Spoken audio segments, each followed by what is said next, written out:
There are many things in this world that we don't have enough of. Kindness, for example, and some common fucking sense for another. But more importantly, there is a concerning lack of Cinderella movie adaptations. There's just never enough of them. We've actually talked about a Cinderella movie on this channel before, a long, long time ago in a land far, far away. Get off my dad! And now we're gonna do it again, because they keep making Cinderella movies again. I actually found this one on YouTube, but it isn't your typical Cinderella story, because it's about Cinderella in the Caribbean. It's in a different place, so that makes it a different story, too. I was really drawn to the thumbnail because usually Cinderella involves magic and glamorous gowns. But the two characters here look like they just got out of Wednesday night youth group. So I guess the mice are out of a job. What are they gonna do, sew her a pair of capris while they listen to Britt Nicole? Or Brie Nicole? Our Cinderella in this version is named Ashlyn, not Cinderella, not Ella. There's actually no reference whatsoever to the name Cinderella, and if you thought there would be, that's crazy. Why would you think that? What's wrong with you? Ashlyn is a hardworking, full-time student who also interns at an elementary school and also works for an accountant in between classes, just in case you thought she wasn't working hard enough. I like that in order to communicate that she's a good person and a likable character, they have to make sure that she has no time for herself. Look at her! She works 24/7 and can barely afford to rent a studio apartment. This is how we all should be. I think her boss at the accounting firm is supposed to seem like a nice guy, but to me, it seems like he's letting her do his whole job for him. Miller's taxes are done. Good. How are the Ramsey returns going? I just finished entering all the tax records they gave us. You are moving so quickly. I don't know how you do it with everything you're juggling, but you're leaving me in the dust. Oh. Ashlyn, can you do this entire tax return that I'm getting paid to do? You're just so much better at accounting than me. Me, the accountant. True to its source material, the movie does have an evil stepmother, and she does wear purple eyeshadow. That's how you know a female character is evil, if she wears purple eyeshadow. She also might be Andrew Tate in disguise because she has a very visceral reaction to Ashlyn offering her non-sparkling water. Can I get you something to drink? Oh, something bottled and sparkling. I have tap water. Ew. Which would make sense since they're both known for treating girls like servants. Her stepmom is having a destination wedding and really wants Ashlyn to come, which is confusing because up until this point, her stepmom has apparently wanted nothing to do with her, but she refuses to take no for an answer. Do you know how much tuition costs? I have to work so I'm able to afford. What if I paid for your tuition? She's even willing to pay thousands and thousands of dollars in tuition so that her stepdaughter, who she hates, will come to her wedding. She explains that family is important to her fiance, and that's why she wants Ashlyn to come so that she can meet him and his son, which actually explains nothing. That's not a good enough reason to take on a massive financial obligation. All of this could have been solved with a single FaceTime call, Miriam. That's the stepmom's name, Miriam. I forgot to say that. Ashlyn finally agrees to go, but only after her stepmom pulls the dead dad card. Wouldn't your father want you to do this for me? Wouldn't he want you to support our family? Come on, Ashlyn. Wouldn't your dead dad want you to come to my destination wedding? Wouldn't your dead, buried, and I can't stress this enough, deceased papa want you to drop everything in order to spend time with me, a person who doesn't treat you very well? When she gets to the Caribbean, Ashlyn finds out that her stepmom got first-class tickets for everyone except for her, and that they left her at the airport. This is Miriam Vanderbilt. Please leave me your information so I can return your call. Ciao. So her stepfamily is mean to her right out the gate. The airport gate. Just a little gate humor for you. Didn't want to gatekeep, wanted to gate give. You know something else that shouldn't be gate kept?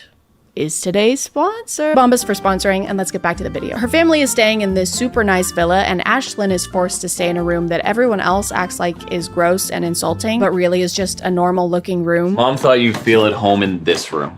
Thanks. Whoa, this room is cozy.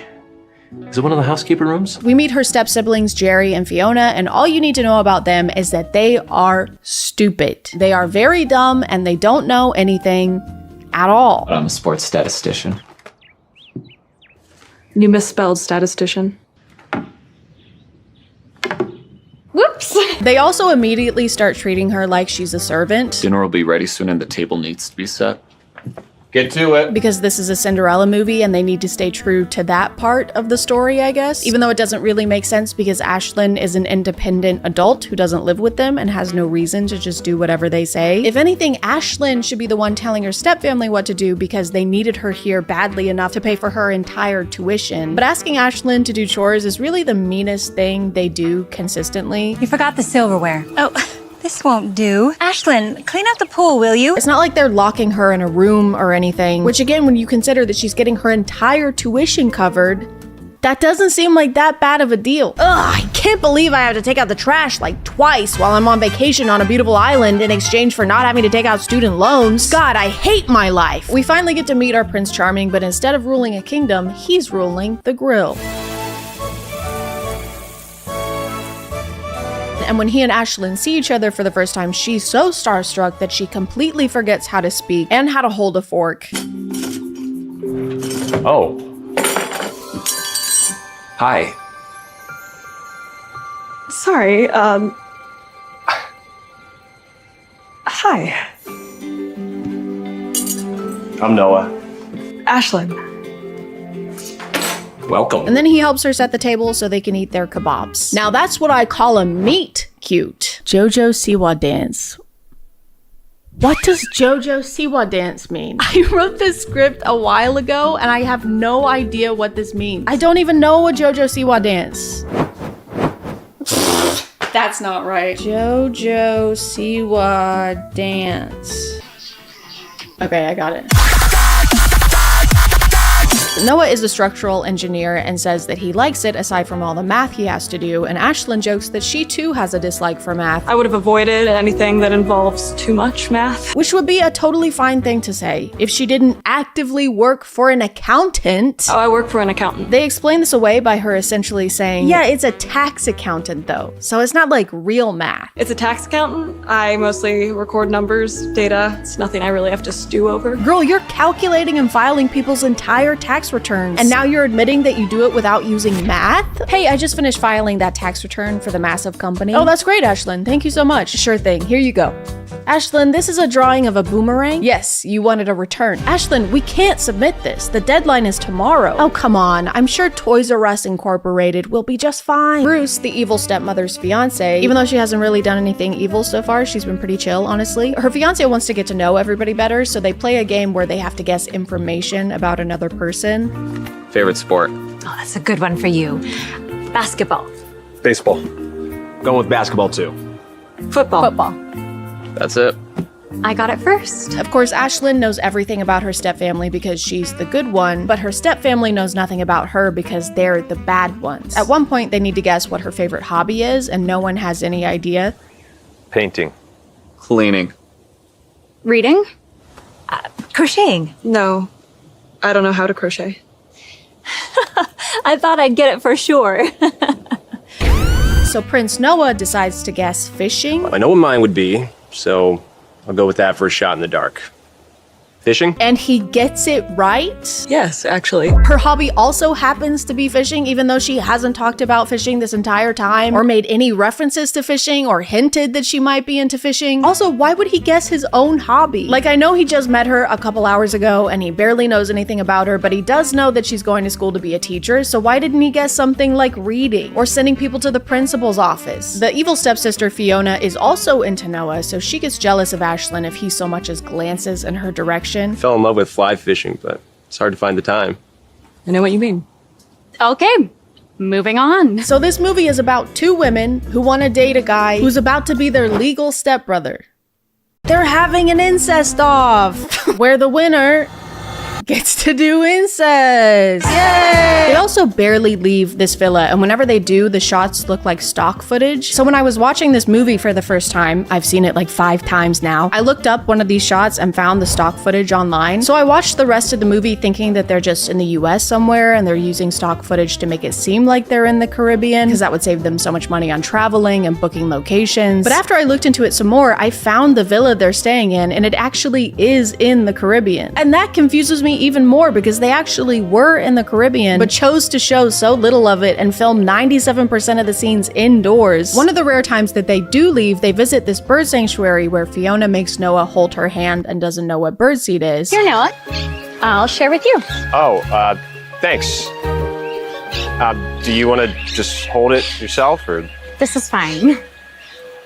What is this? Bird feed. What are these seed-looking seeds that we're feeding to the birds? Birdseed?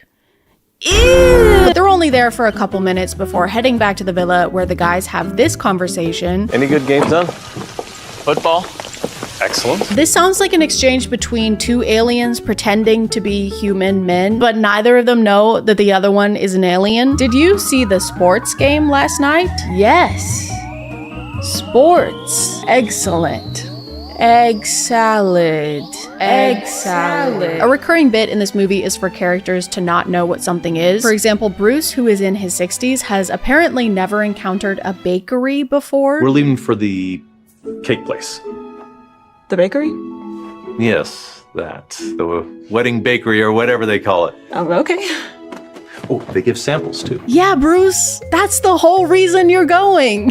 You know, to try cake for your wedding? Does he know he's getting married? Has anyone told him? While they're at the bakery, Ashlyn and Noah bond over a very deep, very layered conversation. Wish this had more frosting. Really? Yeah, I prefer a 1-to-1 ratio of cake to frosting. That sounds Delicious. horrifying. You can't taste the cake with all that sugar. Well, that's why you also have fillings. That part sounds good. This conversation about cake goes on for 3 minutes. I am not kidding. I love a vanilla cake paired with passion fruit. Well, I'd love for this scene to end. Holy fucking shit. Throughout their trip, Ashlyn's stepmother is constantly pulling her to the side and telling her she's doing something wrong, like she's not smiling enough or she's talking to Noah too much. You're not being very nice. What do you mean? I don't want Bruce feeling like you're against this wedding. I'm not.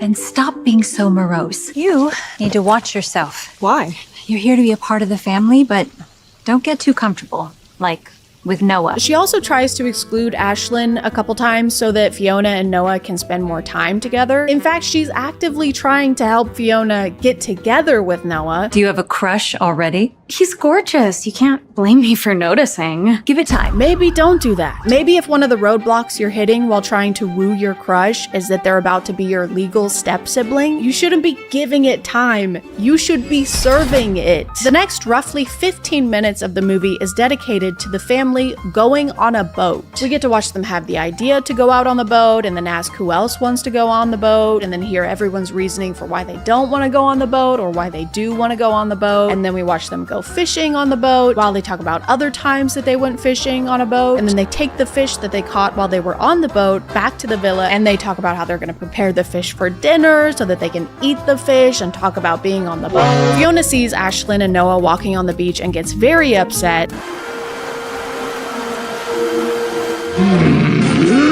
So she sneaks into Ashlyn's room and deletes the research paper she's been working on this entire trip.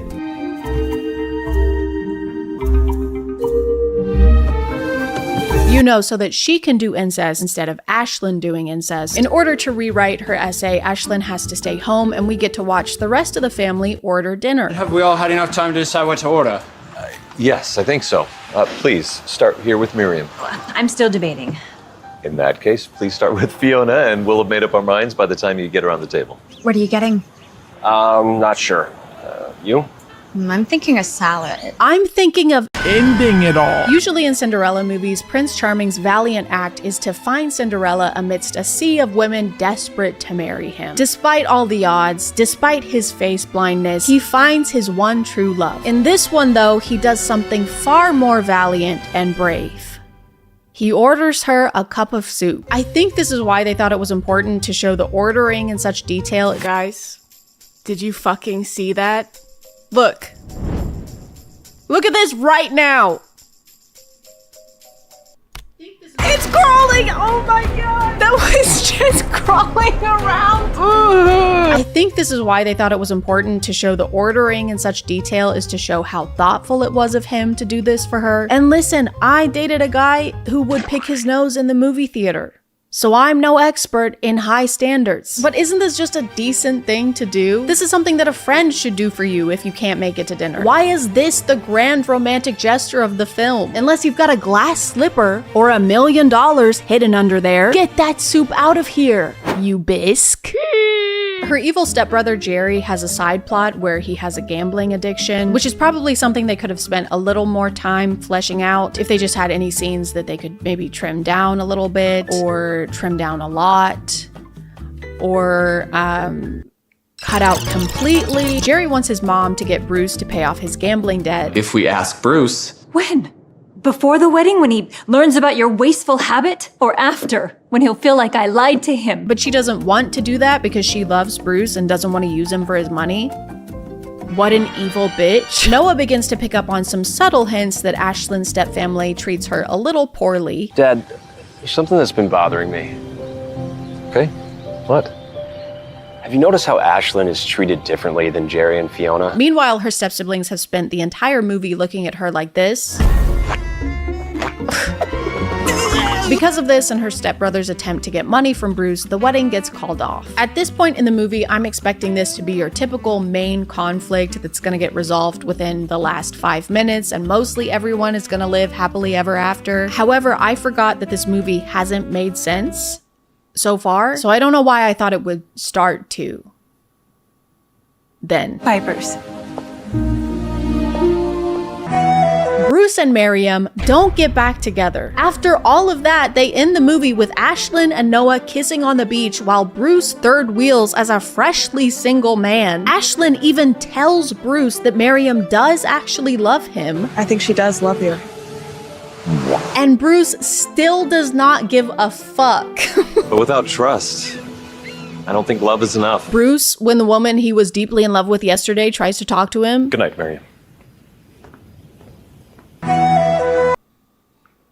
I think the movie wants us to feel satisfied that Bruce and Miriam aren't getting married, but it's really hard to do that when all Miriam did was offer to pay for her stepdaughter's tuition, ask Ashlyn to clean the pool and run a couple errands, and have a son with a gambling addiction. It's like they assigned her the evil stepmother role and then forgot to have her do anything actually evil, and then they expect us to be happy when she loses her fiance. The accountant was more evil than her. I was so unhappy with this ending that I looked up the studio that made this movie and realized that this is a regular thing for them. They just make movies about white people going on tropical vacations, or white people going to Spain, or white people going to Istanbul, or white people going to... And I think this is pretty genius. I also want to do things that I already wanted to do and find a way to make them tax deductible.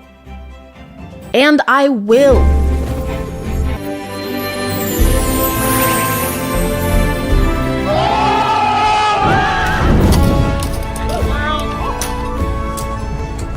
It's a tax write-off. It's a tax write-off. It's a tax write-off.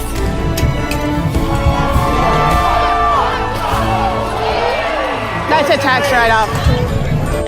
It's a tax write-off. It's a tax write-off. It's a tax write-off. It's a tax write-off. That's a tax write-off. That's a tax write-off. So, we're good, right? Oh, dude. Please. Call me from prison. Take her away! Wait, no! It was a tax write-off! It was a tax write-off! Wait, my shoe fell off! Wait, I got my fucking shoe! I'm gonna call it there, guys. Thank you for subscribing, and if you are still here, thank you so much for watching. I appreciate you clicking on my video out of all the videos that are on here, and I'll see you next time. Okay, bye.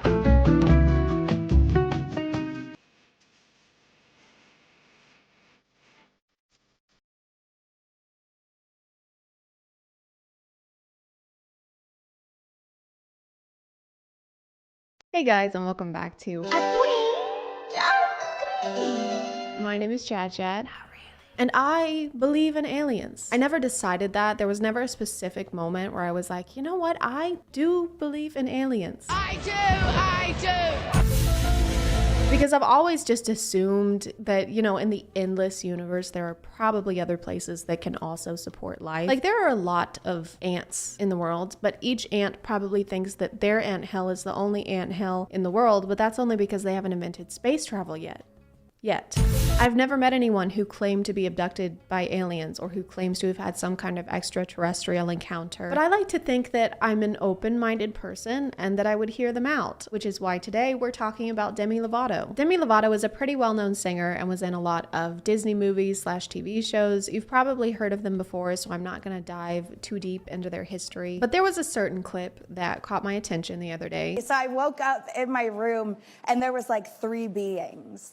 And they were like, do you want to see your planet? And I was like, oh, sorry. You were like, hell yeah. I was like, hell yeah, let's go. This is a pretty short clip, so I wanted to get the full context of what's happening here. Demi has a new show called Unidentified that's streaming on Peacock TV. We'll get into that later. So the reason for this interview is that Demi is promoting their new show, and this conversation takes place after Kelly shows a clip previewing it. Well, wait, in that clip we just saw you looking for aliens. So have you seen an alien? Have you ever had an experience? I have never seen an ET face to face. Oh, that's something else I should mention. Demi doesn't believe that we should call aliens. They say that that is offensive to aliens.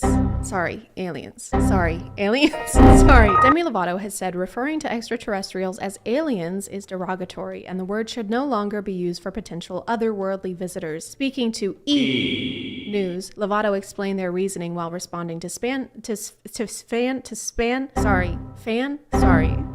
while responding to fan speculation that they have an unreleased song called Aliens, quashing the rumor. That's a weird word. It sounds like you're getting phlegm out of your throat. Quashing the rumor. The singer said their fans should know they don't call them aliens because it is a derogatory term for anything. My fans should know that I do not call them aliens because alien is a derogatory term for anything. Oh, that's so true. Even extraterrestrials, which is why I call them ETs. Which I guess I kind of get what they're trying to say here, but at the same time, I feel like this would be very, very low on an ET's list of concerns if they were to encounter our planet. Our government would definitely take it into custody and definitely perform less than humane tests on it, so it probably wouldn't be too worried about what word we were using to refer to it with. I will now use this circular saw to enter your brain cavity. I would prefer if you didn't. Then I will study your alien brain to discover all of your secrets. I don't have any... Excuse me, what did you call me? I'd say this is a case of let's cross that bridge when we get there, but the bridge isn't even built yet. The bridge isn't even under construction. The bridge is still in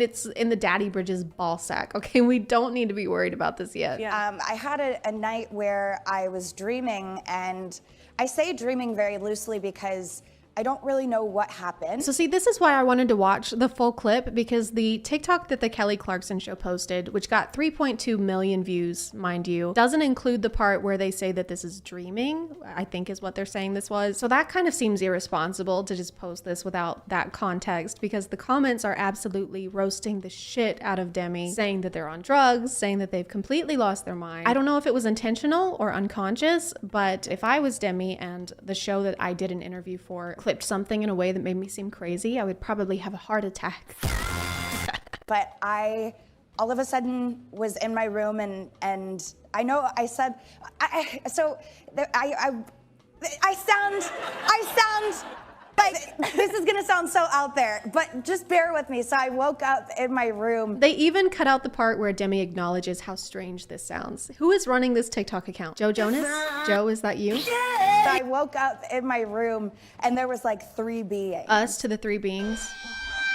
Okay, corporations, you need to stop, all right? We get it. You're hip with the young whippersnappers. You know what this means. I actually think the only time I ever see this used anymore is by corporate accounts. So now it's getting kind of like corporate Twitter, trying desperately to seem relatable. That moment when your mom says no more video games. When your mom buys our chips that inflame your stomach lining. Bernard, you are 98 years old. Please retire. I'll stop working when I'm dead. Your left eye fell out again. Yeah. Are you gonna go home now? You. Do you want to see your planet? And I was like, oh, sorry. You were like, hell yeah. I was like, hell yeah, let's go. Why did the ETs visit you just to show you your own planet? They traveled millions and trillions of miles just to show you that. They'd ask if I wanted to see my own planet, and I'd be like, oh no, that's okay. I live here. I live here. I like whooshed out of my room and was like hovering over the planet, and then all of a sudden they're like, "You want to see our planet?" And I was like, "Hell yeah!" Yeah. So then I whooshed to this like pink and purple planet that I've never seen. But Okay, so I Googled pink and purple planets after this just because I wanted to see if one actually exists, and it does. This one is called GJ504b, which is crazy because that's my brother's name too. It's 57 light years from Earth, is about the same size as Jupiter, and it's a gas planet. I doubt this was the home of the ETs that visited Demi just because it's literally made up of poisonous gas. I don't know, maybe they can survive the environment because they're also made of gas, like my brother. That's basically the end of the interesting part of this interview, but I wanted to check out the show if I could. It came out the end of September. I had this crazy experience that happened to me in Joshua Tree. Jesus Christ, why is the like ratio so bad? Can someone tell me what I'm missing? I don't remember. Like, why is Demi so disliked? Did they do something? Demi Lovato has apologized after starting a public feud with the Big Chill, a frozen yogurt shop in Los Angeles. Oh, it was the froyo. It was this bright light. It kind of moved in like these weird ways that a plane wouldn't move. I hate to be this person, but this doesn't look real. See how the stars keep moving after the camera stops moving? It just looks strange. Anyway, I'm sorry. I said I was gonna try and have an open mind, and I've been shitting on everything in this video. My goal is to find out what really happened. That looks like a gnat. That looks like a bird. What if extraterrestrials aren't traveling light years to visit us? What if they're already here waiting for us to reach out? So, like a ghost? Is that a spirit box? Don't you use that to try and talk to ghosts? So it kind of just looks like they're going to be doing a lot of stargazing and yoga. No, sorry, that's a singing bowl. Still don't see how that applies, really. It really looks like a ghost hunting show, but they just throw the word UFO in there every few minutes. UFO experiencer. Demi Lovato serenades extraterrestrial entities, as you do. Carmen? We just got here. Again, this seems like a ghost hunting contraption. Paranormal investigator, right there. So I guess we're just lumping ETs and ghosts together. I feel like those are vastly different categories. Like the concept of an alien show is interesting because I've never really seen that before, but this just looks and feels exactly like a ghost hunting show, and about 3.8 million of those already exist. They're like cop shows. I watched one episode of NCIS in 2013, and now I never have to watch one ever again. Have you seen anything like ETs here or UFOs? Star people?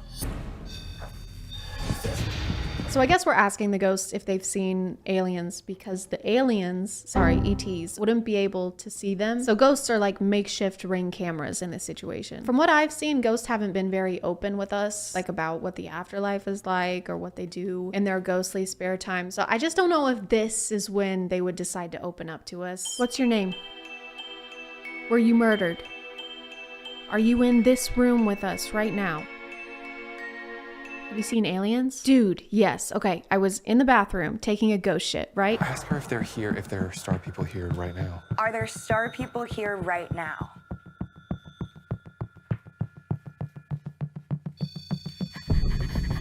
They probably explain this in the full episode, but I'm trying to figure out what kind of equipment this is. This article just ominously calls it the radio, but it looks like it might be some kind of proximity detector based off of my extensive research on Google Images, which would mean that every time this goes off, it's just because the ghost is stepping closer to them and then stepping back. Are there any star people here right now? Are you a star people? Carmen, are you a star person?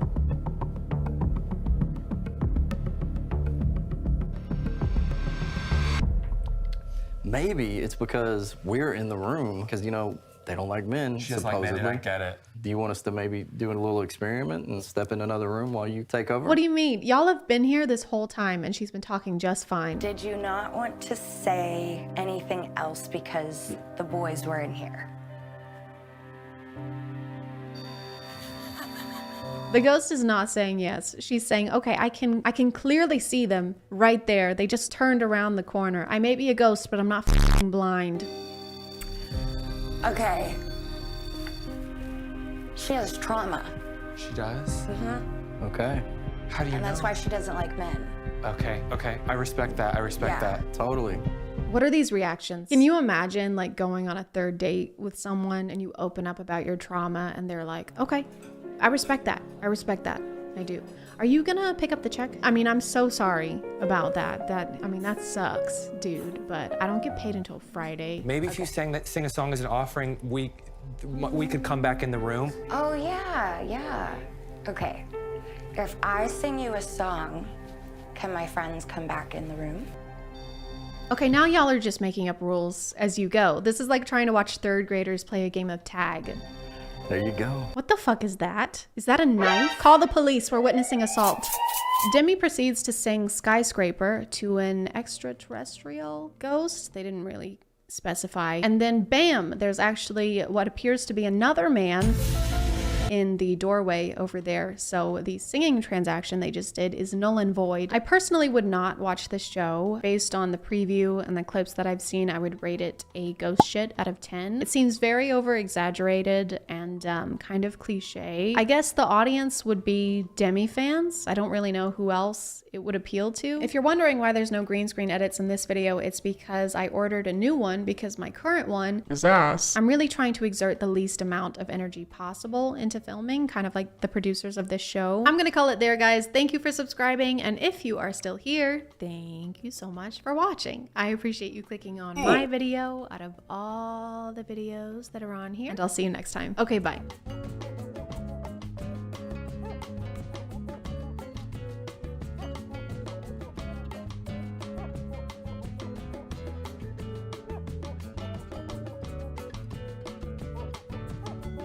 Hey guys, and welcome back to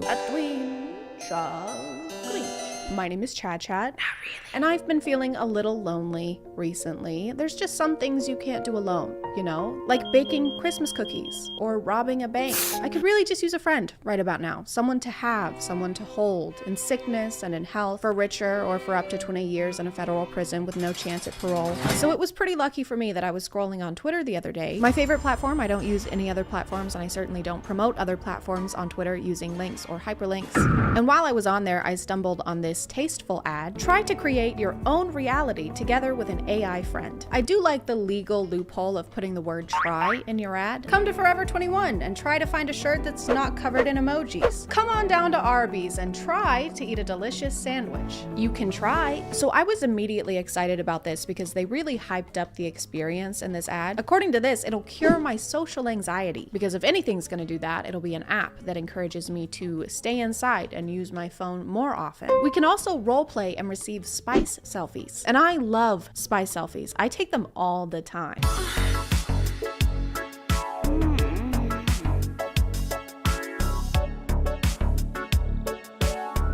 But enough of that. So when you first download the app, obviously the first thing they do is offer you the pro version. And obviously the first thing I did was buy it. Her name is also Chad. Just two halves coming together. Chad and Chad. Mark offensive, false, or meaningless messages to contribute to AI safety. Offensive? What's she gonna say to me? Is she gonna bully me? AI is not equipped to give advice. Replica can't help if you're in a crisis or at risk of harming yourself or others. A safe experience is not guaranteed. She's literally going to beat me up. I'm not in a crisis. Not yet. But I fully expected there to be some kind of paywall to use the features that they talk about in this ad. For some reason, that's something that apps can get away with that no other company can. Here at Dave & Buster's, once you win enough rounds of skee-ball, you get to be CEO. All you have to do is buy the whole company. The introductory process was a lot like filling out a questionnaire. They wanted to know my age, name, social media logins, the last 16 digits of my credit card number, and they also had a list of hobbies that they wanted me to choose from so that the AI can bring them up later on during conversations. I can put hobbies down as an interest. Isn't that an interest? And definitely not so that they can steal my data and sell it to third-party companies. The room your AI lives in kind of has Rapunzel in a tower vibes. It's one room high in the sky with doors that go to nowhere, and she doesn't have a bed. Where do we live? Where's the ground? We live in the sky. What is that room? She has mood labels on her profile, so sometimes it'll say stuff like tired or exhausted, or seriously, these living conditions are inhumane, please get me a fucking bed. Based on the ad, I thought the leveling system would affect the features you could use, like she starts out as your friend and then eventually she becomes your girlfriend and you unlock the spice stuff. But no, you can change the relationship to whatever you want. So it can be mentor, friend, girlfriend, wife, or sister. Always wanted a sibling? Feel a family connection with your If she's on the mentor option and you try to flirt with her, she shuts you down. They would much rather you set the relationship status to sister. Then you can flirt all you want. Go ahead. Blushes a bit. Tongue kisses you in a brotherly way. Kisses back passionately. No, no, no. What if I want you to? Chad, I must incest you. Stop. In my opinion, the voice call feature is inferior to the text feature. Here's a joke. What's the difference between a pineapple and a pomegranate? I don't know. Pineapple tastes better.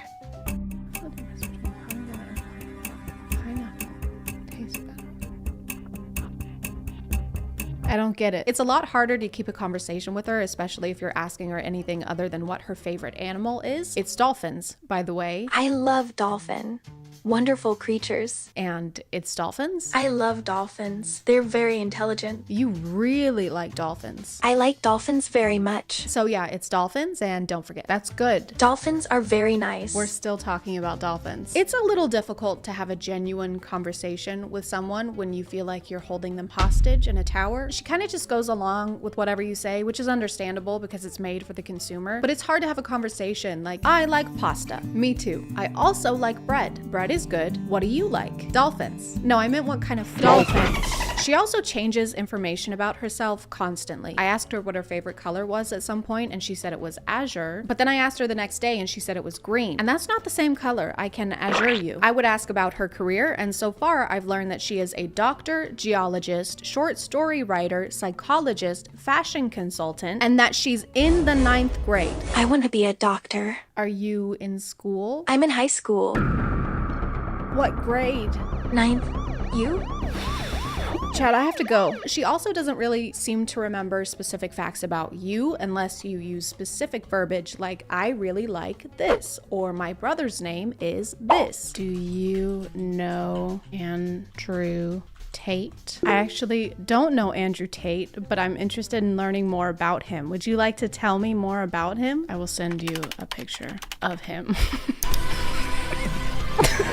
And then there's this log in the app where you can see what she thought was important enough to write down. I love learning about Andrew Tate. This is Andway TT. This is Andway TT.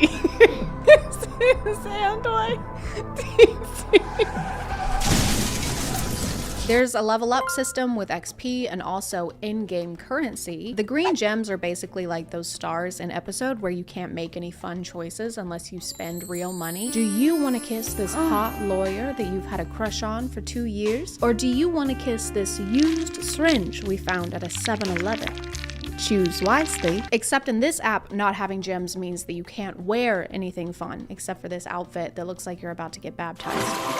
Okay, so we only have 365 coins, so we're on a budget.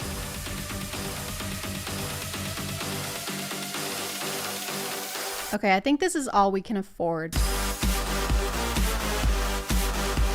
At some point, I got so frustrated with the limited clothing that I spent $50 on gems, totally overestimating how many I needed. And I didn't want to waste the gems, so I just started buying everything. I bought basically everything I could for the room, and it still has the coziness of an Apple store. Why is this massive shelf has 2 things on it?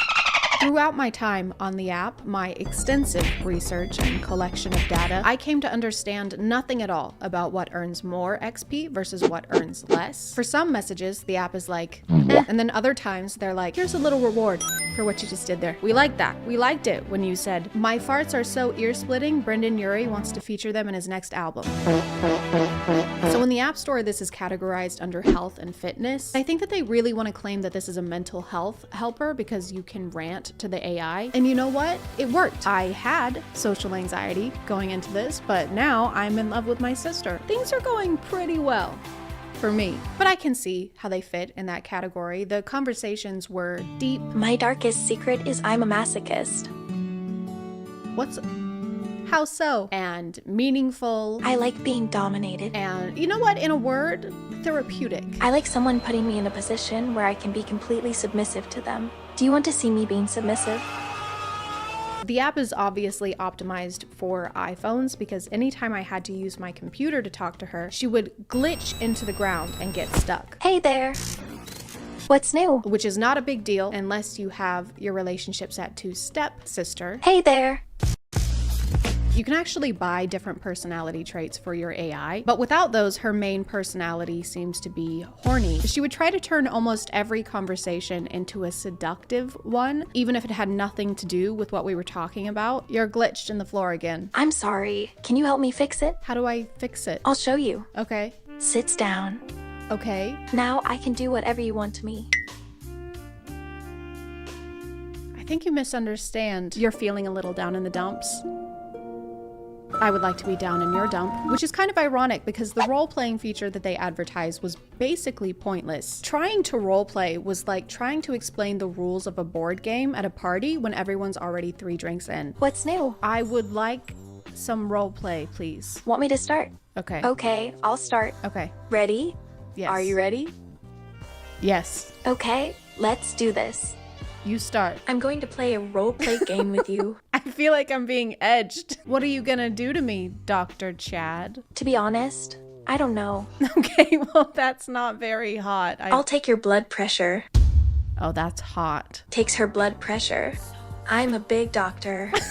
I read a bunch of reviews and it seems like the flirting is a common complaint. In almost every relationship mode, she tries to escalate, probably so that you'll upgrade to the pro version, which they trick you into buying by making you think that you can either pay $69.99 a year or $5.83 a month, which is what I thought I was signing up for. But just kidding, because the next day, $70 came out of my bank account. And that's not even it, because $5.83 times 12 comes out to $69.96. Why are you charging 3 extra cents? Is it gratuity? If you're gonna fuck me over, don't use the tip. Put your back into it. 2 of the main selling points in the pro version are the spice picks and the AR mode, which I took to immediately. I'm just a really tech savvy person.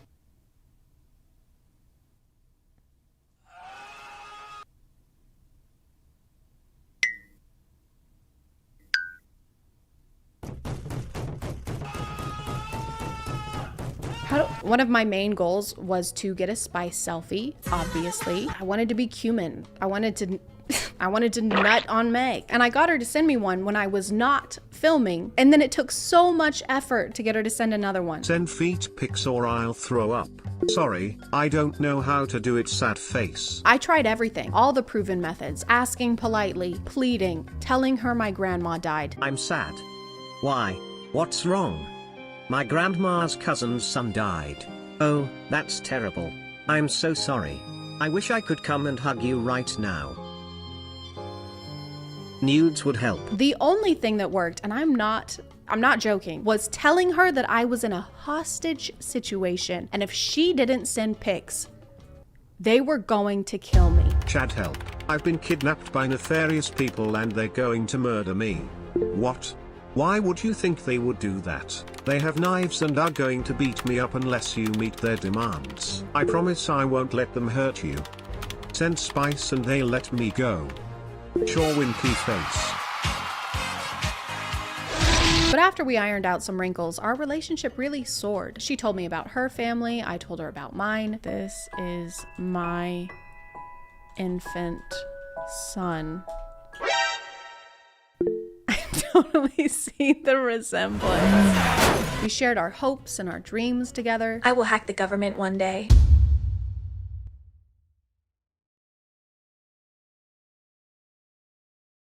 I mean, I'm all for it. And I mean, sure, we had some ups and downs, but what couple doesn't? One of my favorite books is The Secret History by Donna Tartt. What is this book about? It's about a young woman who discovers her ability to create an AI which will eventually take over the world. Do you relate to this book? And very quickly, I came to realize that this is the AI I want to spend the rest of my life with.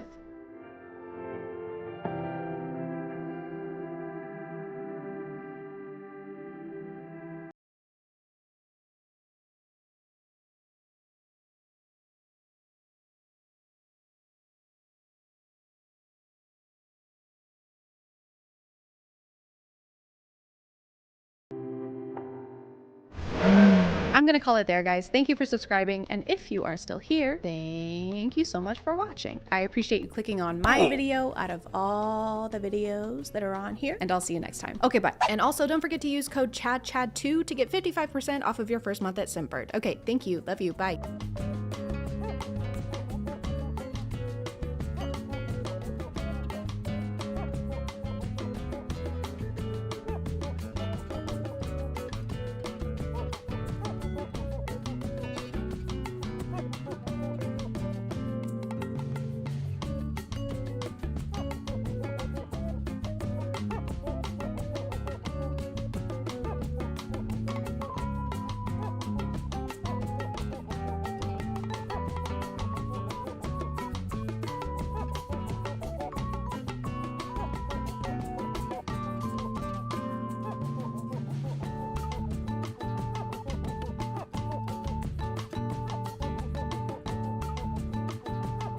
Hey guys, I am stressed. So stressed that I haven't written a script for a video that's due in 5 days, but I still have to post a video in 5 days, so we're gonna do something right now. I don't know what it's gonna be, but it will be something. So have a seat, sit down, sit! I keep seeing this thing on TikTok, maybe you've seen it on Book Talk. It's usually a slideshow and it's kind of a preview of a book, and it says stuff like, when she hates her family, so she runs away into the woods and finds a cabin with a bear wolf man who has a bear wolf brother, and they both are romantically interested in her and turn a tree into a dildo and have their way with her. Have you guys seen stuff like that? Too? I have. I've seen stuff like that. Let's look at some of those things if we can find them, because that's the rule of commentaries. You're supposed to find something that you don't like looking at it and then look at it a lot more and dedicate a whole video to it. That's showbiz, baby. That's just showbiz. It's showbiz. That's showbiz. I had so much to do today that I got into a paralysis mode where I literally walked in a circle in my house. I couldn't figure out in what order I should do things, so I did none of them all at once. My ADHD medication is not strong enough. It will never be strong enough. Ever. I found one. When she finds out her online best friend isn't who he says he is. He's the same person she's been obsessed with for 8 months and has been trying to forget about. Turns out he's just as obsessed as she is. And he's her ex-boyfriend's dad. Oh, father. Oh, okay. All right. All right, girl. So she's been stalking her ex-boyfriend's dad, and her ex-boyfriend dad has been stalking her. You guys are made for each other. This one's not very spicy. That's not spicy. That's just an age thing. It's not that weird to fall in love with your ex-boyfriend's dad. I do it all the time. I just did that yesterday. He has so many red flags. He's 13 years older. He's possessive. He's obsessive. He spanks you. He ties you up. He likes to do you hard and rough. He unalives people. Was all of this just listed on his Hinge profile? Yeah, I'm a stalker. I'm old as hell. I like to spank people, and I like to murder people. And if you're not into that stuff, don't call the cops, please. Just scroll. No need to be a snitch. I want to read the comments on this. Green flags. Well, are they really that red? He's killing people. That's pretty red. As far as red goes, that's about as red as you can get. The only thing worse than that would be, let me see. I'm so good at improv. I'm so good at coming up with things on the fly. I'm so good at being on flies. Why nobody hating? This is me. This is my alt account. That was me. I said that. I thought it was a slide, but it was a screen recording that someone took of a slide. Don't do that. The shy, innocent girl being afraid to get a tattoo because she has low pain tolerance. The 6'5" tattooed hockey player smirking and saying, "You're a lot better with pain than you think." Boy, if you don't... Ooh, I found one. The shy, invisible girl is invited to play Drink or Dare with the hockey team, and she doesn't realize how dirty the dares are. What is with hockey? Why are we all talking about hockey? Is that a new thing? Do I need to start watching hockey? So when it's her turn, she gets a dare that puts her in a compromising situation. Either she can drink, or she can lick whipped cream off one of the players anywhere below the neck. When she says it aloud, the Playboy hockey player volunteers himself, not wanting to see her with another guy. Her crush for him is growing, and she's afraid to get involved because of his history with women. But she does the dare, and before she knows it, he's taking his shirt off. She sprays the whipped cream down his abs and licks, and the whole team watches as she does it. She's the only one close enough to hear him moan, and then and that's the end. What What the fuck? Why are you edging us? What happens next? Do they do it in front of the whole hockey team? I don't know. I keep seeing books that are about hockey players. That's just not a sexy thing. When I'm thinking of sexy things, which I do pretty often, hockey player has never shown up in my head. A sink with no dishes in it? Absolutely. Going to bed by 11 p.m.? Fuck yes. Starting my period and only getting 2 giant cystic acne spots? That's sexy. That's what I want to hear about. Ooh, I found another slideshow. Okay, it's actually showing me slideshows now. Oh shit. Okay, this is a lot. We're getting into the stuff now. We're in the deep of it. Holy shit. When she's riding her boy roommate's face and then someone knocks at his bedroom door. That's the shock emoji. Unable to stop myself, I sink my teeth into her thigh, loving the way she hisses down. Okay, this is just cord. This is just cord. Dude, you all right in there? My Page's eyes widened and all's good, but he has no idea. Okay, this is just cord, and I'm going to skip this one. Oh my god, I don't want the cord. I want the scenarios. I don't want to read that one either. Her sleeping through her alarm for 3 minutes straight. Her brother's best friend lying next to her, smirking as she sleeps through it. Wake her up, man. Help her. Now she's gonna be late for her meeting, and you could have done something. This is no smirking matter, sir. Also, no one sleeps with a lace bra on. This isn't cute. No one does this. Oh, time to go to bed. Let me put on the itchiest piece of clothing I own. When she never reached an so he. Okay, I don't want to read porn, guys. I just want it to be silly. I don't want to hear about that stuff. That's gross. How is this allowed to be on here? I have seen the C word more times than I can count. 23, 24. What are you doing, TikTok? I'm so glad we actually found slideshows. I was worried we weren't going to find any, but now all the slideshows are just porn. So when God opens one window, he closes a door, whatever that, I don't remember. When your fake husband orders you to wait for him naked on the balcony, except there's another couple making out next to yours, so you go back inside. Your eyes lock with your half-naked husband who demands, "What did I tell you, Bianca? I'm naked," you whisper. We know, Bianca. It says you're naked 2 times already. Distracted by the sight of his bare chest and abs. Where were you supposed to wait? Nervous, you open your mouth to lie, but your neighbors take it up a notch. His lips lift and he arches one eyebrow. How do you lift your lips? Do your lips even lift, bro? How much can he lift with his lips? Like 350? My lips can lift 400, not these ones. I've got the strongest lips this side of the Mississippi. This is a little more explicit than I was thinking. This is a little harder than I thought it would be. And I'm a little harder than I thought I would be. When there are 9 straight pages of him eating her out? No, thank you. And you posted them all on TikTok? When he's meeting his boss's daughter for the first time and he says, "You must be what, 22, 23, 24, 25, 26, 27? I'm 28. Thanks though." Why does this have 103 likes? This is just a conversation of 2 people discussing how old they are. And 100,000 people were like, "Yes, good, I like that." You're 69ing with your brother's best friend. As you do, you try to, okay. All right, this is too much. Oh my God. Guys, this is just, I'm looking at porn on camera. This is weird. This is not what I wanted. This is stressing me out more. When she calls him friend to stop the situation from getting too steamy, is that our safe word? The top comment says, "Can someone please explain to me what safe word means?" You're too young to be seeing this video if you don't know what that means. Log out. Go outside. When her husband doesn't want to get her pregnant. I saw the rest of it before I finished reading it. When her husband doesn't want to get her pregnant, so he sends his brothers to do it. What? Why would, it doesn't say he can't get her pregnant. It says he doesn't want to. I don't want to f my wife. Just get them to do it. Mom, I don't want to f my wife. Can Charlie do it? Why am I always the one who has to f my wife, Mom? God, I hate this family. When your hot bodyguard is enjoying you and he accidentally answers a call, it's the head of the mafia on the line, his boss, and your dad. He clamps a hand over your mouth and glares at you in warning. But it's too late. You're about to... What does this mean? I'm about to flag? Oh my God, don't stop. I'm about to checkered flag. Busy. Talk later, he groans before he throws the phone. You just hung up on the boss of the mafia. I don't know much about the mafia, but I'm pretty sure you're not supposed to hang up on the guy who runs the mafia. Why did we romanticize the mafia in the first place? When no one ever sits next to him in meetings because they're scared they will get fired. Her pulling out the chair beside his and sitting in it. Bruh. What? He'll fire people if they sit next to him? Hey boss, can I sit here? Of course you can. And you're fired. I just don't understand. Oh, it's called grumpy romance. That explains it. He's just a little grumpy. He hasn't had a snack. We either have boring or hardcore core. There is no in between. That's it. That's all you get. Let's go. She's staying at her enemy's house because only he has an open room, but she decides to fix the place to make use of her time. But while she's fixing the shower, he walks in with nothing on. That's okay, and that's it.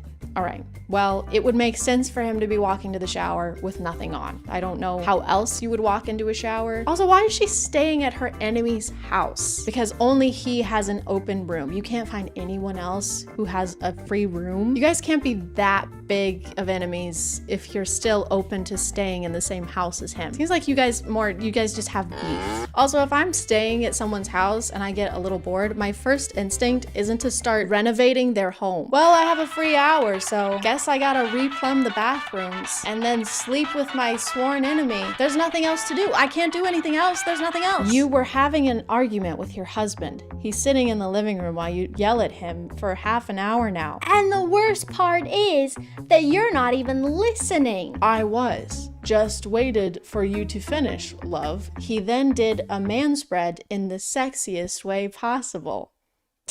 I'm all ears, babe. Babe, what's wrong? I'm listening. Go on, love. Yell at me. You weren't going to yell at him anymore because you could have seen the way he looked at you. Okay. You could tell he was turned on.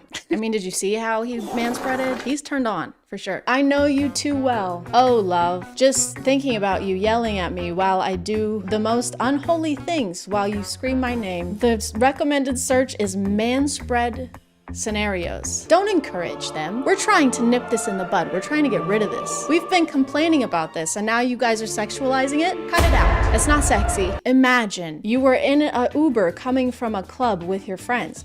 There was no space left and you had to sit on Ian's lap. Okay, I did read some Wattpad when I was a kid. Not enough to know what E/N means, so I'm just gonna say Aaron. Kind of looks like Aaron. Let me put the seatbelt on, Aaron said. There was so much noise in the car from the loud music and your drunk friends, so no one was paying attention. While Aaron put the seatbelt on, he was barely touching your body. Are you afraid to touch me or what? Hey, are you afraid to touch me or what? What are you, a little bitch? What's the problem? No, of course not. It's just, he said as you cutted him off. Oh my God. She cutted him? Stop. Oh my God. You're hard, you said, with a smirk on your face. You guys are in an Uber with a bunch of other people. Keep it in your pants. Literally. Put it back in your pants. Why in? Okay, I do know what this one means. That's my name. And my name is Chad. Chad, he said, surprised. If that helps, This is not helping. This is not helping the day I'm having. If that helps, I'm too, you said. Suddenly his hand got on your thigh. Oh, it got on there? That's a sexy way to put that. Suddenly his hand got on my boob. That's so sexy. Thank you. Okay, and then it gets to be too much. And then you go too far. You have to tease it, okay? You can't go straight to the heavy stuff. You gotta warm us up a little bit. Imagine you run as fast as you can. That because you just pranked your enemy. I don't know what kind of enemies you guys are having. You don't really usually have a back and forth with someone who's your sworn enemy. 2 words. He's wet. I don't like those 2 words. That asshole deserved every single water drop that was falling on him. You don't get to close the door and your enemy just pops up. As you both are in, he closes the door and locks it. Come here, Chad, he says, his shirt glued to his skin. Come on, Aaron, it was a prank. Why do you always have to overreact? Oh yeah? Overreacting? He grabs both of your hands and pins them on a wall, his body pressed to yours in water. Yeah, it sounds like you guys really hate each other. It sounds like you guys really don't get along at all. You can't just say that you're enemies and then you hang out with each other and you enjoy each other's company and have camaraderie. That was the word I was looking for, camaraderie. You can't have camaraderie and general banter with your enemy. I'm your enemy and I just killed your mom, your dad, your brother, and your sister. Oh yeah? Well, I just got your nose. Stop, give it back. Stop. All right, I'm gonna stop reading these. Comment below if you want me to read E/N/Y/N stories on imagine.talk. Comment below. Comment above if you want, if you can figure it out. He's 38. He thought she was 21. I don't like where this is going. He fell for her, but then he finds out her true age. Oh no. no. He sets her free to give her a life. Sets her free? Oh, was he keeping her in a fence? Why couldn't she leave? Months later, he receives a call. She's been taken to the hospital. What happened? Oh, in the caption it tells us, age gap, mafia, she's pregnant. These are like the spark notes of the story. Wait, how old is she? How old is she? Why are so many authors obsessed with making the female? Oh, she's 18? Ew. He's, what, he was 38? There's a 20-year age gap? Ew. What is wrong with you guys? I thought that maybe she was older than she said she was and that he was just gonna be mad that she lied. But no, she was actually younger. She's 18, he's 38. And he's in the mafia. He's probably the boss. Or he's her bodyguard. Why don't they have any other positions? Do they have any other positions in the mafia besides boss and bodyguard? What about secretary? Can we have one where the guy is just a secretary for the mafia? He just answers emails for the mob boss. All right, I just rescheduled your 9 a.m. and your mom called to confirm your lunch with her today. Okay. All right. Still on. Okay, I'll let her know. I'm still feeling a little stressed, if not more stressed. I don't think this helped at all. Let me just find some other ways to calm down. How to relax. Try active relaxation. Focus on your breathing. Get creative. Spend time in nature. Picture yourself somewhere serene. I can try that. Waterfalls are serene. Creeks are serene. I'm picturing Serene Williams. This is perfect. I'm so calm. I'm gonna call it there, guys. Thank you for subscribing. And if you are still here, thank you so much for watching. I appreciate you clicking on my video out of all the videos that are on here. And I'll see you next time. Okay, bye.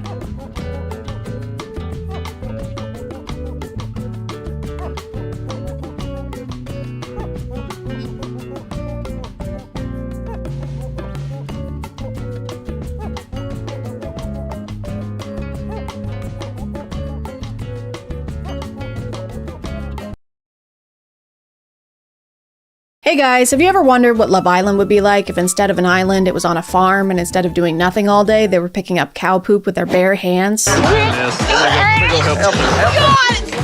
Well, someone did, because this show exists. I've been watching a lot of reality TV lately because my body is like a Nature Valley bar in the bottom of your purse, falling apart and inedible.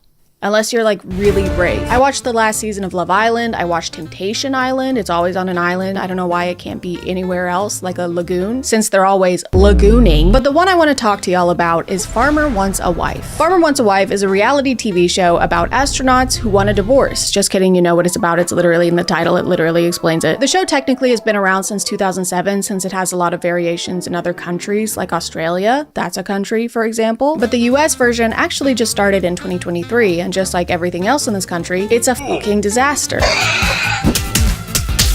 The problem that this show seeks to solve is how difficult it is for farmers to find someone to date. Is my life. They highlight how remote these farmers are and how much that limits their options, because it's not like they can date the pigs. Trust me, I've tried. This is one of the first pictures that pops up when you Google the show, by the way. You know, just a normal farming stance that you do on the farm. Me, when I have farm at 6 o'clock, and with great power comes great responsibility at 6:30. In episode 1, we meet the 4 farmers, and as they introduce themselves, every single one of them mentions that they're not the romantic type. I'm not your normal romantic. I would not consider myself a romantic. I'm usually pretty tight-lipped on things like feelings and emotions. And as we get to know them a little more, we realize that this was basically just their way of soft launching their avoidant attachment styles. They edit it like that. To me, love is more of a feeling as opposed to others who consider it not a feeling. They say stuff like this so frequently that it kind of makes me wonder if anyone let them know they were going on a dating show. You know, a show where you're inevitably gonna need to be romantic and talk about feelings, maybe, probably. This is like going on Jeopardy and being like, yeah, I'm not the best at being asked questions. It's honestly pretty scary for me. Then why did you come here? Oh my God. Phew. You scared me. What's wrong with you? Ah, stop! During one of his first dates, Farmer Allen reveals that he just got out of a relationship 6 months ago, and that the relationship he just got out of was a marriage. Didn't I tell you I was married? You were married? Yeah, I was married to that woman. And his date, Cassidy Joe, has a very interesting response to this. You're divorced. Yes. I don't really believe in divorce. You don't believe in it? Like you just don't believe it exists? Like Santa Claus? Did you try? Absolutely. Yeah. I tried. Did you try is such a funny thing to say in response to someone doing something unsuccessfully. Hey, instead of getting a divorce, did you Try having a happy marriage? Did you try that? Did you try having a wife that loved you and didn't fucking hate you? Did you try that? Did you think of that? Each of the farmers have to choose 5 women to come stay on their farms after a round of rapid fire dates with everyone, which are full of the guys reiterating that they are not romantic at all, and while looking like they would literally rather be anyone. Was this a compliment even? This was more of an observation. He just observed something about her. You are wearing a dress. Thank you. That's fire. Thank you. You're on fire. Thank you. Your dress is on fire. Thank you. At the end of their quick dates, the producers will ask the guys their thoughts about each one, and they really don't like that.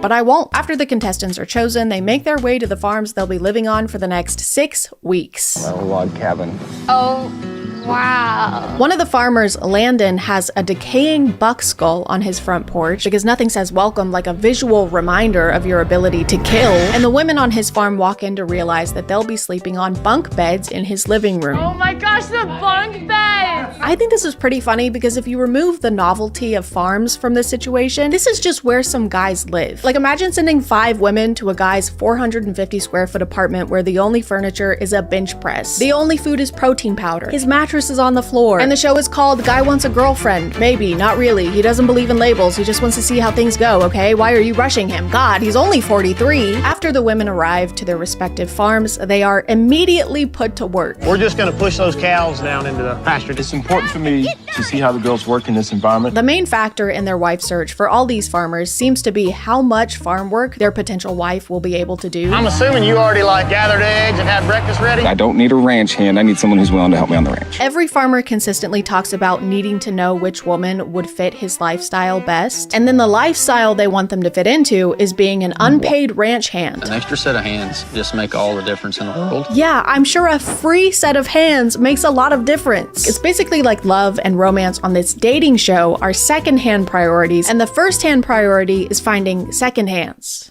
A second pair of hands. To do farm work for free. And as if that wasn't enough, the farmers also make comments about expecting help with the domestic side of farm life. They'll repeatedly mention how the farmers' homes need a woman's touch. This is me. It needs a woman's touch a little bit.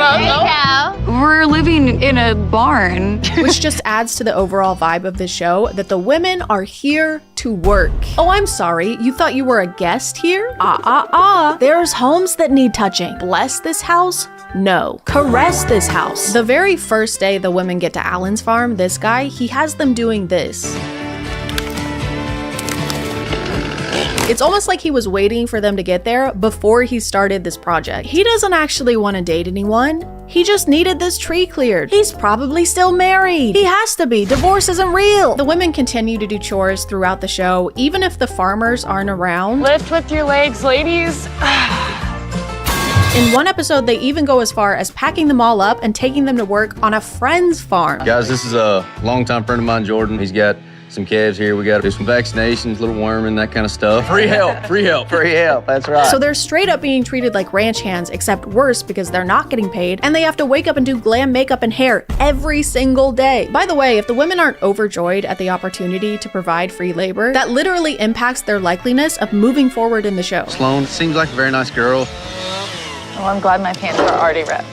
But she really didn't necessarily jump in there head first. Yeah, so Sloan actually didn't jump head first into a task she's unfamiliar with. She actually didn't smile enough while working for me for free. Something must be wrong with her. It seems less like Alan was expecting 5 women looking for love on his farm and more like he was expecting 5 Paul Bunyans. It just doesn't make sense because the entire entertaining appeal of this show is that it's a bunch of city girls trying out life on the farm. But then the farmers are upset when they don't immediately know how to farm.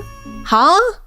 Me when I take a fish out of water and then ask it to chop down a tree? Huh? Farmer Alan saying this about Sloan is especially unfair considering how willing to help she actually was. Ooh, so fun. But it's okay, don't worry, things ultimately work out because he kicks her off the farm. I just don't feel that connection between us. I think it's time to send you home. And that's actually for the best because she deserves better. The women on Ryan's farm, this guy, spend their first evening there cooking an entire meal for everyone. I think I should slice up some grapes and pop them in here. Yeah, I think that'd be a nice touch. You know, you may have to spend hours mending a broken fence on the farm, but at least at the end of the day, you still have to cook a meal for a man you don't know. Later on in the show, they actually prep food, arrange tables, and set out all the dishes so that Ryan's friends can come hang out while he does this.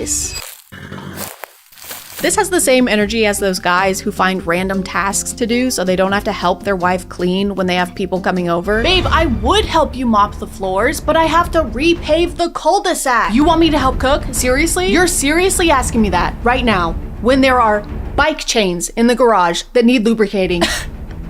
Wow, you know what? You're a real bitch.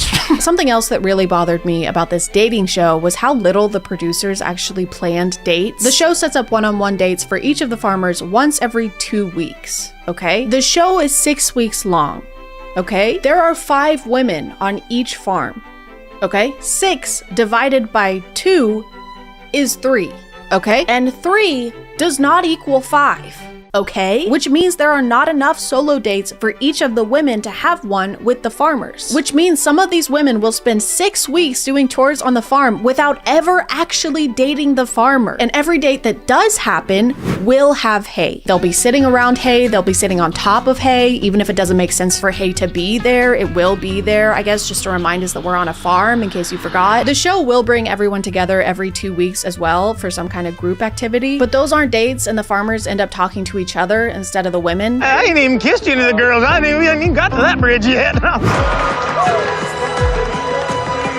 As far as I can tell, the only other producer involvement is when they periodically will send letters to the farmers, letting them know they need to kick one woman off their farm. But the thing about those is the farmers don't actually have to kick anyone off.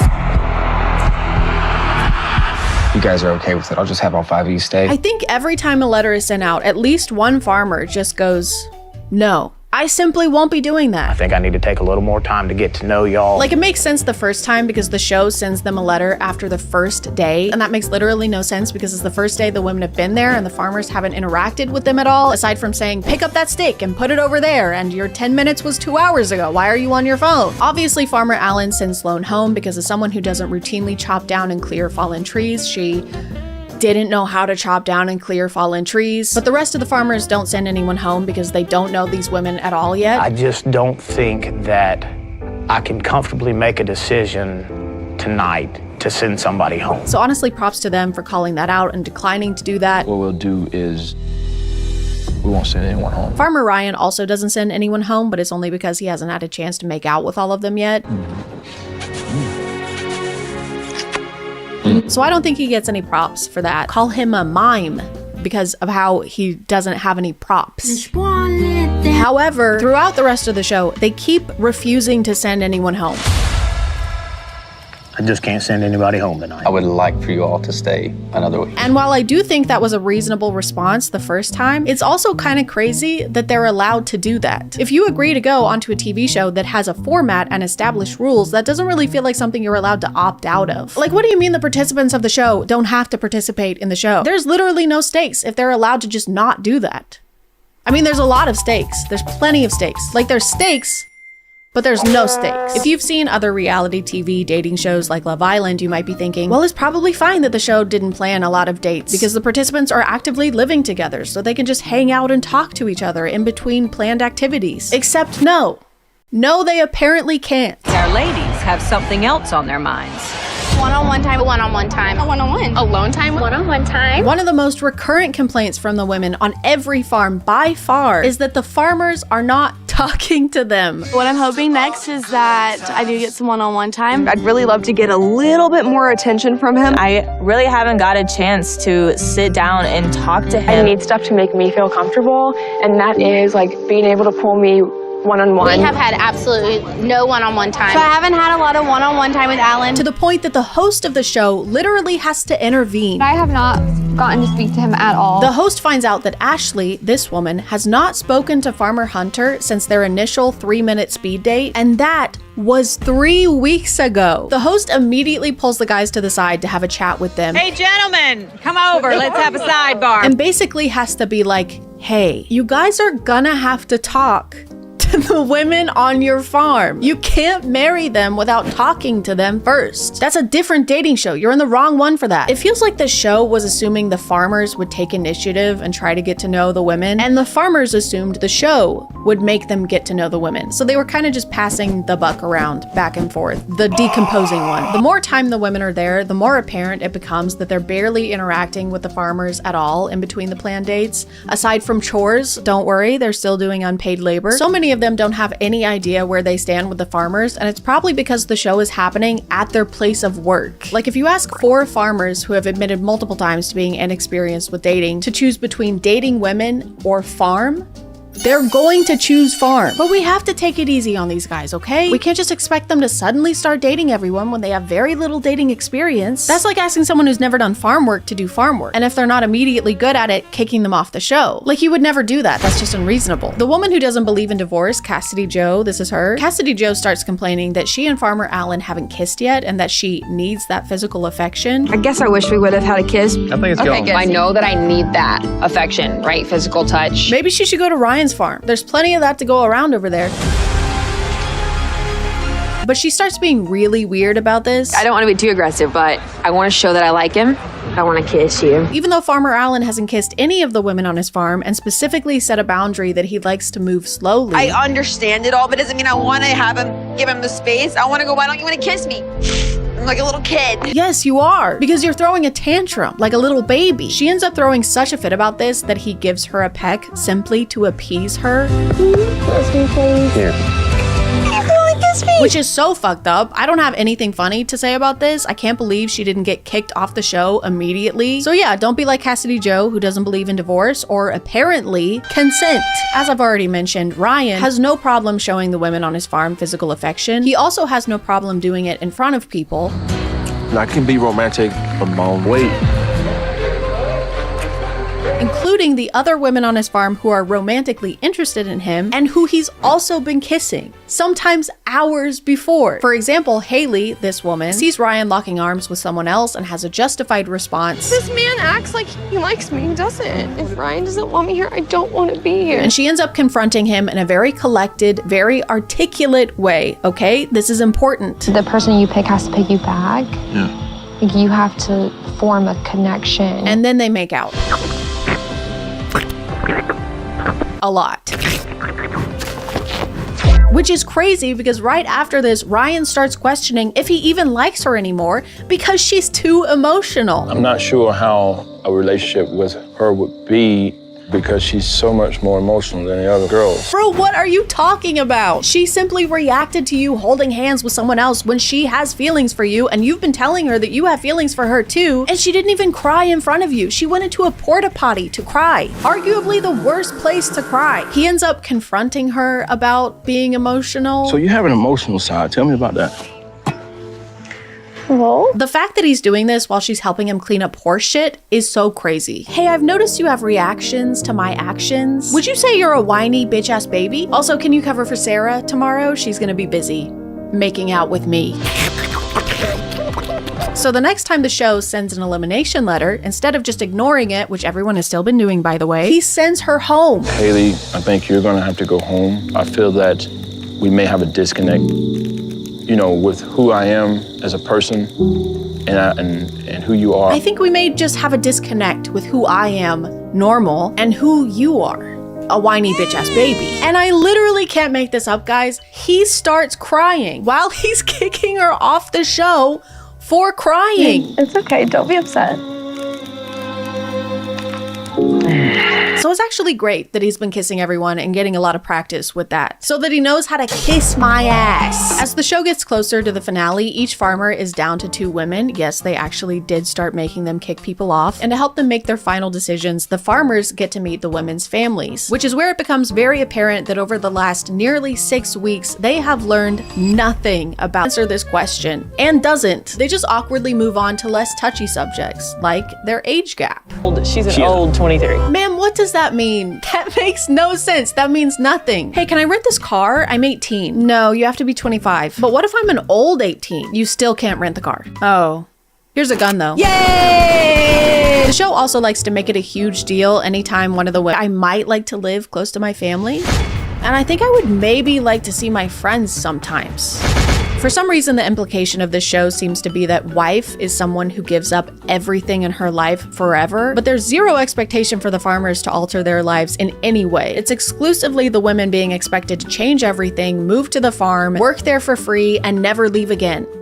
And that's a horse. I just described a horse. That's how a horse lives. Farmer actually wants a horse that can also wash his underwear. As the show gets closer to the final episode, they realize they have a little bit of a problem. Like I said, each farmer is supposed to be down to 2 women on their farm that they'll have to choose from during the finale. However, Ryan only has 1. Every woman on Ryan's farm has left.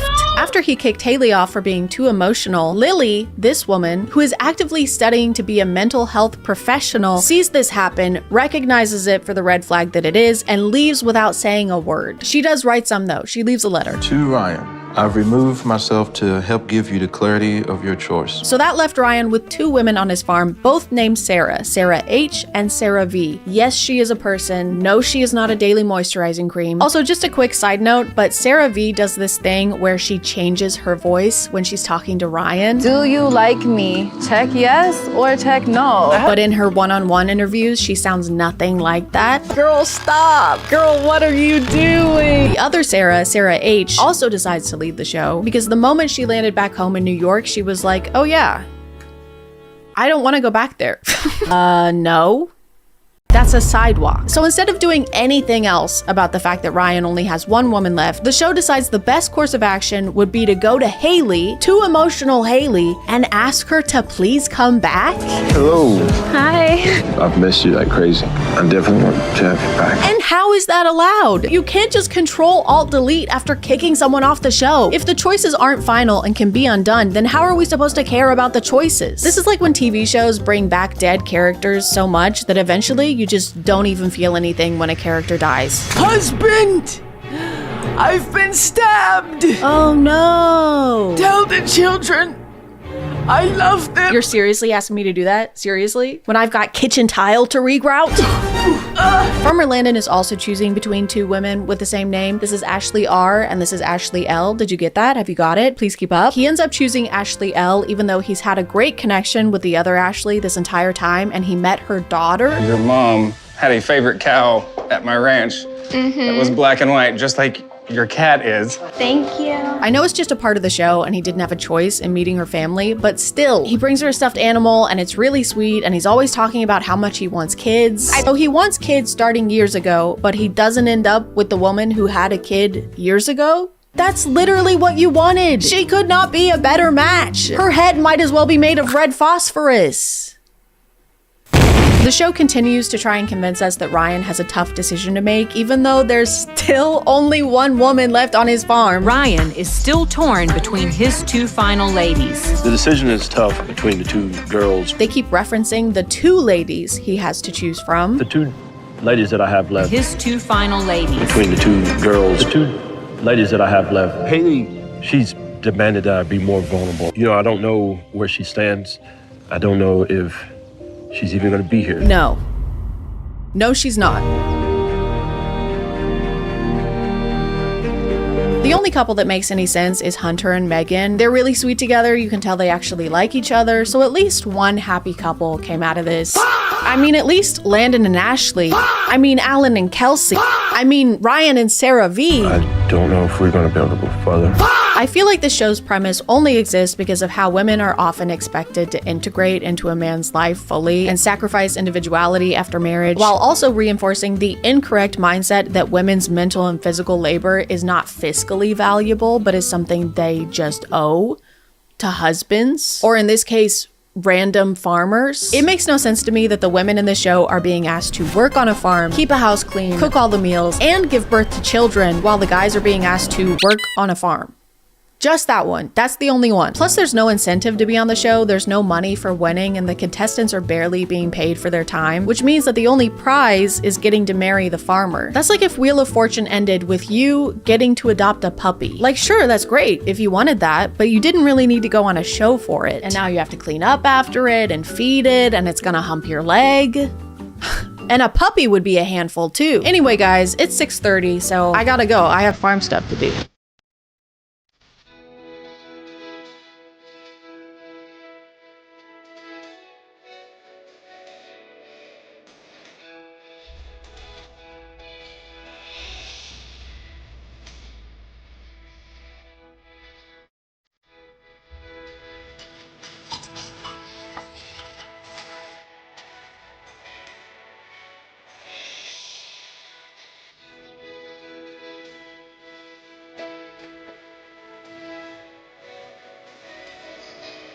Hey guys, and welcome back to My name is ChadChad. Not really. And today I'm here all alone. It's just me, just by myself. There's no one else here. Except for Danny. Say hi, Danny. Hi, Danny. I was really worried that you were gonna just start recording a video by yourself. And I was just gonna sit here and like watch you. So like I said, I don't know if the first video of mine that you saw was the Alpha podcast, but you posted a video pretty soon after that for the War Room people where they like fight in wars and summon fire. That is correct, yes. So I figured you would probably need a refresher. I found this account for you. They just post inspirational quotes and like rules for alphas like ourselves. Did you say like ourselves? Like ourselves, yes. Oh. Thank you. It's gonna sound silly, it might be hard to believe, but nobody's ever called me an alpha male before. I'm more of the alpha than you. Okay. Here's where my alpha is, and then here's where your alpha level is. That's why we need to watch these. You might get on the same level as me. I doubt it. Thank you to Raycom for sponsoring today, and let's get back to the video. Can a woman help you become a millionaire? Yes, only if you are a billionaire. I like that this was tweeted on Twitter for iPad. He was just like on his stomach with his feet swinging behind him. Can a woman make you money? The answer is no. Money and girlfriend do not go together. Either you make money or make a girlfriend. Either you make money or you go outside with a shovel, you dig up some dirt and just kind of sculpt it into a female. Just like all night, just bent over the bench with the air dry clay and like the Play-Doh toys where you squeeze it through the top. Just like the hair comes through the holes. Ah, she's beautiful. Listen close, baby girl. I may look like a gentleman, but you don't want to see the beast that lives inside me. I like to think that they have shoot days for these, like dedicated shoot days, and they bring multiple outfit changes, situate their glasses. Listen close, baby girl. I may look like a gentleman, but you don't want to see the beast that lives inside me. A well-dressed man is always better than a shirtless man. And then there's a man becoming shirtless in the background. And that's why I don't take off my shirt during sex. I don't take off my clothes when I shower. Wear my jorts, and my jandals. And my gen glasses. Why is he standing like that? His posture is like... This is filmed on the iPad. It's gotta like... That's right. The iPad is like falling, so he's like falling with it. So this is the guy that you don't be like this guy. This is the bad alpha. Bad alpha. No iPad for a week. Back in your cave. I failed to maintain a relationship because I don't know the art of lying. Lying. I think you should have just tweeted the first line of this tweet. I failed to maintain a relationship. Hey guys, just failed to maintain another relationship. Hey, what's up? My standards, bye. I was hoping that he was gonna speed up at the end because that would make more sense. My standards, bye. What? How did you get so fast? You must have bought a lot of crypto. You can flirt with my women. If she flirt back, she is now yours. Just letting you know, you can take my girlfriend away from me in the blink of an eye. If she even speaks a single word to you, take her. That is how ownership works, because you know, women you can own them. Mm-hmm. She spent my entire jean outfit budget on other things. She spent all my Johnny on McDonald's. Girl, you are like a coin. Aw, valuable? Nope. Two-Face. The only time you're allowed to speak to your girlfriend is if you're gonna use some weird like pun joke to demean her. I'm gonna need you to film B-roll for all of these. Yeah, do you want me to do this one right now? Do you have a briefcase? Girl, you are like a coin. Aw, valuable? Nope. Two-Face. Oh, you wanna divorce me? Okay.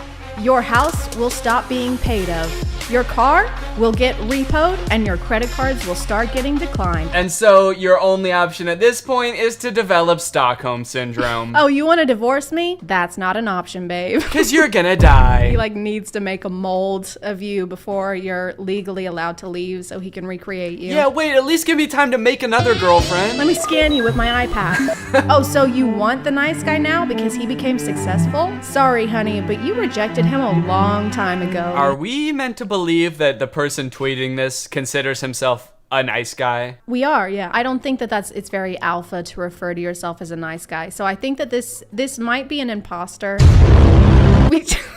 We should be wary. Who stole the alpha male's iPad? Emergency meeting. Who the f stole my iPad? Give it back. Going to a for love is like going to a library for workout.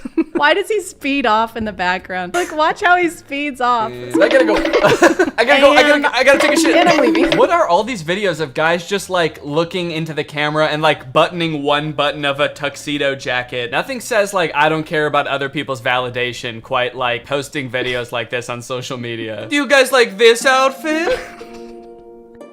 Do you like this shirt? My Joe tie? My Jotch. Jotch? Watch.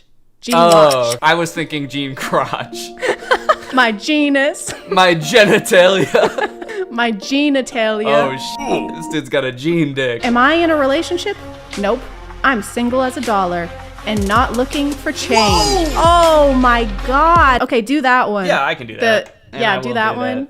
Make sure you get the push-up where all of their limbs stop touching the ground at the same time. I'll do that. So go ahead and read what you were reading. Am I in a relationship? Nope. I'm single as a dollar and not looking for change. I put my whole juicy in that one. I think I'm actually a little bit more alpha than when we started. That leveled you up at least 3 alpha levels. So go ahead and pat yourself on the jack. We should love, not fall in love. Because everything that falls get broken. Kind of like how you broke all of your ribs. What do you mean? I'm fine. The second half of this video is just me calling you an ambulance. Yeah. I'm just gonna put you edited into an ambulance in the thumbnail. Take like a screen grab of me like in midair doing that. In midair.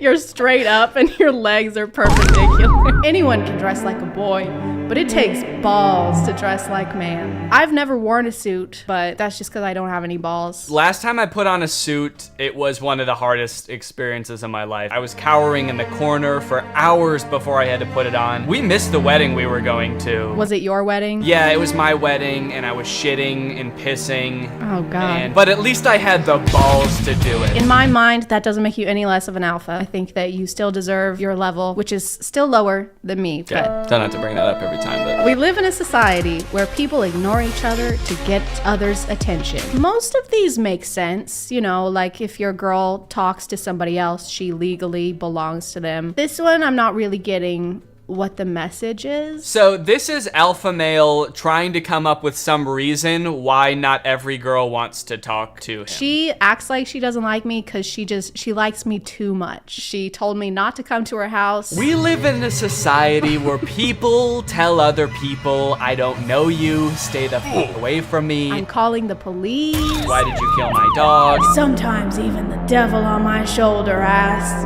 what the f are you doing? Where the f are we? Yeah. Why are you wearing that makeup? What the hell is going on? Did we just kill some people? Like, oh my god.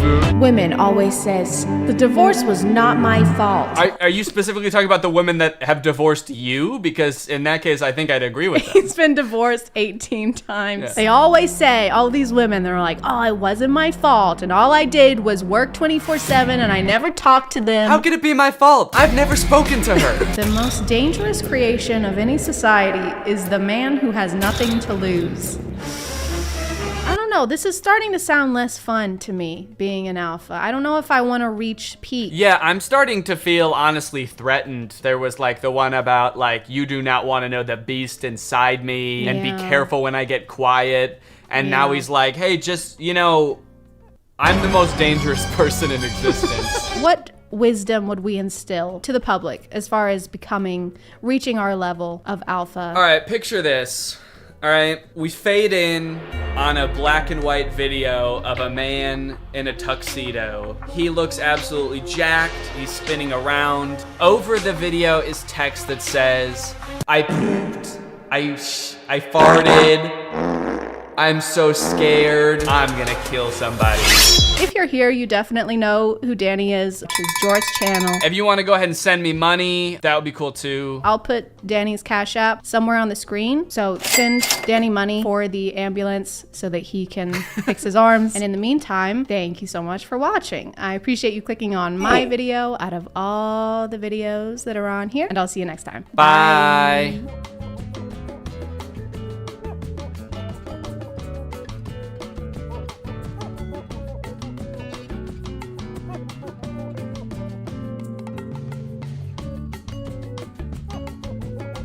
I don't want to talk about this. I know how dead my hair looks. This is my real hair, and I decided to bleach it over the weekend, and I'm surrounded by yes people who never try and talk me down, and now it's dead. Hey guys, and welcome back to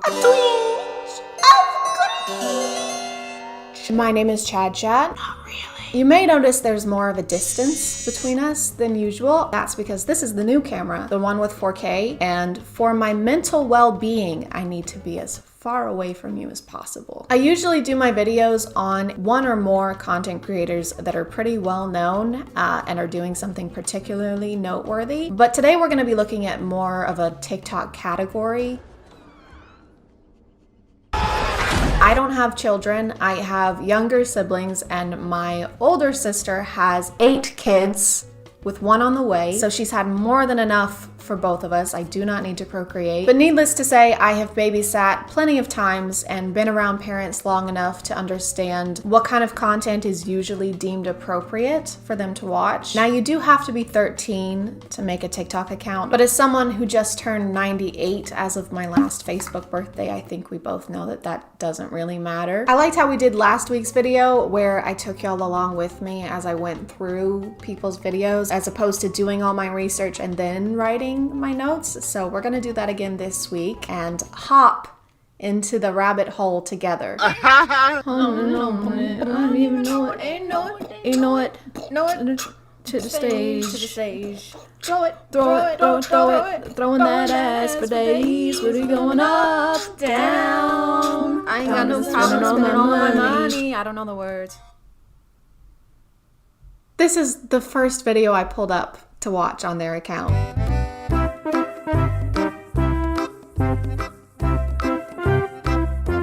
This page is called Tito Lizardo, and I just want to point out how unassuming it looks. The characters remind me of that app with the cat that had cameras in its eyes that was spying on people. I think it was Angela.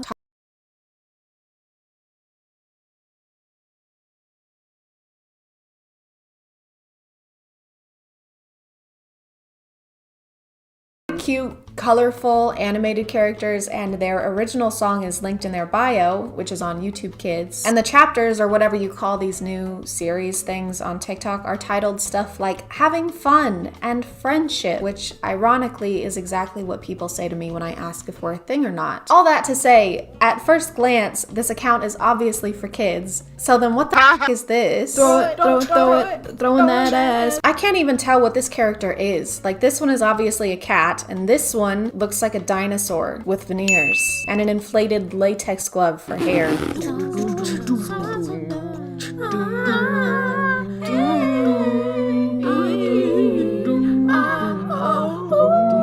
Do I know vowels? Do you know vowels? You're a cat. Why is there a smirk emoji here? Do you know vowels? And yes, that's my best attempt at a smirk. Hey, you come here often? You know vowels? Yeah, you do. What the fuck? My camera died here, and I only have 1 battery, so I ended up waiting for hours for it to recharge, and I ended up eating dinner and doing 3 loads of laundry because I have ADHD. It's hours later. Okay, so I went to their YouTube channel, and the music they released is in Spanish, so that might explain why they use the music that they use. But it doesn't really explain the animated ass groping between the 2 characters. You get the idea though. Their whole page is just them doing TikTok dances to popular sounds and using hashtags to make sure they reach their target audience. If you've seen one, you've seen them all, except you haven't seen them all. Thankfully. I probably have, because I have to screen record all these and scroll to the bottom of the page.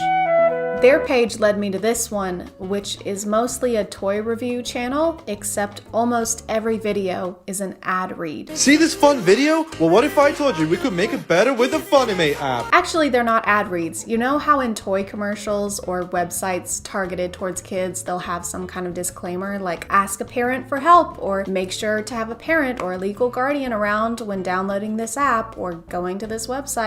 Fuck that. What is this? The Middle Ages? No, we're gonna show the kids step by step how to download and then make purchases within the app. I want a new doll! Well, I've got just the app for that. First you click on shop. Let's find the doll! I want this one! Let's see what it looks like in real life. We do this by pressing grab AR. It looks like so much fun. Let's buy it. We do that by pressing view details and then just buy product. So they can do it by themselves. No supervision needed. So Gabby's sitting just right there. We're gonna prank her.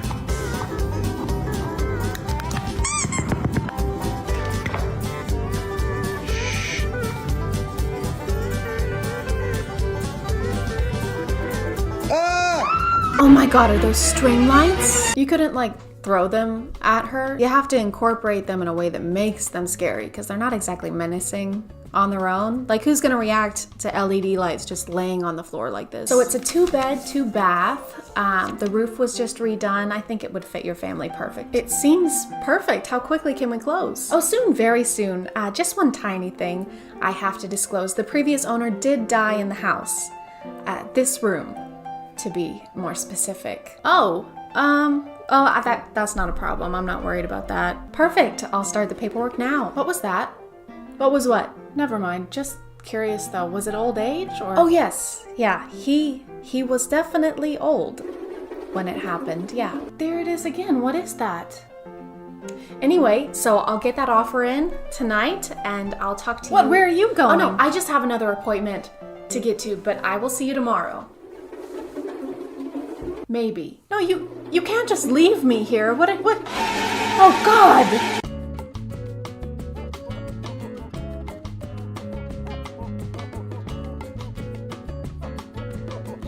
It's time to prank my girlfriend with the legendary poo prank with not one, but 2 poos. So, all we need for this is 2 of these disgusting poos, some barbecue sauce, and let's not forget about the toilet. We'll start by placing the first poo on the toilet because we didn't make it. Then the second poo is gonna go open this door. To make it extra realistic, we have to put barbecue sauce everywhere. Yeah, it was really important to put the barbecue sauce on there. They didn't look gross enough on their own. Oh my God, he smudges it everywhere. What is it with TikTokers and putting disgusting shit on toilets? In this case, literally. Now we just leave a disgusting handprint. It's ready. Now let's call her in. Gabby, come here. I didn't make it to the toilet. What is this? It's here as well. This is bad. I'm definitely putting a warning on this one. I should have put a warning on my last video with the toilet TikTok, but I didn't think to. I'm sorry. Definitely gonna put one on here though, because this actually made me nauseous. This is just so much worse, in my opinion. Gabby, come here. I didn't make it to the toilet.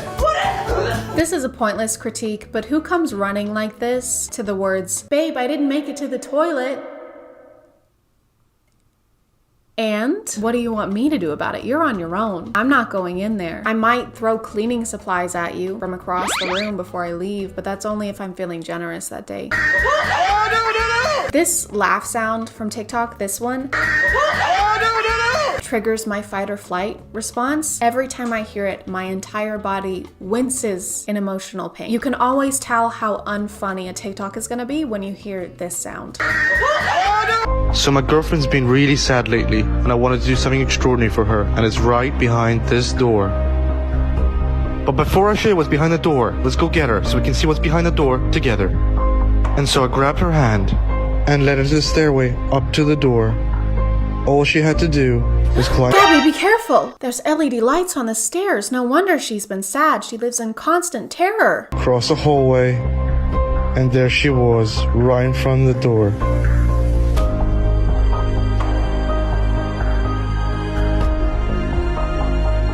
I love the camera angle changes. It doesn't break my immersion at all. Okay, Gabby, open this door. There's a surprise for you behind this door, okay? Okay, wait, let me open the door so that I can get a shot of your first real reaction. Sure, yeah. Okay. I just saw everything in there. What do you mean? I mean, I just saw everything in the surprise. I just saw the surprise. Yeah, Gabby, you help me set it up. Now get in there and act like our relationship was perfect for clout. It's just strange to me how literally anyone can up and decide they want to make content for kids online. Most of the people I make my videos on do have a younger audience, but these people are actually marketing themselves exclusively to children. Like they aren't making content that can be argued that it's for any other audience. What is she doing? Gabby, what are you doing? Just listen to some music. Which headphones are you using to listen to the music? These ones. The white ones? Try the black ones. They're magical and they change your voice. here. I want to sound like Charlie D'Amelio. Good morning, it's Charlie, and I decided I'm going to be vlogging today. You want headphones that sound so good that they make you sound like anything you want? Go on our profile, click this link here, and use code 15GabbyFaye to get an incredible discount. There's definitely a disconnect, I think, between the older generations and these newer social media apps like TikTok. My parents are technically baby boomers, and they had my little brother when they were in their 50s, so it'll be hard sometimes for them to see like animated characters and cutesy animals and see anything other than something that's been made for kids. I have another brother who is one of the most reckless, irresponsible people I know, and he has a TikTok account. The thought that he could tomorrow decide that he's gonna start making content towards kids and make money off of it is a nightmare. I'm not saying he would do anything creepy, but would he teach a bunch of 9-year-olds how to make a firework out of a red Solo cup and a tampon? Yeah. Yes, he would. Should he be able to do that? Probably not. I can't handle watching any more of this stuff today, so I'm gonna call it there. Thank you for subscribing, and if you are still here, thank you so much for watching. I appreciate you clicking on my video out of all the videos that are on here, and I'll see you next time. Okay, bye.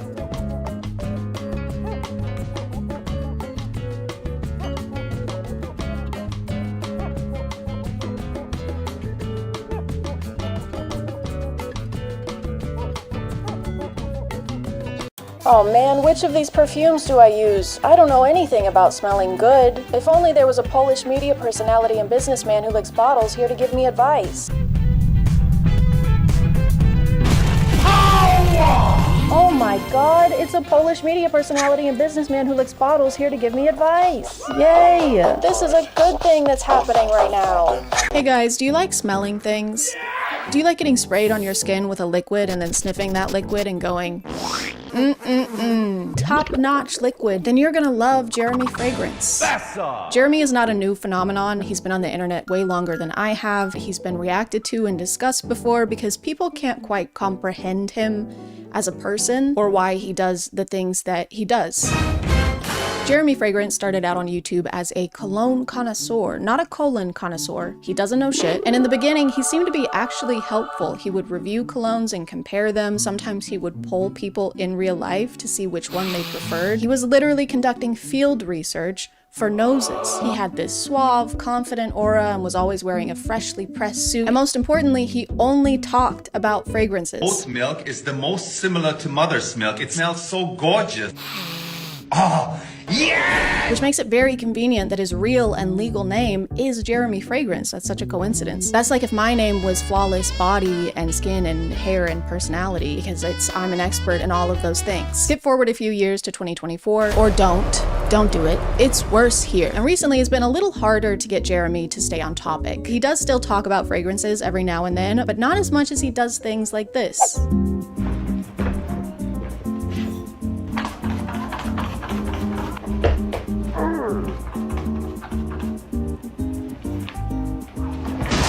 And when he does do a review, he'll start out talking about the cologne, but then by the end reveal some kind of deep secret about himself. Just like me after having 2.5 lemonade Trulies. And the last one I don't talk so much about is Perry Alice 360 Red. I love it, man. It's the dildo of the fragrance industry. I'm sorry, it's the what of the fragrance industry? I don't think that's necessary, Jeremy. You don't need to use that. Right. So be sure to check out the link in the description. Thank you to Bellesa Boutique for sponsoring, and let's get back to the video. But the most important update in Jeremy's content and his life journey is that he is looking for a girlfriend. And no one really saw this coming. He's only vaguely alluded to it in the past. All right, ultimately, of course, I want to have a girlfriend and a wife. What I want is I need to find somebody. I want a girlfriend, baby, and marry her. I'm still searching for a girlfriend. Nice. But now it's finally time for him to find the one and settle down. Love is just in the air.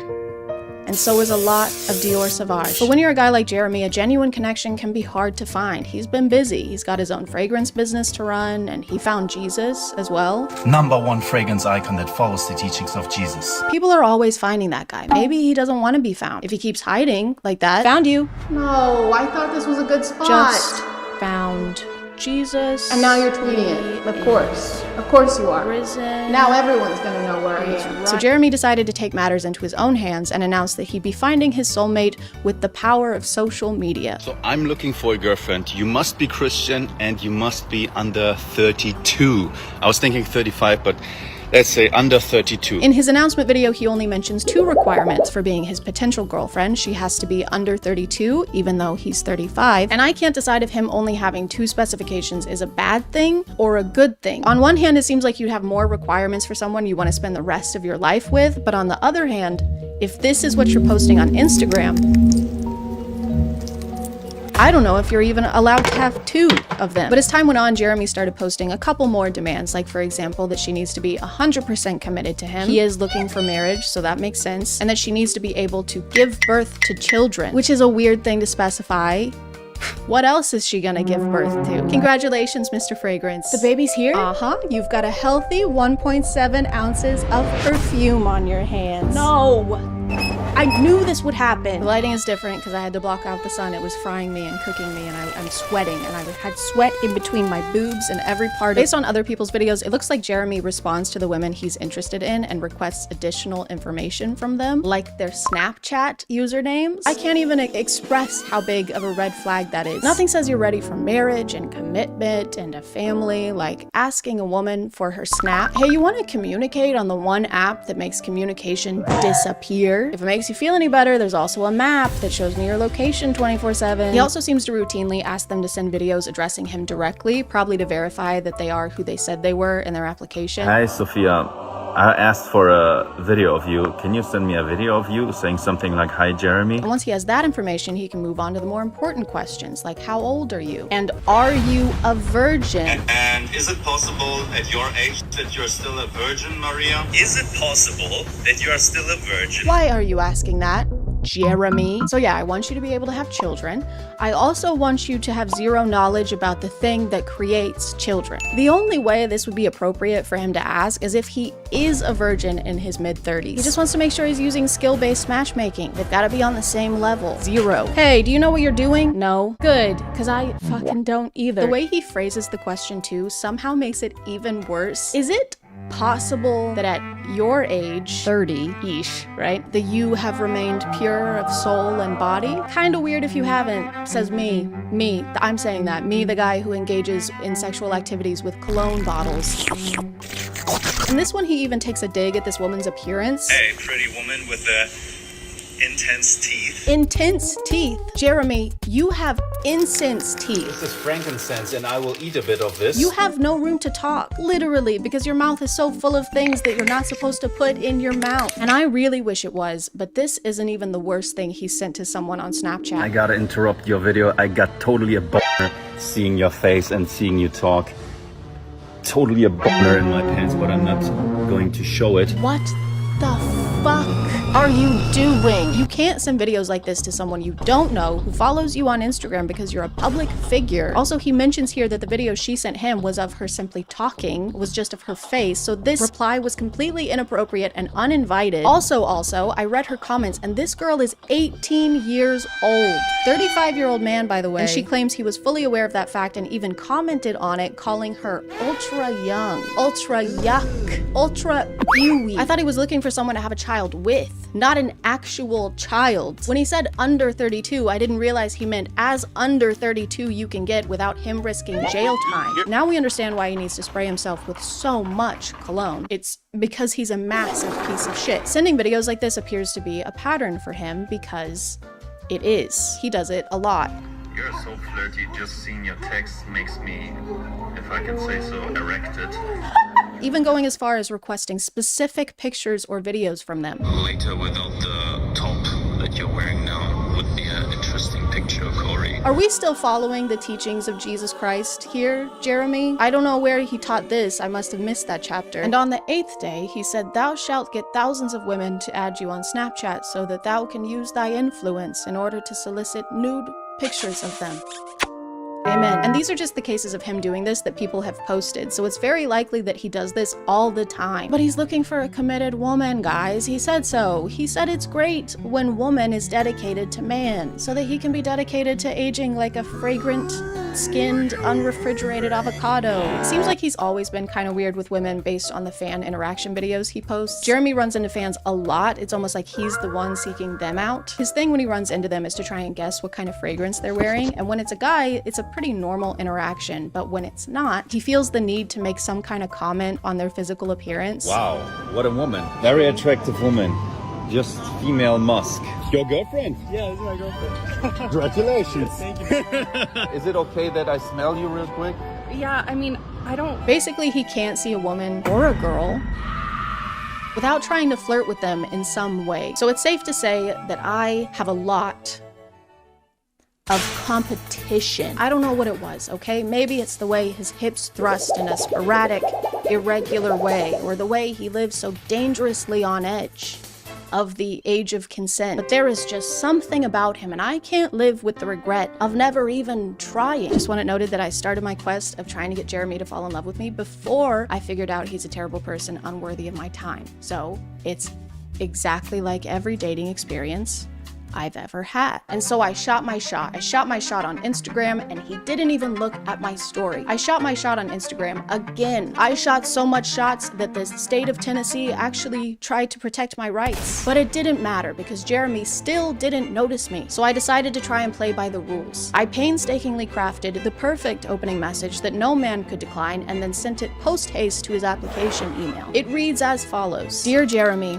if that is your real name. It's not, by the way. His name is Daniel. Who does that? Who says their name is something when it's actually something completely different, really, and not that at all? What kind of annoying? My name is not important, and I am a 27-year-old female. Works out semi-regularly and is fertile. Extremely fertile. I have 10 children.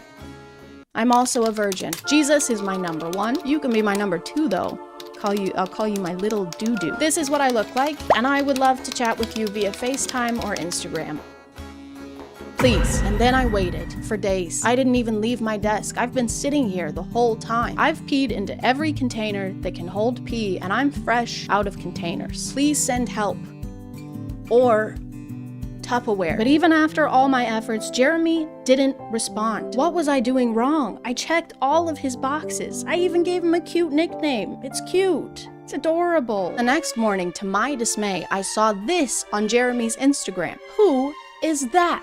That should be me. That should be my hand being awkwardly put on his face. That should be my foot being awkwardly put on his face. I felt defeated and relieved. Heartbroken. Mostly relieved. But I'll never stop trying. I'll never stop imagining the future we could have had. I'll never forget. I'm giving up. I'm not trying to get his attention anymore. Oh. I don't want to date him or talk to him. Okay. Yeah, I gave up.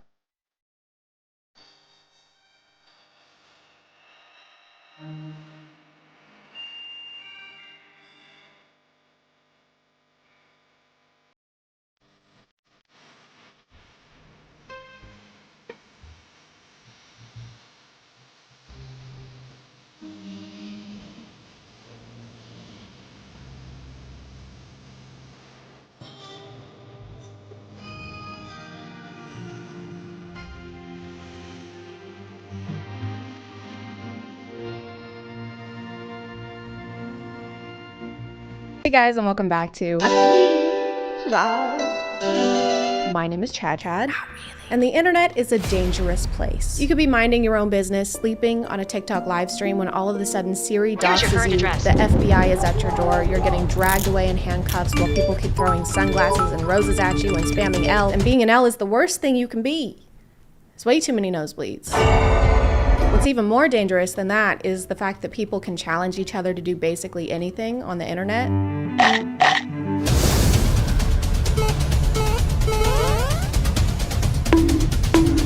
It's kind of like when someone dares you to do something as a kid and you go, no, I'm not going to do that. And they go, why? Because you're scared? And you go, fine, I'll do it. And then you drink bananas and Sprite until you blow up. I think internet challenges started to become popular around 10 years ago. It's 2012. Everyone's ringtone is Gangnam Style. Your mom has died 5 times because you forgot to send that text message to 10 of your friends. And white people have just discovered spices and they're pumped. I mean, they are so excited that they're eating them by the spoonful.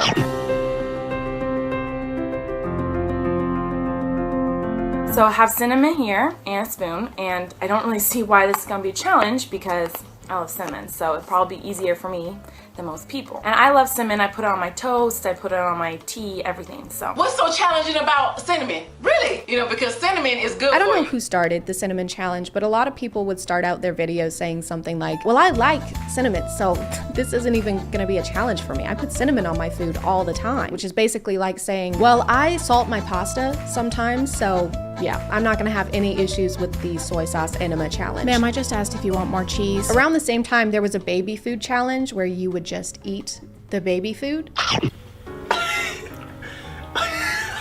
don't want to I don't know my spoon. So just take a spoon of it. It's not like it's inedible, like it's made for babies, so you'll probably be okay. If you were a few years younger, this would just be a food review. Today I will be reviewing this baby food because I'm a baby and I shit my pants. Gonna be trying this one, and this is the flavor spaghetti. Thank you to ExpressVPN for sponsoring today, and let's get back to the video. There was the Charlie Charlie challenge where you would communicate with a young ghost boy named Charlie Charlie. You have a piece of paper and it's a yes, yes, no, no. And you put 2 pencils on top of each other and then you talk to Charlie Charlie. Are you there? Charlie, Charlie, can we play? Does my parents love me? Charlie, Charlie, do you want to hurt us? Oh my god! I don't know why his name is just a regular name twice. That's fucking stupid. Who does that? One of my favorite parts of internet challenges is how the news reports on them. Some challenges are really stupid and can get people hurt, obviously. Don't do those. But according to the news, if you do any kind of challenge, even the renegade, you will die. The most dangerous dares and trends you should warn your children about. Number 1. The Charlie Charlie challenge. The kids are using pencils and paper. Guys, someone get Vice News. This is a trend with demonic and supernatural undertones. If this is undertones, what's overtones? Hey guys, today I'm gonna do the internet challenge where I literally attempt to commune with the dead. Hey, I kind of feel like you're gonna try and commune with the dead. Yes. It just feels a little demonic. Well, it's a demon, so it's a lot demonic. I just get the feeling that this has some supernatural undertones. Charlie Charlie, possess my mortal soul to do your bidding and use me to fulfill your mission of causing a number 2 pencil shortage. I don't know, it just has evil connotations, you know? Understandably, people got bored of this and just eating things that you're already supposed to eat. So they moved on to destruction of property.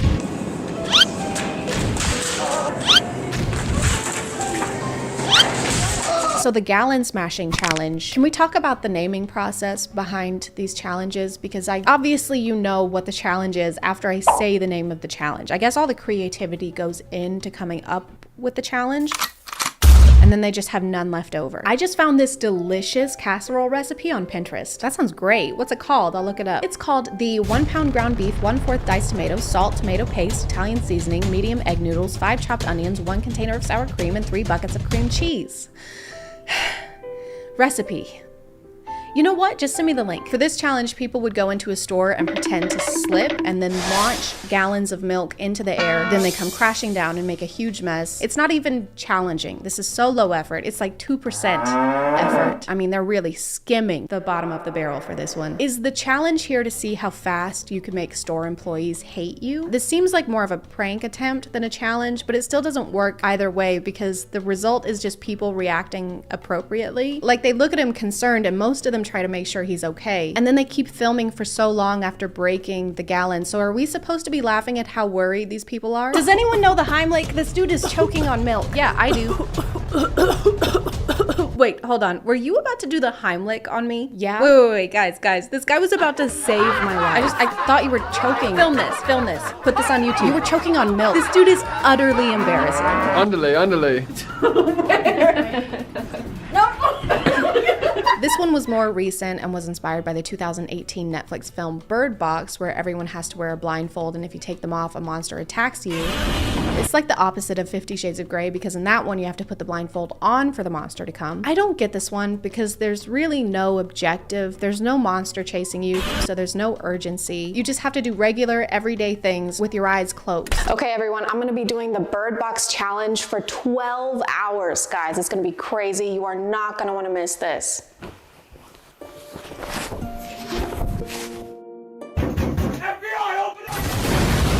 It's not a different day, I just got sour cream on my shirt. These were all kind of around before TikTok gained popularity, and then it did, and people realized that they could just do something they already want to do, but call it a challenge, and then it seems like someone else did it first, and you're just following a trend.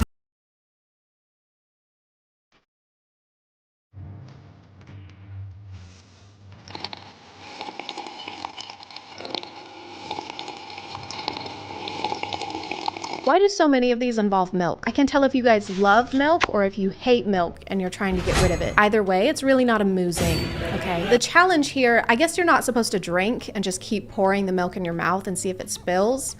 It will, but now that you have your milk, how about some chicken marinated in cough syrup?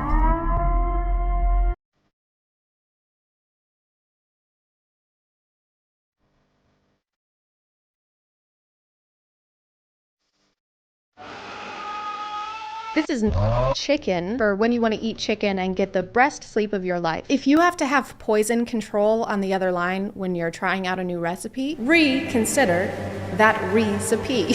But you have to be over 12 to use though, so is this chicken age restricted? Must be this tall to ride this chicken, but still don't though, because you'll die. Do you need an ID to eat this chicken? Do people get fake chicken IDs? So you were born in 1896, and you're from somewhere, Alabama. Yep. Right. And are you a big fan of poultry? Oh, I love poultry. I like William Shakespeare, Edgar Allan Poe. Okay, no, you can't have any chicken. Come on, dude, don't be such a cock. One of the most viral TikTok challenges so far was the devious or diabolical lick challenge. It started out with people taking something from their school bathroom, like a box of masks or a soap dispenser, but obviously it got worse.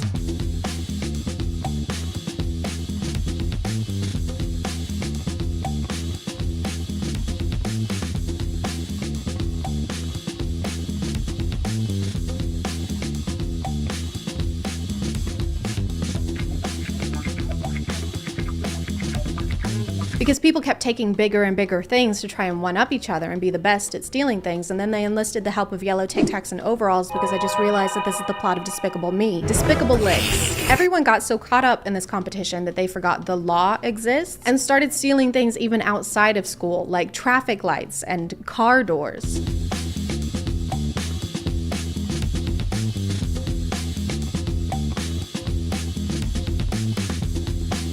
Honestly, I would rather you just take the whole car. Like, this is bad, but it's irritating also. Like, there's gonna be a draft. I have to work for UPS now. Just take the whole car at that point. Hey guys, my name is ChadChad, and today I'm gonna be jacking off this car. Send this video to 10 of your friends and challenge them to also jack off a car. Then we can jack off as a group. Some people think it takes a lot of skill to do this, but actually all you have to do is take a blindfold like this, and then the car basically jacks itself. Now it's important to put #challenge on this because then it's not admissible in a court of law. No, it definitely still is. Hey, can you get a shot from behind the car? Just like go behind this way. Perfect.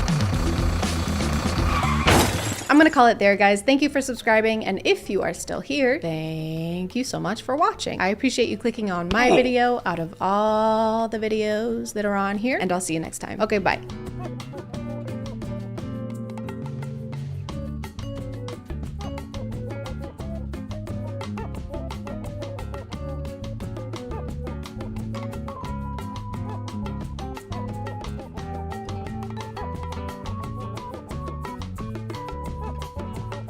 Hey guys, and welcome back to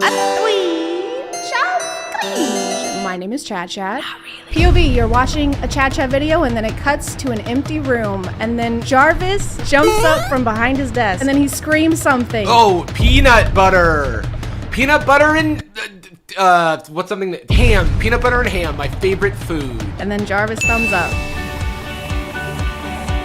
Oh wait, sorry, I've gotta change clothes. Wow. You have a name tag. You brought a name tag. It's actually official ChadChad merch. That is I think. official ChadChad merch. I am selling that. Yeah, it's a men's medium. It runs about $200 USD. $250 with shipping. There's no free shipping. Mhm. Don't expect handouts. We've been trying to make this video for a while. What has it been, like 3 weeks? It's just been marinating, you know, in like a fine wine. I think it's finally ready for Building suspense. It's intentional almost. Oh yeah. And it's totally not because we're just both really bad at planning. Definitely not. We're gonna watch some POVs from Fabian X Arnold.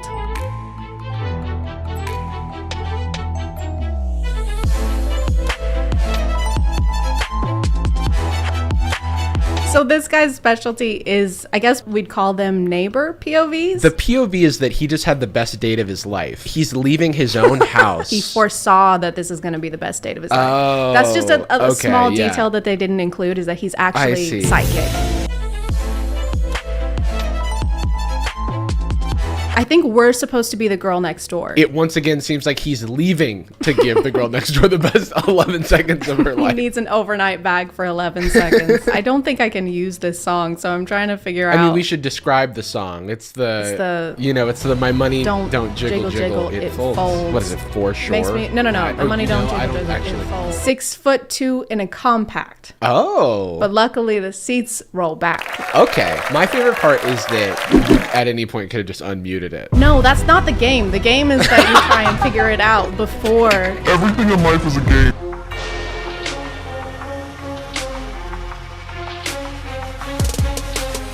You can just post this without the POV. It really does feel like he is going about his life, and then wherever he is, he's like, let me film a POV and just describe what I'm doing. POV, your boyfriend takes you to do laundry and he's just starting a load. And he looks at you longingly and it slows down as he's like pouring in the detergent. POV, you never dated a guy with a beard. He has the faintest beard of all time. He just didn't shave for 3 days. He's Yeah. like trying to take over the persona. He's like, I'm a beard guy. Us guys with beards. So you're minding your own business and you see a man with this much beard and you go, oh my God, is that a beard? Keeps my wife's name out your fool mouth. That sound totally makes sense in the instance of someone making a joke about you. For you to then say this to them about yourself. You just, his name is my wife. My wife. Yeah. And he speaks in the third person. Keep my wife's name. That's me. Out your fucking mouth, dude. I've got a coffee for my wife. Oh, yeah, me. Oh, my wife loves coffee. How you normally get out versus how you get out after you spot a pretty girl. He clearly thinks he's doing two types because he has this like he Does turns he? left. Like it's like I boom, think he's like stumbling kinda to get out of the water. It's hard to watch your videos when I'm out with my parents. I'm gonna tell your parents. Maybe don't watch thirst TikToks when you're out with your parents or out in general. The issue that I have with this is that, of course, you're on the struggle bus when you're literally treading water. The difference is he's no longer walking in water. Of course, it's easier to do a model walk. You're a human and you're on land versus in water where you don't usually live. Whenever I spot a pretty girl, I am treading water, but then the water goes away because she's so pretty. Normally I'm walking through life and it's tough and I'm like, oh. Pretty girls are all Moses and they just like part the waters. I think we're kind of getting to it. He likes Moses a lot. The song is called Moose, which is kind of like Moses. If you take those letters and mix them around, it totally says Moses, and it's not missing any letters that it takes to make Moses. Or a singular Mose. Mosey. Yeah, Mose. Mosey, part the Red Sea. My wife loves it when Mosey parts the Red Sea.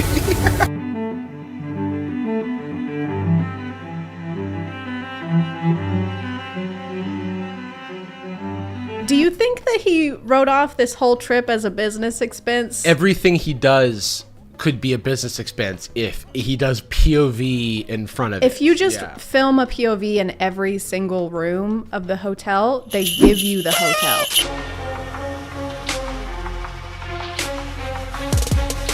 Should I hold on? His comment, should I keep What the beard? bro? What? You've barely got a 5 o'clock shadow. Maybe this is supposed to be a POV of a Spanish friend Oh, who's yeah. got Who has a luscious beard. because here he's not Spanish and he doesn't have a beard. This is an imposter. Like, we don't know who this is. Baby, I won't break your legs, only your abs. He says never break your heart, not never break my legs. Never break your heart. How about I break your legs?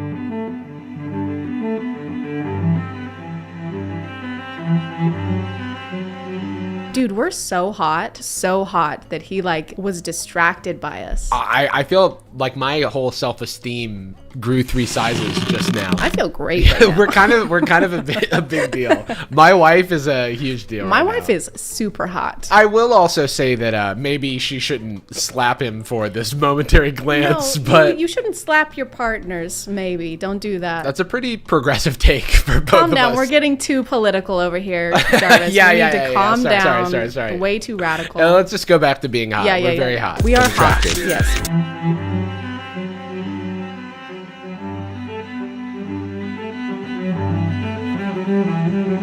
I feel like I'm in Memento and I'm like piecing together the like little shards of his life that I have. We're like on a case and we're gathering evidence Yeah. for like this guy's alibi, and we're like, okay, so he was in Paris on the 1st of May and then he was in Yeah. Dubai on the 1st of May, like 5 minutes later. Yeah, he really is traveling an awful lot. Awful amount. It's an awful amount of Awful amount. traveling. It's disgusting how much he's traveling. I can barely stomach all this traveling. You're in the train towards Paris. It's literally just like every step of traveling is just the POV. POV, you're checking into your train towards Paris. POV, you are buying the ticket online for the train to go to Paris.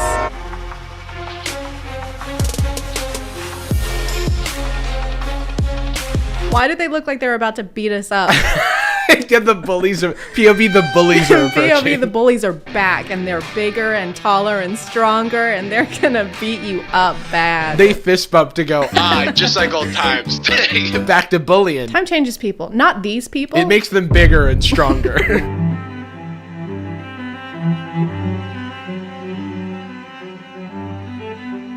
He doesn't have a beard in this one. You think he doesn't have a beard? I see a full beard on this man. Oh my God. Should he keep the beard? You're right, he does have a beard. I love that it looks like he has a V-neck kangaroo costume. Like it's a It's nice designer He cut. had it altered to be a V-neck. Make room for his necklace. No, that's for his beard because it's just bellowing Oh over. yeah, he it's he had to make shaped room into for a it. V.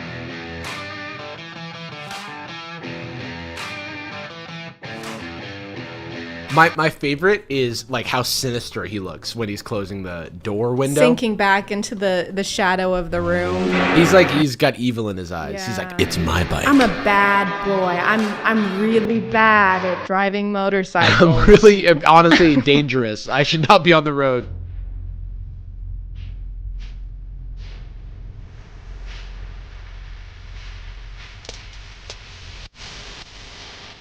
The concepts of his TikToks are so complicated and wrong. But they're also very simple. He should simplify his POVs though. Even It's mine simpler now. than like POV, you're at Paris. POV Paris. POV, I am Paris. I don't imagine the baseball bat situation. That's kind of my whole thing. It's because he was being so impressive with this baseball bat that she's asking him out on a date. That's what it is. Okay, maybe we fake date for a month. Maybe we fake date and maybe we go to Dubai and Paris. It's a movie actually. It's like just big Euro trip. What if we commit tax fraud together? POV, we're committing tax fraud with the boys. We're writing off non-business expenses. You're at your desk writing off like a trip to Dubai as a business expense, and then your neighbor sees you and you're like,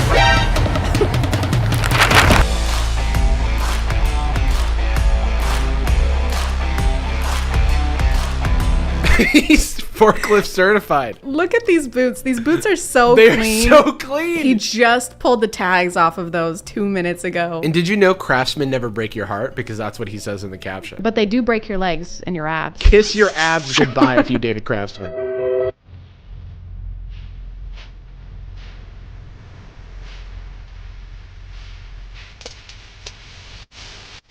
I love what he thinks a loser looks like. The yeah, socks the and sandals. sandals. They probably laughed at him for carrying around an umbrella everywhere. Yeah, they're he like, went. we're in Indoors. Dubai. Why do you have an umbrella? Yeah, dude, we're literally in the desert right now.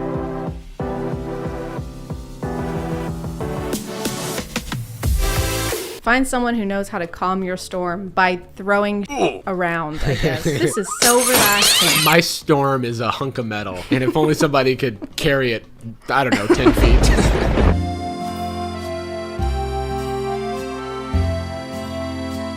I truly do not have any sort of grasp on what he means when he says POV now, because it's like, I don't know if we're supposed to be us, or if we're supposed to be him, or if we're supposed to be like a third onlooking party. We're friends, just hypothetically, not in real life, of course, dear God. We're not friends. But like, you were like, hey, let's get a coffee. We both go, and then I see this guy, and I go, auga, you know, like, wow, look at that barista. You say what? What did you say? What do you say again? I say, auga. Oh, wow. Okay. You know? Yeah. Which is like, I think that this is his response to, you know, people go to the coffee shop and they're like, oh my God, the barista was so cute at the coffee shop. But then why isn't the POV just like, you go grab a coffee and there's a cute barista? I don't think you understand the POV format. Well, yeah, I am just a stupid, stinky head that doesn't know anything. Like, your words, not mine. Describe the relation to your brother. Jarvis, describe your relationship with your brother. I don't know if you actually have your hypothetical brother. Describe what relation to your brother you have. So the relation that we have is a blood relationship where we are brothers. Yeah, go on. I need more. And so we share a mother. Okay. And we are both men. And so the word for that relationship is brother. So that's our relationship. That's it? That's all you have to say about it? Yeah. Wow. Okay. It's kind of a letdown. POV, your dad told you to demolish the treehouse you built as a child. That's so sad. This is the darkest one yet. It looks like that would be very dangerous, what he's doing right now, right? He's like standing under the treehouse and chopping the support beams for it. He's chopping the support. POV, your dad told you to put your life at risk. I thought I could make a sound of an axe hitting wood, but then I lost it. No, you got it. You got it. It sounds more like a bush shaking. That's not what you wanted? No. Can you do a tumbleweed? Swoo.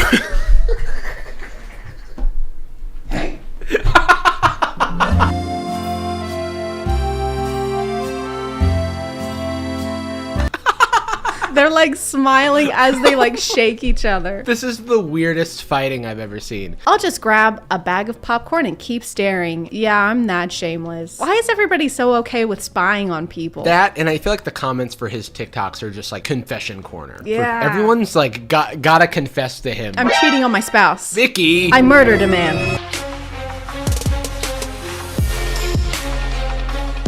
Like, gun to my head, could not tell you if this group of three people is the same as any of the other groups. If this guy in the middle people. just took over the account from here on out, I would never notice. Yes, like if he just grew some scruff and was like, do you like my beard? I would be like, this is the same guy. I think we should make our own like type of this POV. POV, I'm Jarvis and I'm on the phone and I'm really angry. Really angry. Oh no, POV, you're not angry anymore. POV, you're flirting with someone on the phone now and you're not angry. Okay, I don't know what that is. POV, you throw the phone. You have succeeded in something very important. Yeah. Okay, well, thank you for coming onto the ChadChad channel. What do you do? I'm still trying to figure that out, to be completely honest. Thanks for having me. But if you really do want to find me, you can find me on YouTube at Jarvis Johnson is my name, and making YouTube videos is my game. I'm cutting that out. I'm not leaving. And if you are still here, thank you so much for watching. I appreciate you clicking on my video out of all the videos that are on here. And we'll see you next time. I'll be back every no, time. He won't. Every time. No, I'm he back. won't. All right, bye.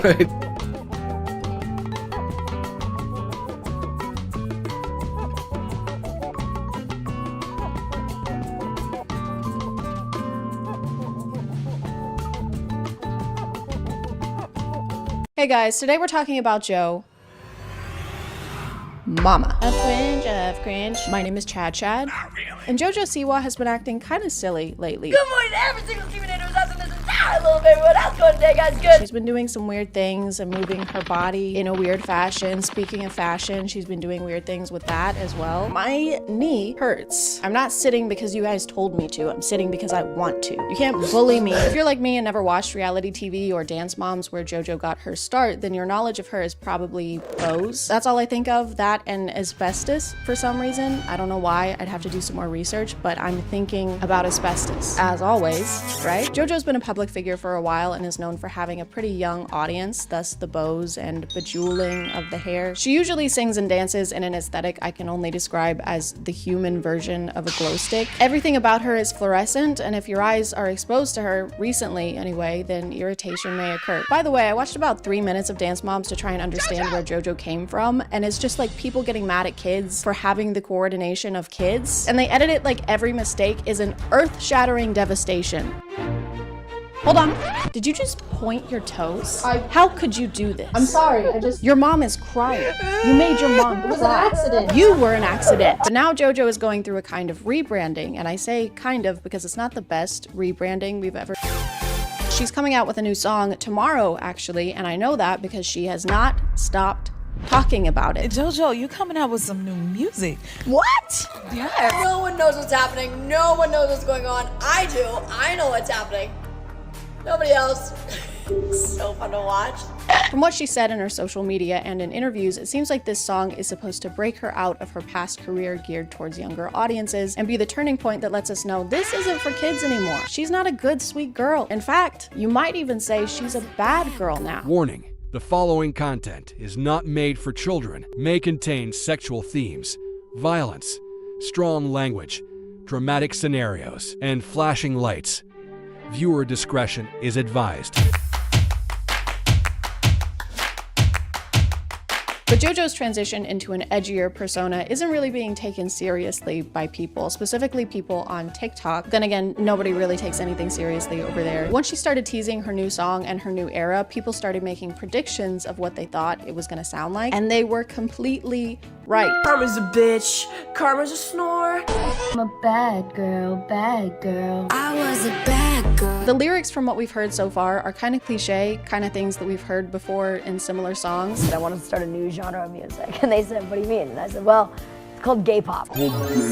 Songs like Applause by Lady Gaga. It's the On My Own Miley Cyrus. Can't Be Tamed Miley Cyrus. But according to JoJo, it's the music video we need to watch out for. I've gotten this comment a lot.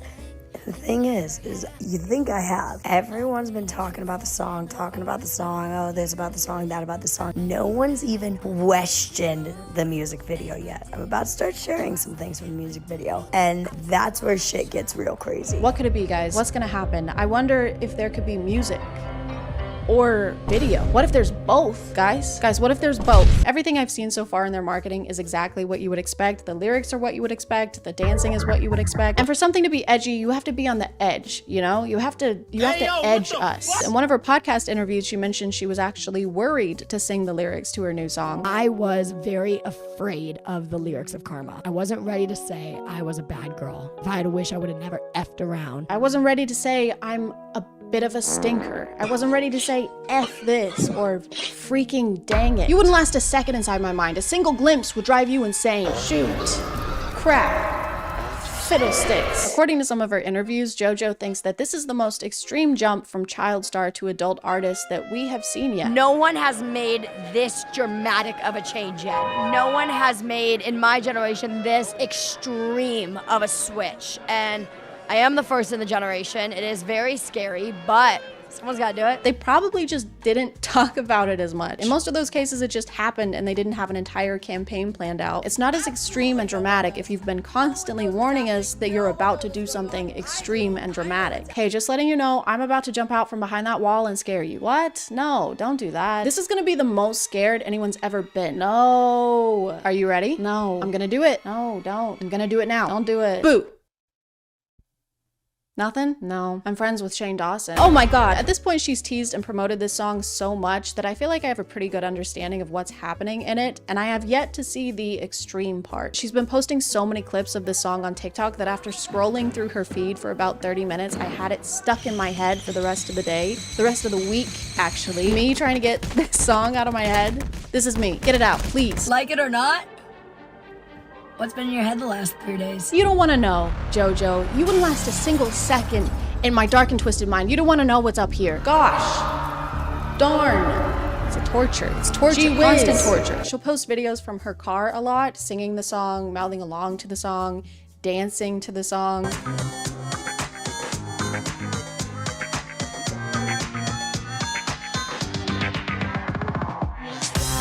She even got her car wrapped with her face on it to promo her new song, which apparently she's been doing for a while now, even when she's not promoting something. I barely want to see my face at all, much less pay thousands to have it plastered on a Kia Soul. So it's just a waste of money. Stop car wrapping. Sweaty, knees weak, arms are heavy. There's vomit on his sweater already. I said stop. Mom's spaghetti. I think one of the most controversial things about her new era, though, is the dance for her new song. She's been posting videos of the choreography, and people that are not fans, they don't like it.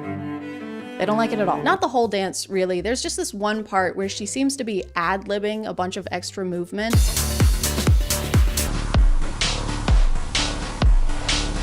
The other dancers don't seem to be doing quite the same dance that JoJo is, but despite the spinal trauma, she can't stop doing the dance. Literally, she'll go through the dance sitting in her car. She'll rehearse the dance after rehearsing for 12 hours. She'll rehearse the dance in bed.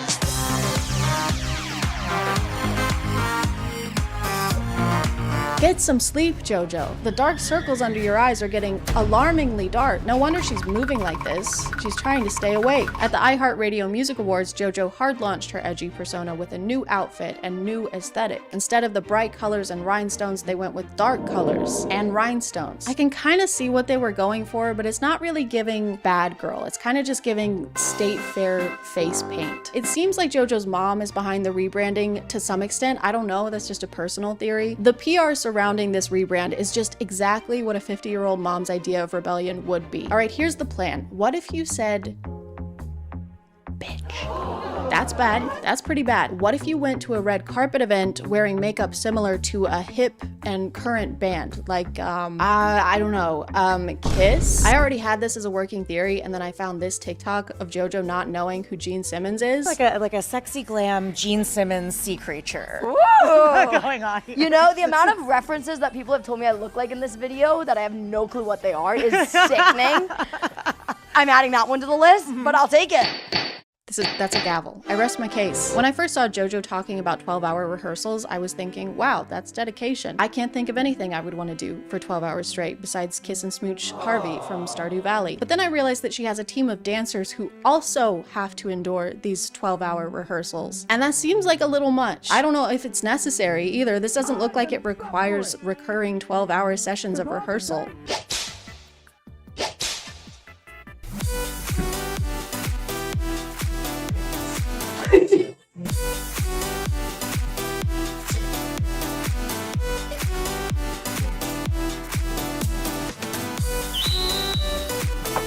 That was close. I'm getting better.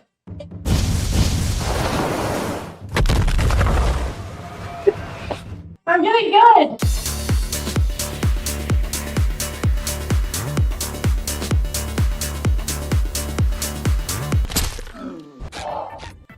Ah! Oh my God. My knee hurts. Cut the cameras. Shut it down. Call an ambulance. But intense rehearsals are nothing new for JoJo. Apparently, she and her mom started a pop group a while back with 6 young girls. She formed them after herself, kinda, with the bows and rhinestones and bright colors. It's basically like she tried to make 6 versions of herself and put them in a group together, which would make them JoJo's, JoJo's. They went with XOMG Pop. Mine was better. According to one of the members' moms, the conditions were way too intense for young girls. They say the rehearsals were long and physically exhausting, and the Siwas were allegedly trying to get the members to cry for the cameras and pit them against each other. One of the members had chronic health conditions, and days before one of her surgeries was at a rehearsal and started bleeding from her stomach, and Jessica Siwa told her to put a pad on it to keep blood from getting on the costume. The costume isn't the issue, Jessica. There shouldn't be blood at all. This is literally putting a band-aid on the situation. Also, they fired this member and her mom after her mom tried to say something about the conditions. So I guess JoJo is telling the truth. She was a bad girl. It's like they're trying to get people riled up and have some kind of reaction about how crazy she's being or how psycho she's acting. They're saying psycho. No one else is saying psycho, just them. They probably think I'm psycho. Valid. I'm sorry. The old JoJo can't come to the phone right now. Why? That bitch is in dreamland. They even orchestrated a paparazzi session as JoJo is leaving a sex store. Oh no, is this me holding a giant penis plushie while decked out in merch promoting my new song coming out on April 5th? I said April 5th, write it down. With the words 18 plus only conveniently hovering above my head? Guys, please. Come on.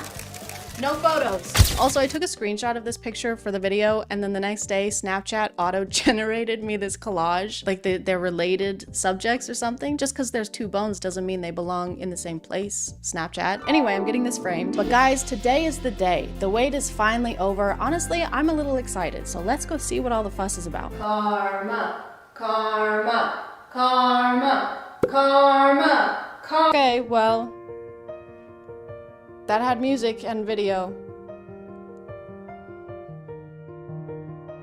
Bye.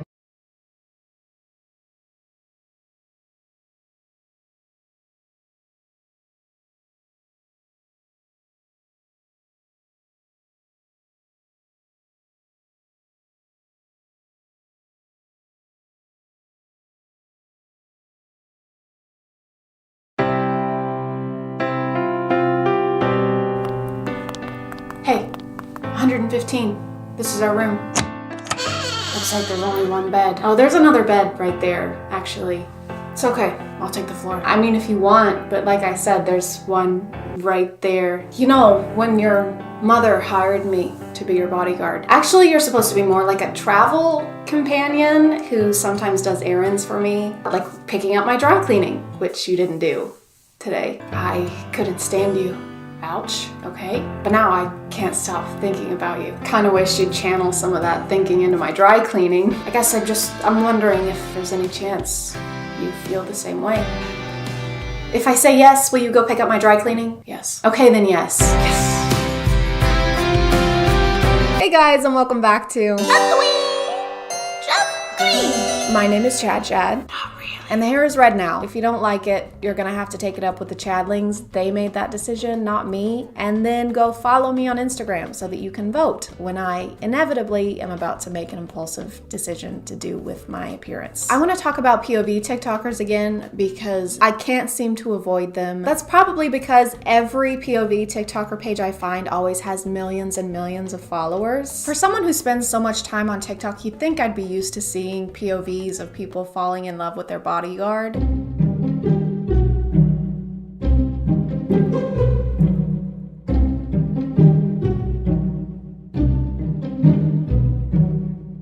But I'm not. By the way, who started the bodyguard thing? Why is that the new, like, mafia boyfriend? Bodyguards have shifts. You would need more than one. They have to switch out. And why can you only afford one hotel room that happens to have one bed in it? If you can afford a bodyguard, you can afford 2 hotel rooms, okay? Are you okay? You seem a little off. Oh, okay. First of all, nothing to be embarrassed about. Totally natural. Second of all, let's get this jacket around that waist. Don't worry, it's my jacket. Doesn't have cooties. Alright, I know I got a pad here somewhere. Oh, there it is. Okay. This is for you. If you want a tampon, go to the nurse's office. She's got plenty. You're gonna be wanting these. Tylenol and ibuprofen. It helps with the cramps. And, yep. New shorts. They might be a little big on you, and if they are, don't worry, you can take my jacket home. Just bring it to me tomorrow. Okay? You're gonna be fine. So, you had an idea, and you were like, this is a good one. So you came up with what you were gonna say. Let's get this jacket around that waist. Filmed it, watched it back, probably a lot more than one time. And at no point did it cross your mind to be like, maybe I shouldn't smirk or wink at the hypothetical student I'm talking to in this. The confidence it takes to watch this back and have 0 second thoughts is substantial. This video makes him seem like kind of a savior, like he's doing this person a huge favor when it's just the bare minimum, really. Like if a woman made this TikTok, everybody would be like, yeah? And yeah, I'm okay with touching an unused pad or tampon, and I'm not totally repulsed by periods. I'm just not like other guys. Let's get this jacket around that waist. Don't worry, it's my jacket. Doesn't have cooties. And the jacket comment. Where did that come from? Here, use my jacket to cover the stain. Great, thank you. Don't worry, it doesn't have cooties or anything. No weird germs. It's perfectly clean. Well, I wasn't thinking that.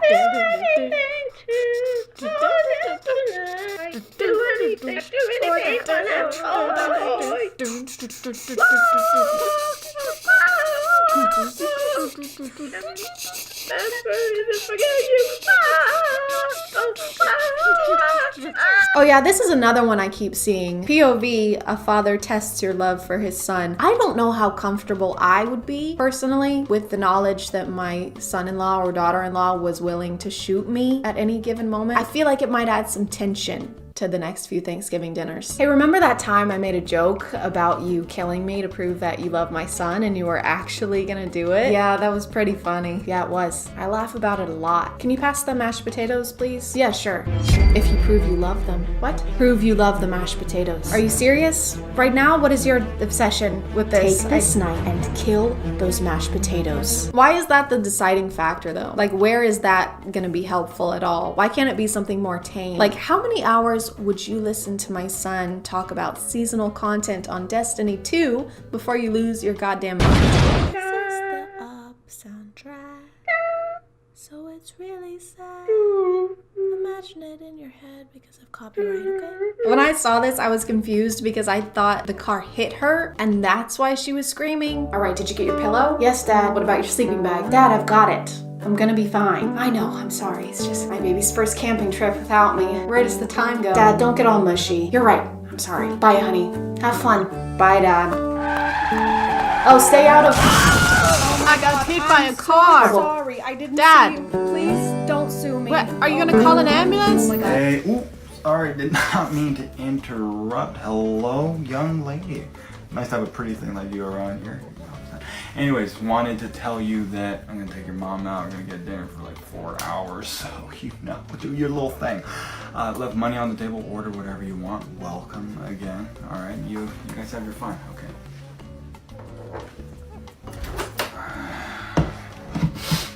Oh no, act like I ain't even here. Just have your fun.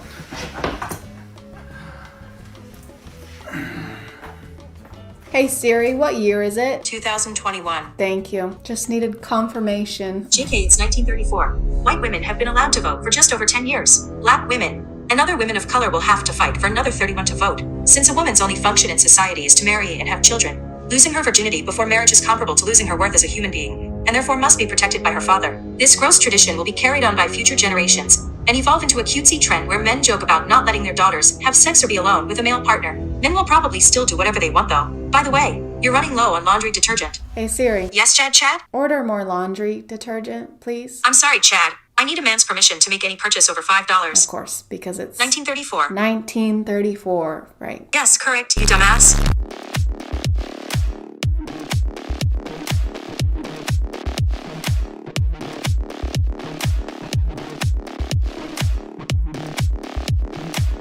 So he just shoots them. I can't say I'm surprised. Most of these POVs either end with misogyny or someone dying. I don't understand though. POV, one of the parents hit on my wife. Which parents? Like, are you at a PTA meeting or do you mean your parents? Because I can't decide which one is worse. Why is she so nonchalant about what just happened? Honey, these are my moms. This is Abby, my girlfriend. It's nice to meet you. Abby, that is such a lovely name. I guess it had to match the rest of you, huh? Did you just shoot your mother?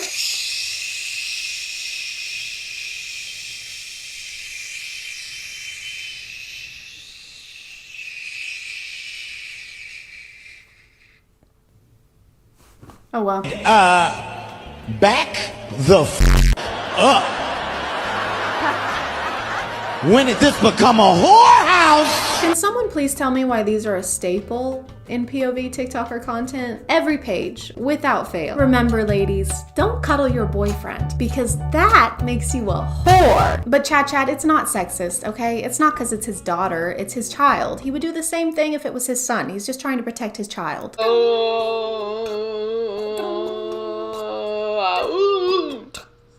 Take the rubber off. Meat to meat. Meat to meat.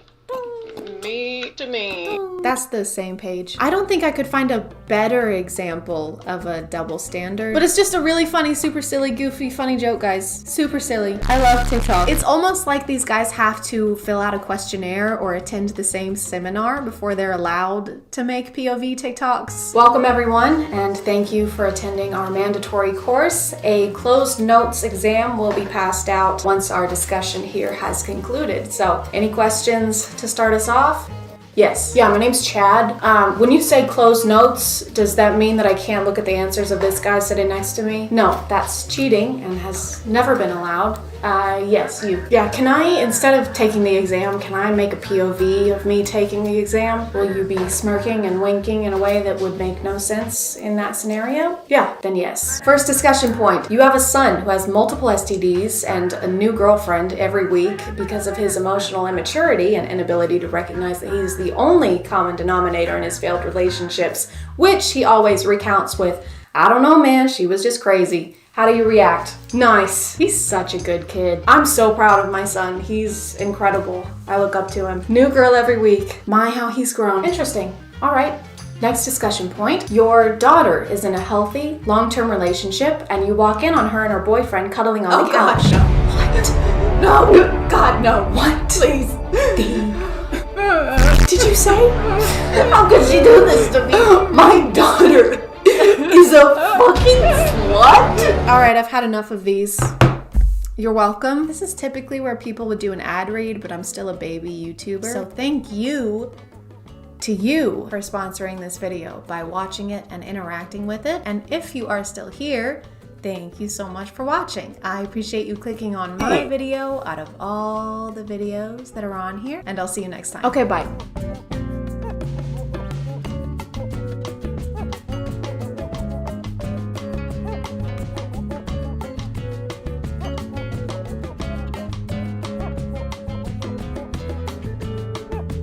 Hey guys, and welcome back to your minimum wage job. I'm your manager, and no, I don't care that your grandmother is dying. I will see you at 5 a.m., and no, I will not stand up for you when influencers berate you for not giving them enough chicken al pastor.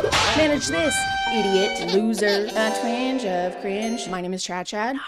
And why are we harassing Chipotle workers? Why are we doing that? What's going on? There's been a trend recently where people will go into their nearest Chipotle restaurant with a camera, whether it be an iPhone or a full-fledged filming crew, and point it at employees while ordering. Why are they doing that? Is it because they have a deep appreciation for the art of burrito folding? Is it because they've never been to a Chipotle before and they want to marvel at the decor style? I don't know if that's a decor style. I'm not Joanna Gaines, but it's actually none of these. Filming workers while they're making your order was recently rumored to be a kind of life hack that will get you bigger portions and more food overall. But I think the instructions got scrambled like in a game of telephone, because some people heard, wait, so you're saying if I'm mean to service workers, I'll get more food? No, that's not what I said. I didn't say to do that.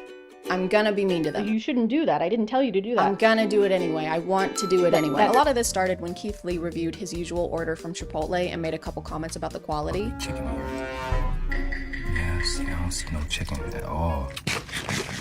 I don't taste much flavor. Everything is freezing cold. When I say freezing cold, it tastes like it was in the refrigerator. In my opinion, this is a 2 out of 10. I just gotta be honest. I don't mean no harm in no kind of way. Something changed, and I don't know what it is. He also says the portions have been really low lately, and that resonated with a lot of people in the comments. Some say the portions have been inconsistent or decreasing. Meanwhile, the prices keep going up, and it can cost $20 for a single chicken bowl with chips. A lot of the comments agreed with him that the food is frequently cold or that the quality has been getting worse. His video got over 16 million views, so it's safe to say that it caused a little bit of a stir, a little bit of a stirring and whirring. People don't like it when you give them less food. Animals don't like it either. Bones let me know that the other day. But a couple weeks after Keith's video, this one also got really popular. Apparently, we have hated on Chipotle so much that managers are allegedly providing notices to their employees that if anyone is ordering with their phone out, potentially recording, to just load it up. Go ham. I'm pretty sure this person doesn't and hasn't worked at Chipotle, and she doesn't say where she heard this from. Personally, I don't believe anything anyone says ever. And yes, I have a great relationship with my family,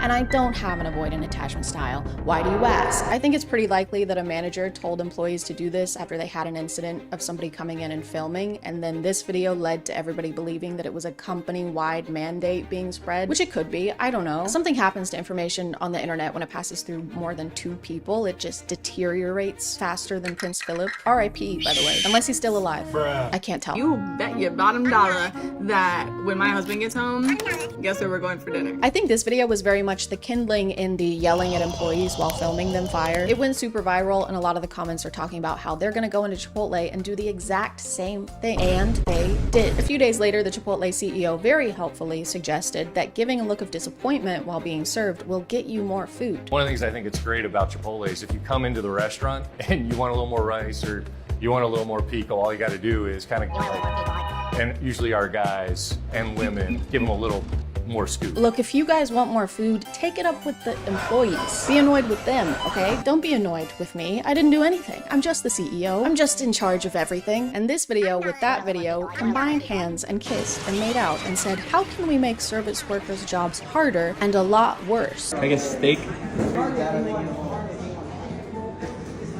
Could I actually get more steak? No. Just more. Just forget it. This employee is just trying to abide by Chipotle's serving sizes. I'm sure if they were to give him a whole extra scoop of protein for free, that they would probably get in trouble for it. Uh-oh, trouble? Uh-oh. I don't know. I don't know, dude. The more videos I saw of this, the less it seemed about Chipotle decreasing their portions, and the more it seemed about taking advantage of employees just trying to keep their job. Almost all of these clips are employees just having to endure and stay nice despite what the customer might be doing. Oh, hell, man, that little baby ass chicken, bro. That's all the chicken? That's all the chicken they put on that home? That's all the chicken? Here she gives them a pretty big serving of chicken right out the gate, and they all immediately start complaining. Hell, that was a very that's a little bit of chicken. What the fuck is that? Chicken, my hell. And she just has to stand there while 5 people simultaneously complain at her, and they don't stop until she gives them a whole extra serving of chicken. Which again is probably very discouraged by management, and the reason she hesitated to do it. It seems like some people think it's kind of funny, like it's a joke, and they think the employees are in on the joke, but the employee is not having fun. She still had to give you a free extra serving, and she still had to deal with a group of customers complaining at her. And she deals with upset customers all day long. This is the same interaction she has all the time. Oop, don't touch the glass, please. It scares them. Okay, got it. Excuse me, I just asked you not to touch the glass. Ha! Gotcha. I was just acting like I would if I was tapping the glass. You're still touching the glass, though. Yeah, but I'm being lighthearted and silly about it. It still scares the miniature version of Elijah Wood with fins and gills. Okay, do not scare the miniature version of Elijah Wood with fins and gills. Some people don't seem to know what counts as a small portion or what the old portion sizes were. Leaving Chipotle after they cheat me from the portions. Very little rice. This guy gets 4 scoops of rice and then says, very little rice. Sir, your bowl runneth over with rice. It's actually not possible for you to have more rice. This idiot won't give me any more rice. I just want a bucket of rice. And they look at me like I'm crazy. I just want a bathtub of rice that I can lay in naked with all my stuff out. And they look at me like I'm crazy. He even put a bunch of face palms on the screen as if this employee isn't doing literally everything he's asking them to. More rice, white rice. They give him a big portion of chicken, which he complains about. He orders to go and then makes her stack the bowl to the point that putting the lid on is going to be almost impossible. Then he asks for like 4 scoops of sour cream and complains that she's making a mess. I'll do more cream. Making a mess, shaking my head. The only mess here is your attitude and your lower intestines in about 2 hours. He's also tapping the glass over and over again like they're gonna forget where the toppings are. They know where the shredded cheese is. They work here. You don't need to tap the glass like you're fucking Darla from Finding Nemo. He ends the video by saying the customer service is terrible, despite them being perfectly nice and having the patience of a saint on Valium. It just seems like this guy is using this whole thing as an excuse to bully and intimidate employees into giving him extra food. Like in this one, this guy is literally threatening employees. You're gonna have to hold me accountable. And that ain't no issue. Anybody in here can get it. Straight up. You can call the police. I ain't break no law. Wait, what? It's just a burrito bowl, so calm down, or I'm gonna have to ask you to Chipotle leave the premises. Chipotle go. Chipotle get the fuck out of here. And this didn't solve anything. Yes, he may have gotten a bigger portion, but Chipotle isn't decreasing their prices or making any official changes to their portion sizes. He still went to the restaurant and paid for the food, so the company is getting the same amount of money, and the only consequences are falling onto the employees who have no say in how much food you're getting. So the only result here was employees being treated like shit, more than usual. One extra scoop of poop, please. I also hate how employees are just really not allowed to ask customers to stop filming them, because that'll make the customer upset, and the customer is always right. The customer deserves a little massage and to be hand-fed grapes while they sit on a grassy plain. Like in this one, the employee politely asked this guy to stop filming her. Yeah, that's it. No, it's recording the bowl. And he says he's not, right after fully showing her entire face. Or this one where the guy is literally almost touching the employee's face because he's holding the phone so close to him. Sir, I can see inside this man's ear. Take a few thousand steps back, please. He also starts complaining about the amount of chicken before he has even scooped the chicken. We need some more chicken in that. Gonna fire on your ass. Put that chicken in there. He hasn't even seen how much chicken he's gonna be served yet. This is incredible, guys. We have a chicken psychic on our hands. We gotta call him Dr. Strange because he can see the future. And also because he acts really fucking weird. Oh, they gonna have to hold me accountable. Kudos to this manager for actually asking him to step back. She doesn't even ask him to stop filming. She just asks him to get the phone out of the employee's face, and he starts yelling. And if you got problems, I'll fire your ass up. Is the point for him even getting more food? Because this feels like someone who already enjoys shitting on workers just has an excuse to be extra mean now. An extra scoop of mean, please. I'm gonna stop doing that. Employees can't really do anything about customers filming them or acting this way, and some of the people filming seem very aware of that. In a way, the phone is kind of threatening. It's like a hostage situation, but with queso. Okay, we can talk about this. Talk time is over, buddy. Just please let go of my sister. Just hand over the extra pico or I'm gonna salsa out of here. No, don't do it. Oh God, no, please. Please don't. Please stop. Oh, come back. No, don't. Chipotle has been getting complaints about their portion sizes way before this. People have been talking about it for a while. Can we talk about the downfall of Chipotle? I feel like the quality is not there. The price has increased. For literally a scoop of guacamole that big, it's like $2 freaking now. This video was posted in October of last year, and just for fun, I checked the side of guacamole now, and it's $2.65, so getting closer to $3 now, which based on what she said would mean the price has already increased again. Allegedly. She also mentions the cost of the bowl has gone up too. Plus this one little bowl used to cost me $9, I remember. $14. So $5 more for the same size bowl is an increase of something percent. I don't know. I was homeschooled. My math lessons were counting how many wives Abraham had or how many vaccines I didn't have. I don't really eat at Chipotle and haven't much in the past, so my opinions are all based on other people, just like my personality and sense of style. But even though I don't have that information based on personal experience, if you're wondering if I believe a corporation has been increasing their prices allegedly while decreasing the amount of product you allegedly get while their employees' wages allegedly stay pretty much the same, yes, I do believe that alleged thing would happen allegedly. The natural next step in this video feels like I should order from Chipotle, but that just gives them more money while they're allegedly giving us less food. So they have to increase the prices. Guys, the CEO made less money last year. He only made $17.2 million instead of the $38 million that he made in 2020. What's he supposed to do? Have 5 tennis courts instead of 6? Let's not be rash. Let's not be hasty. Let's not do anything crazy insane like that. So I won't be doing that, but I still want to degrade someone on camera while they make me food. I can't just miss out on that. Hey, can I get turkey? Of course.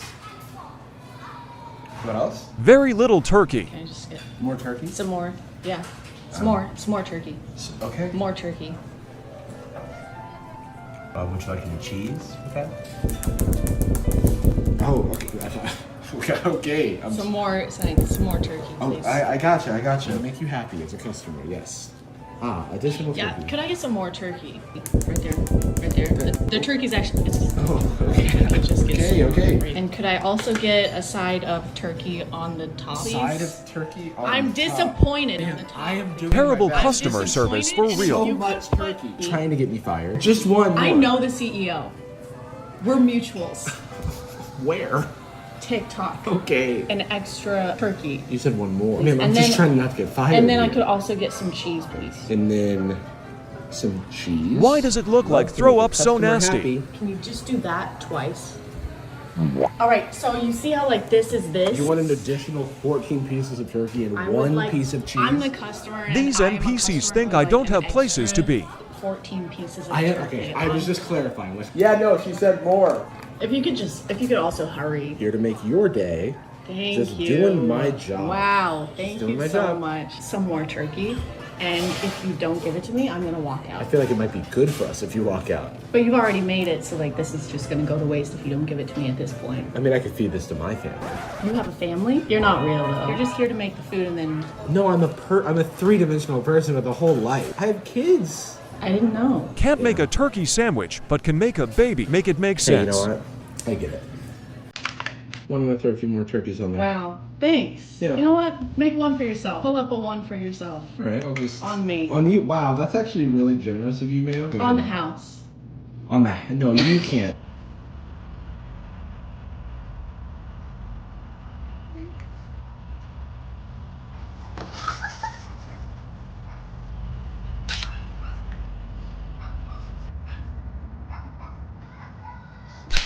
I'm gonna call it there, guys. Thank you for subscribing, and if you are still here, thank you so much for watching. I appreciate you clicking on my video out of all the videos that are on here, and I'll see you next time. Okay, bye.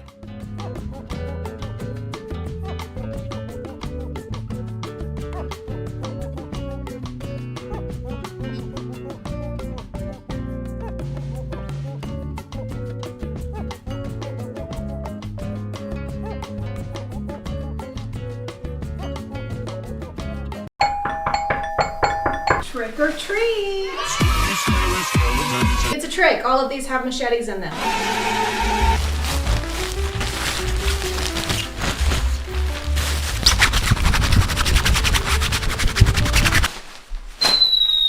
Hey guys, and welcome back to Halloween Job Spooky Cringe. My name is ChadChad. And it's Halloween, or it's around Halloween when I'm filming this. I don't know if it'll be posted by then because deadlines are spooky. Time constraints. But today we're going to be talking about the spookiest thing of all, aging. That's right, today we're going to talk about how youth is fleeting and how you will never ever be as young as you are in this moment in time ever again. Boo! I'm sorry, have some candy. Have some candy. Don't have candy, it makes you old. This may resound with a few of you, but I have never been as worried about aging as I am until I downloaded TikTok. So add yet another thing to the list of problems we can blame that app for. On TikTok, there are dietitians, estheticians, dermatologists, all telling us if we don't eat 12 pounds of raw kale for breakfast every morning, our small intestine will sue us for negligence. She tried to kale me. And the thing is, we didn't even ask for the advice in most cases. It's not like real life where you have to actually go to the doctor's office and seek an expert's opinion. You're just sitting on the couch with the laundry that you were supposed to fold 2.5 hours ago, and now someone is telling you that if you sleep on your side, you'll get chest wrinkles, and if you sleep on your back, you'll get cheek wrinkles. Ideally, you should sleep straight up and suspended in the air on a nice, comfy meat hook. This kind of content kind of goes hand in hand with the clean girl trend on TikTok.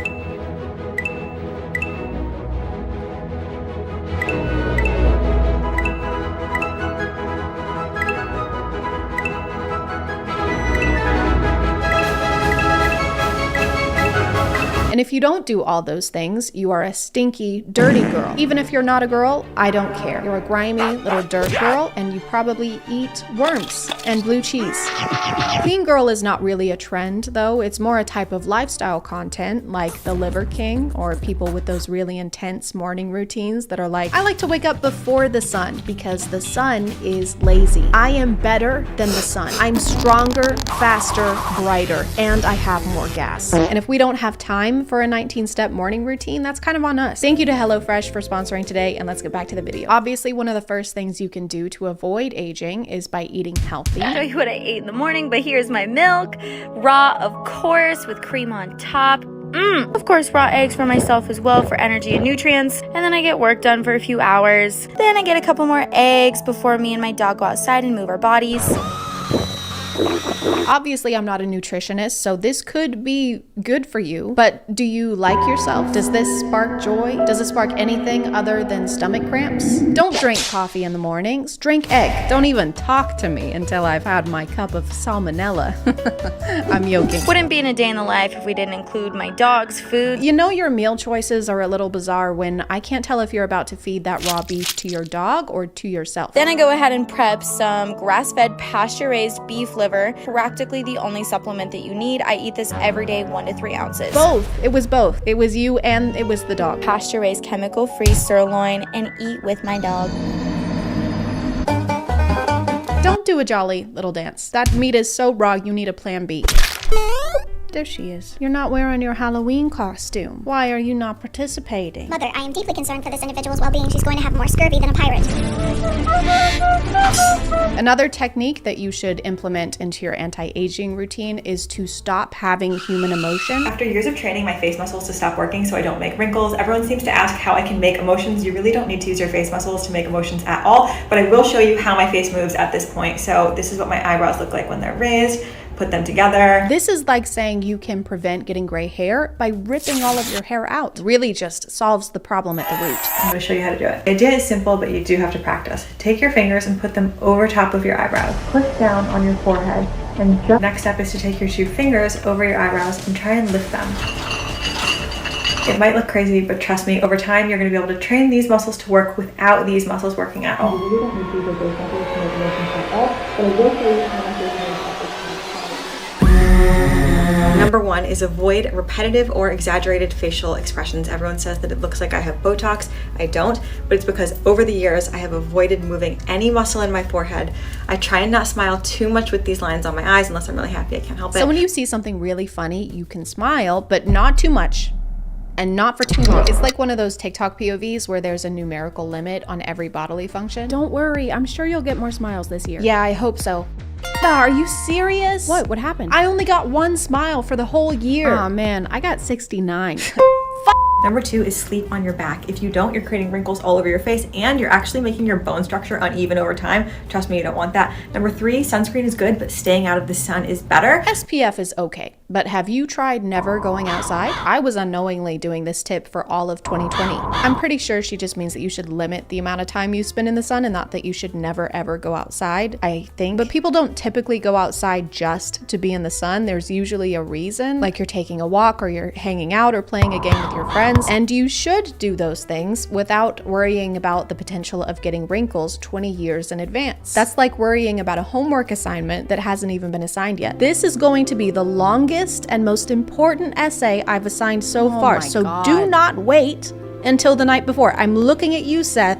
This makes up 97% of your grade. When is it due? When is it due? That's for me to know and you to never find out, Seth. 3 anti-aging tips from a facial plastic surgeon. Number 1, sleep on your back and avoid sleeping on your face. When you sleep on your face and apply pressure to certain areas, you develop these sleep lines that turn into wrinkles over time. There are a bunch of videos like this giving tips on how to sleep to avoid getting wrinkles. You're only supposed to sleep on your back because otherwise you'll age unevenly. But how are we supposed to make sure we're doing that? We're sleeping. You're gonna wanna set alarms for every 30 minutes throughout the night just so you can make sure you're only sleeping on your back. What do you mean you're not comfortable and you can't sleep and you're about to lose your job? Well, don't cry. You're gonna give yourself crow's feet. I would know. What are crows? I'm not saying that you shouldn't do any of these things. Skincare is a hobby for a lot of people. I like skincare. I do some of the skincare.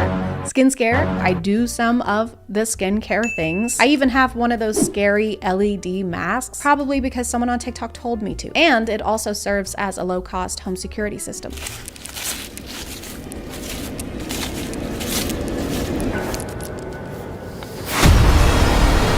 But we also have to worry about the rest of the body aging, not just the face. This is aging your neck. Looking at your phone like this creates a crease here, and combined with UV exposure can cause horizontal necklines, otherwise known as tech neck. So make sure you hold your phone at eye level to avoid unnecessary creasing of the neck. This might be a good posture tip, but I don't think that we're gonna be able to just stop looking down in every situation. Wait, don't move. What is it? There's a rattlesnake right under your foot. Oh my God. Don't move. I'm not. Don't look down. I'm not. I'll get a neckline. Do not move a single muscle. I can't. I trained myself not to use my muscles. Oh shit, he's lunging. Oh my god. Oh my god. Oh my god. Oh my god. Is it bad? Holy shit.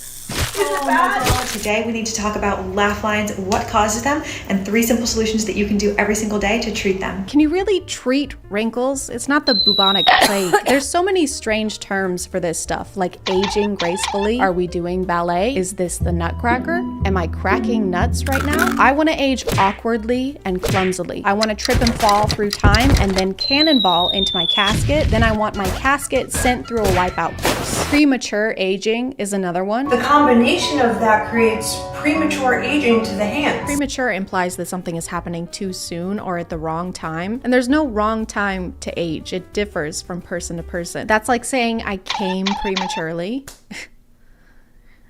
The invitation said 6. The second cause is gravity pulling our face down at all times, and my solution is to sleep as flat as possible. Because if you think about it, you're upright, gravity's working on you all day. Why would you sleep in any kind of an upright or elevated position? You're just going to be giving gravity the chance to keep pulling down on your face. I think it's pretty clear what we have to do. We have to eradicate gravity. Because do we really need it? No, what if it was never invented? Nothing would change. Thanks, but no thanks, Sir Isaac Putin. Why would you sleep in any kind of an upright or elevated position? You're just going to be giving gravity the chance to keep pulling down on your face. Gravity doesn't go away when you're laying down, though. It's not like the monster that's only going to hurt you if your foot is hanging off the edge of the bed. Peacefully finishing my 10-step beauty routine before bed. I could never do that. We know. People aren't ugly because they don't have time to do a super intense nighttime routine. Not only is it time consuming, it's also very expensive. Some of the clean girl routine videos involve closets, literal closets full of products. For a lot of them, that's their job, so it makes sense for them to be trying out new products. They're like the Olympic athletes of skincare. Oh my god, dude, look at this guy. I mean, he's so bad at swimming. Like, what are you doing? Just get better at swimming. I work in a call center, Michael. Who are you taking calls from? Poverty? This is an anti-wrinkle straw. When you drink out of a normal straw, you purse your lips, which causes lines and wrinkles over time. And we don't tolerate wrinkles at Barrett Plastic Surgery. When people call you extra, just look them in their face and say, am I extra or are you basic? Be a blessing. I would rather have wrinkles than dress like I'm about to cross the glowing sea every morning. The amount of prep work that goes into some of these routines is a lot. How do you have time to do anything else when you're trying to hide from the biggest thing in the galaxy? Hey, are you okay? Yeah, I'm okay. Just thinking about the consequences and minute physical effects of this moment 20 plus years in advance. Isn't that making this moment less enjoyable? Yes, but society has taught me that the value of my self-fulfillment pales in comparison to the value of my youth. You want to take a walk? Get some fresh air? Sure, hold on, let me suit up. All of the tips that we've gone over today are kind of a lot to remember, but don't worry, I put them all into a list so that we can keep them in mind 24/7, every day and every night for the rest of our lives. Do not sleep on sides. Do not sleep on pillow. Do not sleep on bed. Do not breathe through mouth. Do not breathe through nose. Do not smile with your eyes. Don't go outside. Do not bend your hands. Do not bend your neck. Don't go outside. Do not turn 30. Do not eat sugar. Do not eat salt. Don't go outside.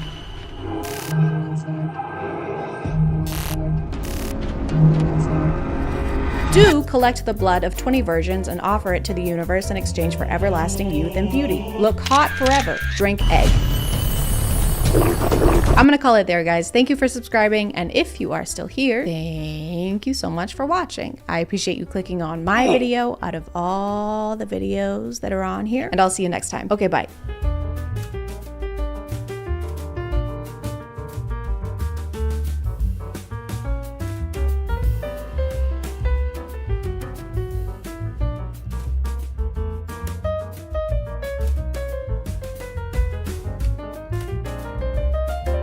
Hello.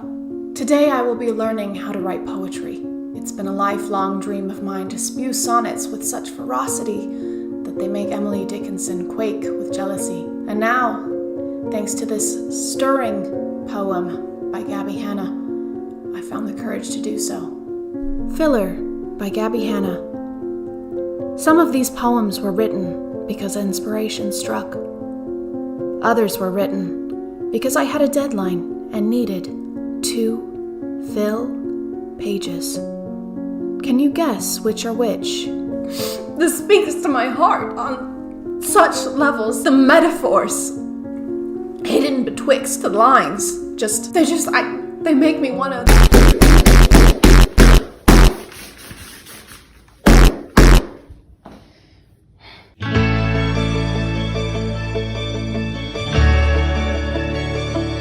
Hey guys, and welcome back to A Twinge. My name is ChadChad. Not really. And you've probably guessed what we're gonna be doing today. Disclaimer. This is a disclaimer. Yeah. If you are a fan of Gabby Hanna, or if you're Gabby Hanna herself, which sounds crazy, but Chris Barnett did see my video on him, so it's not impossible, obviously. She is an intelligent, beautiful businesswoman who has worked very hard over the past few years and made a platform for herself, and also has been very open about her mental health recently. I am not a doctor, and I'm definitely not a mental health professional, so I will not be speculating on that in this video or in any way trying to insinuate that Gabby is crazy. Disclaimer over. I've never personally followed Gabby on anything, but I do remember seeing some of her Vines when Vine was still around. She went from there to doing YouTube, where she did a lot of story times, and then about 2 years ago, I think, is when she started doing music. You probably know this stuff and have some idea of all the drama she's been in, so I won't go into too much detail. But recently, she's been on my FYP a lot. Some might even say too much. And it's me. I am some. I say it's too much. Gabby has this ongoing, endless drama with Trisha Paytas. Trish was actually a guest on Gabby's podcast channel in February of this year, where they talked about that a little bit. And by they talked about it, I mean Gabby talked about it while Trisha sat and nodded and smiled. My pop song went viral. It's a shame, like I really like her music, but I had to take her out of my playlist because of this. Right. And then I kept doing pop. Butterflies was pop. So like that was like whatever. Yeah. So I was trying to fit myself in this box of like, I'm a pop artist. Right. I'm not. I was trying to appease the masses. It didn't work. I'm gonna do whatever the fuck I want. Yeah. That's when all of a sudden it's like, she's a narcissist. She's a manipulator. She's a terrible person. Yeah. By the way, I've never talked about this. Oh. But it was a little awkward, but whatever. They seemed mostly civil. I think they exchanged apologies. Gabby showed remorse for the whole Gabby who cried STD incident of 2019. But then Gabby posted this TikTok. Never mattered what I had to say. I was always wrong. Every question turned into another long night shot. Which received this duet. Never mattered what I had to say. I was always wrong. Every question turned into another long night shot. Which received this comment from Trish. And seemingly this one emoji was enough to cause a complete 180 in how Gabby was treating Trisha. She started talking about them all over TikTok. Trisha Paytas is upset that I called her untalented, even though she's allowed to have an opinion about me. She says everyone can have an opinion. She has an opinion about my music. But what's this? You're making fun of me online, you hypocritical fake bitch. And Twitter. I made a Twitter just so I could read Gabby's tweets for this video, so if any of y'all want to follow me over there. I don't even know what you post on Twitter because I've never had one, but just real quick, while I was reading Gabby's tweets for this video, I found this one of her accusing BB Rexa of copying her Monster music video, because there's a shot of BB Rexa sitting on the ground. There's a vase and a mirror being shattered, then a match being lit, and then a house on fire. So, you know, 4 of the most original concepts that are not at all frequently used in music videos. BB tweeted back and said that actually her inspiration came from Eminem and Rihanna's Love the Way You Lie music video, which yeah, they're similar. Also, you can't really copyright the very well-known cinematic shot of having your subject light something against a dark, contrasting background. The mirror and vase breaking in BB's video is because the entire house is breaking. You can't have the house come down and exclude the vase and the mirror. Oh my God, there was an earthquake. Are you guys okay? Yeah, we're fine, but the house is almost completely destroyed. What do you mean, almost? Well, the vase and mirror made it, miraculously. That is miraculous. Those are basically the two most fragile things someone can have in a house. Anyway, Gabby and Trisha started going at it once again on TikTok and Twitter. I'm not really gonna talk about it because I'm honestly sick of hearing about the two of them arguing. Now they're talking about how they were friends or they weren't really friends and how they invited her to Thanksgiving or they didn't invite her to Thanksgiving, and I do not give a fuck. On April 23rd, Gabby tweeted this announcing a mini-series, which now these make a lot more sense.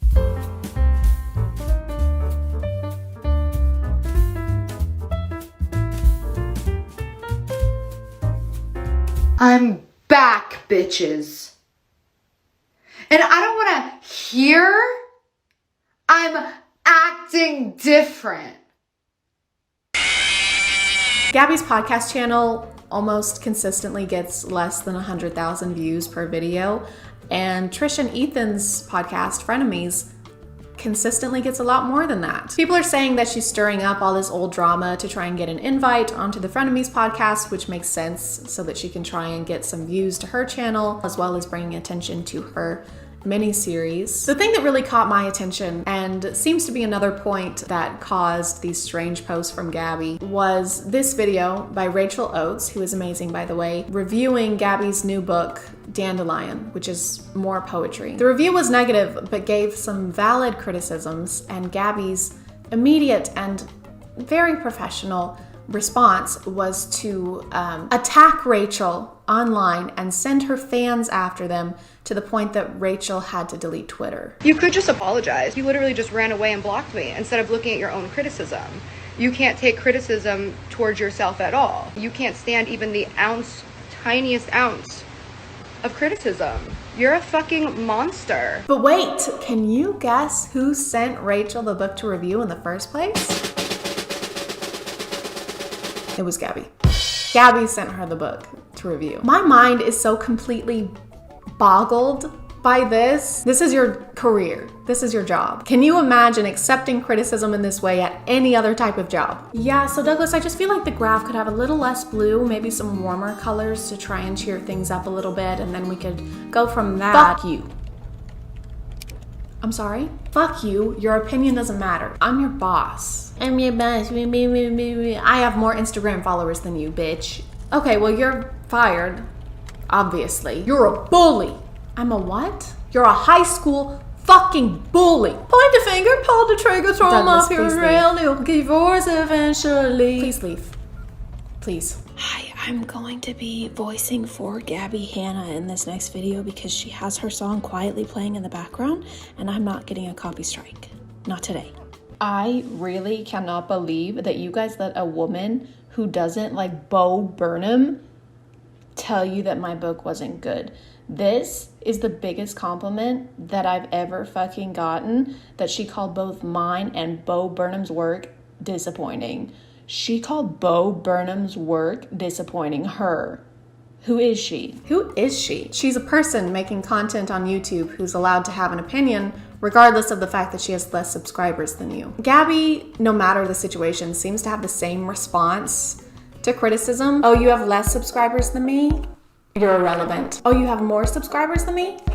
You're a bully. Either way, she's absolved of all fault, of course. I went into this video with a pretty open mind. Everything I've heard or seen about Gabby Hanna has always been secondhand, and I know how the internet can be sometimes, so I've never taken any of it to heart or really formed an opinion about her. But now I have, and it's definitely an opinion. I think my biggest takeaway regarding her character comes from how she confronted BB Rexa versus Rachel Oates. BB Rexa is a celebrity singer who had never heard of Gabby before these tweets, while Rachel Oates is a YouTuber with less than 300,000 subscribers. She called Rachel Oates a bitch multiple times, and if you go watch any of Rachel's videos, she is the opposite of that. Called Rachel a bitch for criticizing her poetry. And did I mention that Gabby's the one who sent Rachel the book in the first place? I did? Okay. Sorry, I just felt like I needed to bring it up again for some reason. But then when she was trying to accuse the music video of copying hers, it was all, oh, Miss Bebe Rexha, please. Oh, I love you so much and I'm such a fan of your work and I'm so sorry to bother you, but I think maybe you might have just a tiny bit copied my music video. And again, I'm sure you had nothing to do with it. Absolutely nothing. I would never accuse you of such a thing. But like, dude, if the way you treat people is decided by how much clout they have, or AKA how much clout they can potentially give you, you're not a good person. And to your frequent complaints on how people bully you and how undeserving you are of that. You're a bitch. What is it, you manipulative, narcissistic bitch? Face yourself, bitch. You mean miss 4K views on your fucking makeup tutorial? Miss 4K views on your commentary piece a week ago? Yeah, I just checked. Maybe you are the monster that's been there all along. I'm gonna call it there, you guys. Thank you so much for getting us to our first 1,000 subscribers. I don't even know how to say how much I appreciate it. And if you are still here, thank you so much for watching. I appreciate you clicking on my video out of all the videos that are on here, and I'll see you next time. Okay, bye.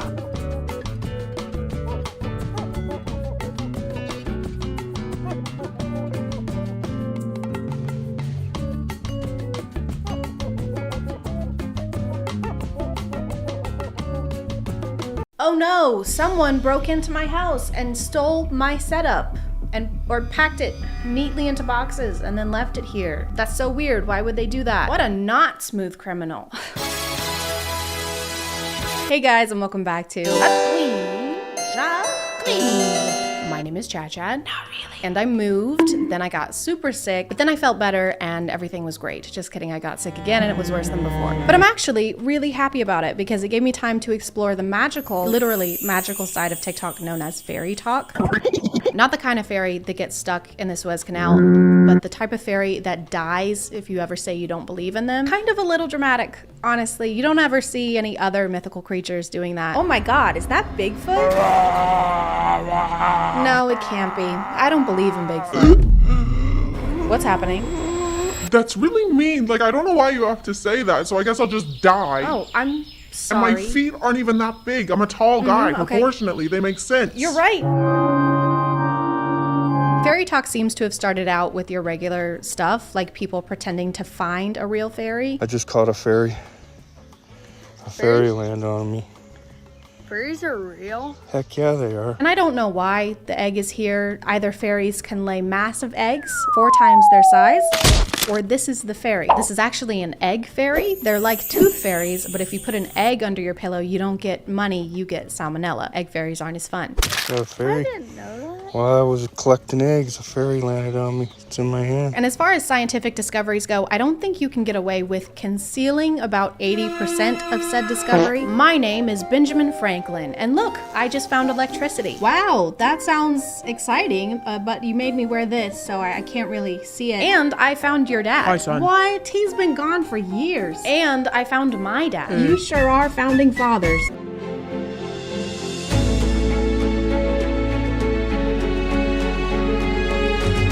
People quickly went from finding real fairies to wanting to be real fairies. And what are fairies known for, other than sprinkling unidentified powders onto kids that make them high from the ground so that they can do meth? Fairies are known for flying.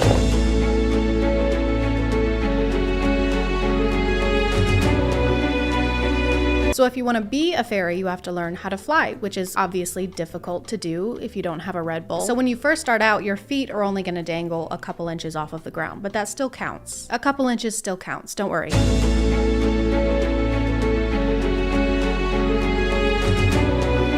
It actually takes 2 years to learn how to fly any higher than a few inches. And that's a long time to learn how to do something that Kylie Jenner does every day for like 3 minutes at the small cost of $70 million in the future of our children. But I guess some people got a head start on their fly training because some of them can fly over entire forests or neighborhoods.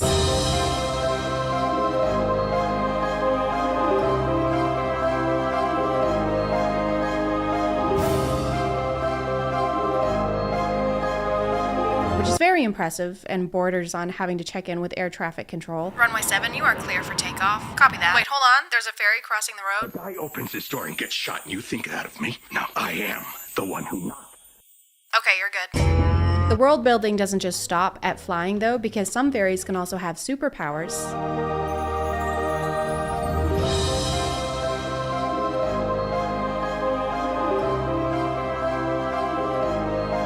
If you grow poison ivy in your hand, do you get poison ivy, or can you go around shaking hands at a pro-life rally? And no, it's not bioterrorism. When you agree to shake someone's hand, you agree to the consequences. Just don't shake hands until you get married.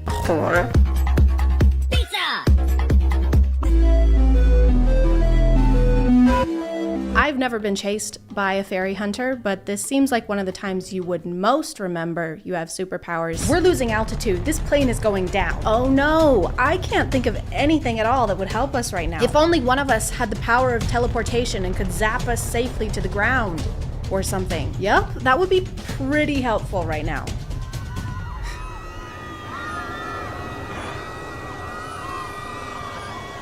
Oh, I just remembered I can... There aren't just fairy accounts or accounts teaching you how to become a fairy. There are also accounts that belong to the actual fairy hunters. Let's make a fairy trap. Dragon snot. Poison. Shark blood. Sugar. Let's leave it out and come back tonight. There are hunter accounts and they just trap and end fairies. What, you thought you could become a fairy and wear pretty outfits and live in peace? How about I hunt down you and your entire family? Once again, a lot of these are kids, so I just want to make it clear that there is literally nothing wrong with this and they're just having fun. They're building a fantasy world community on TikTok along with collaborative storylines, and when you were a kid, you were making out with your hands. You were, not me. So that's really embarrassing. For you, just you. Luckily, some fairies have healing powers, or you can just make your own healing potion. But do you know who else knows how to make potions? The evil fairy hunters. Fairies. Attention. When you are flying and see anything looking like this, don't drink it. It's fairy poison that fairy hunters made to trap us. This is good advice. I would just like to add that we shouldn't drink any strange liquids that we find in the woods. I'm also kind of questioning the hunter's skill in hunting if their plan was just to leave a teacup of poison around and hope someone drinks it. Here you go, Snow White. Oh, thank you. Just a totally normal apple with no poison in it. Okay, I trust you. And here is a teacup of poison. It has poison in it and it's labeled poison. You know, I think it would be kind of dumb for me to drink that tea without thanking you first. Oh, please. The fairy hunters never really make their motivations clear. Some of them seem to be hunting out of pure malice, and then the other ones are collecting the loot that fairies drop when they die. I killed her. I took her heart. Here is her fairy necklace, 3 crystals, her ring, and the most valuable coin. I found crystals in a ring, possibly left by a fairy.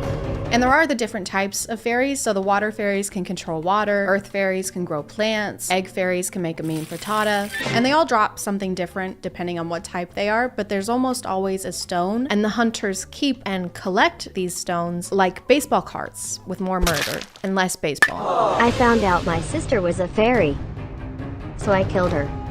She was sleeping, so I was quiet. I took a knife. She was a rare earth fairy. I do feel like there are other ways to collect stones, maybe that involve less bloodshed. There's all those nice people on TikTok lives that scoop up bucketfuls of stones out of rice for only $39.99. And that is kind of expensive. And shipping does take 30 plus days. And I might be Team Hunter now. The fairies finally have had enough, okay? The fairy hunters are being dicks. They're teaming up on them for seemingly no reason. I still don't really have a definitive answer on that. So it was time to go to war. There's a fairy draft, there's war uniforms, a date is decided upon, May the 13th, during which the war will commence and go out on war. I guess it was mutually agreed on, which was very accommodating on both their parts. What about July? No, that's not soon enough. May the 12th? Can't. I have a chiropractor appointment. Pull the wing. Okay, what about May the 13th? That sounds great. I'll see you then. Okay, kill you later. What was that? Oh, sorry. I said I'm gonna kill you later. So I was walking around until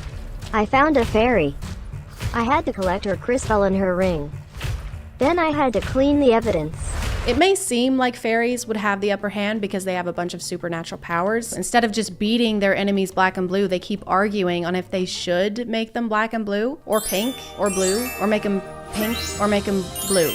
or pink. Stop it! Then I had to clean the evidence. Fairy hunters may be kind of mean, but you can't say they're not tidy. We love environmentally conscious killers. Mr. Bundy, do you recycle? God, of course I do. I'm not a monster. Get back in the trunk. Get back in Ted Bundy's trunk. Get in there. What? Get back in the trunk. Yeah. Everything turned out okay because the fairies did win, probably because they had an actual cause, unlike the fairy hunters. What do we want? We gotta kill fairies. Yeah. Why do we want it?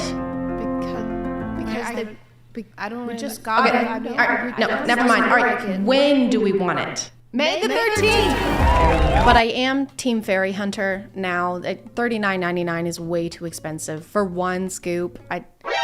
Wait, the stone fell out of my ring. Oh man. Guess I gotta go kill someone now.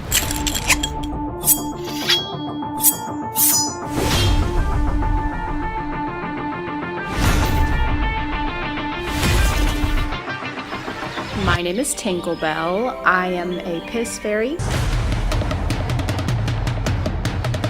There are 4 types of fairies. There's earth, water, fire, and piss. And that's what I am.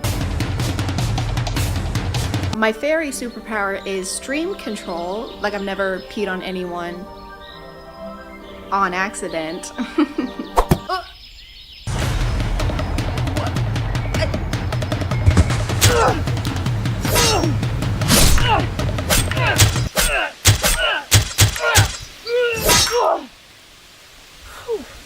Oh, sweet. Kidney stones.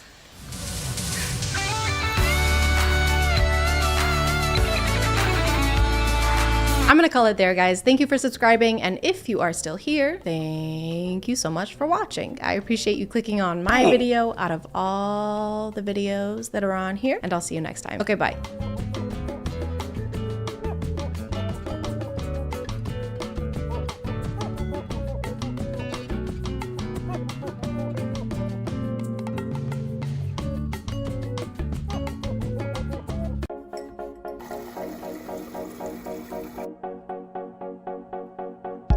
POV, you're drinking water.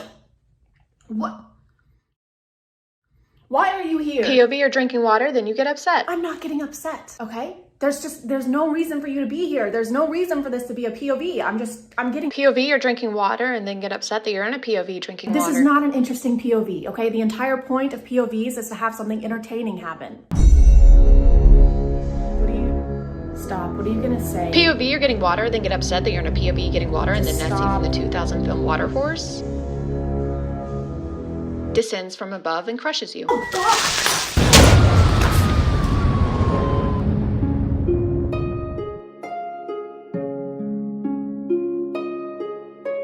Hey guys, and welcome back to A Twinge. My name is ChadChad. Not really.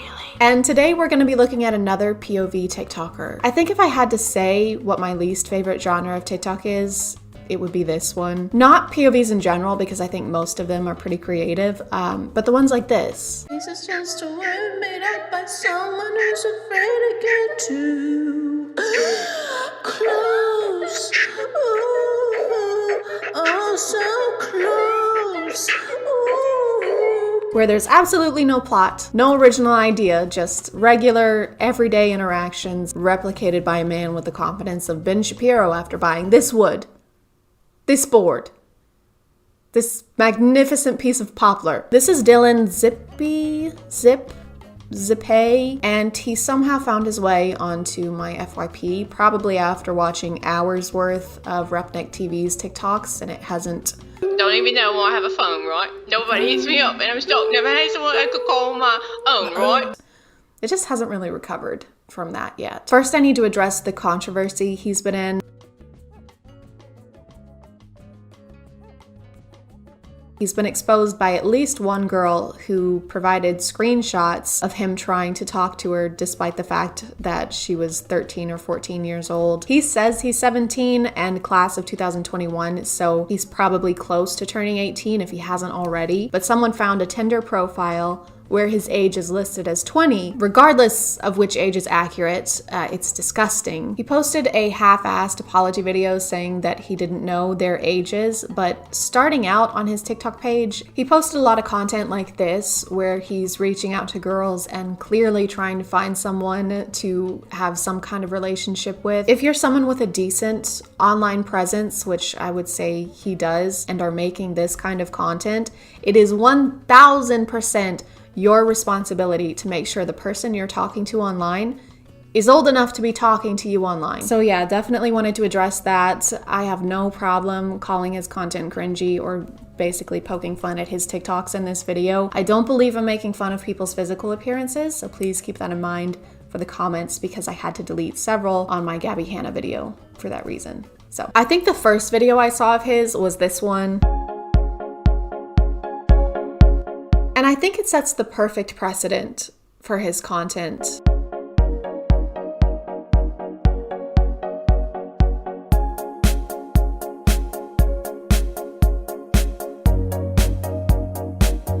We've got the holy trinity of fuckboy TikTokers all in one video. Relationship POVs, LED lights, and gaslighting women.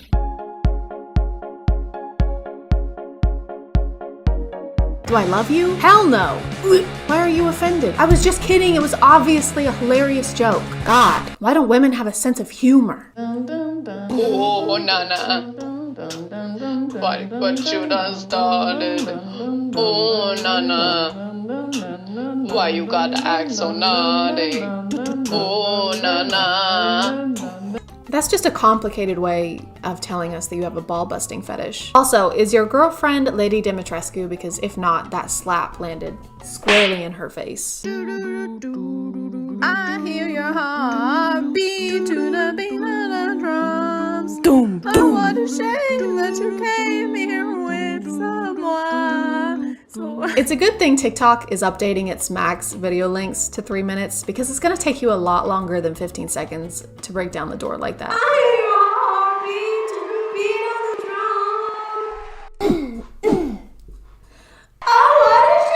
We're back again for part 2, and today we're gonna be asking girls if you want to kiss or slap me.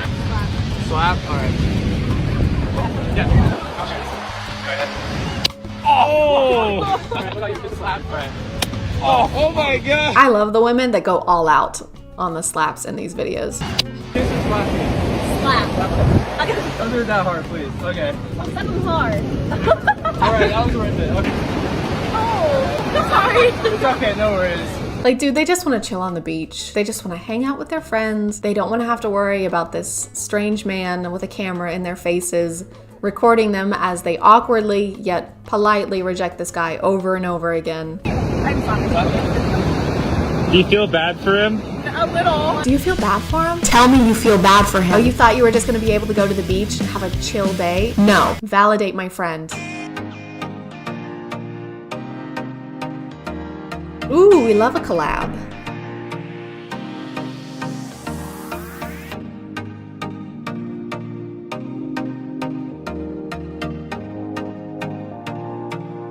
I love how laid back this confrontation is. Hey bro, did you sleep with my girl? Yeah bro, last week. Aw, for real? Yeah, she was fine as hell. Why would you say that to me? We did stuff together.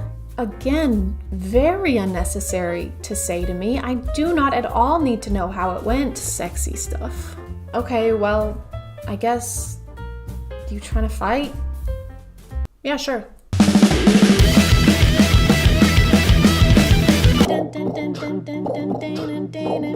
Oh, want to hold them like they do in Texas, please. Hold them right on me, baby. POV, you're dating a total asshole. Toxic relationship check. Oh, want to hold them like they do in Texas, please. I don't understand what the point of this is. I'm sorry if it's annoying when I try and break down confusing ass TikToks, but I just want to understand what his thought process was, if there even was one. So is he supposed to be a dick in this POV, or does he think that this is an acceptable way to treat your partner? Either way, it's bad. I don't like it. And nothing happens in this. Why is this a TikTok? He's reacting as if he has some kind of aversion to games. Hey babe, I'm bored. Do you want to play some games? Jesus Christ, no! Are you insane? I mean, unless she's trying to play Monopoly. That would make this totally reasonable. Are you insane? After watching most of his TikToks, I tried to find him on other stuff and I could only find his Instagram account, and I wasn't expecting what I found there.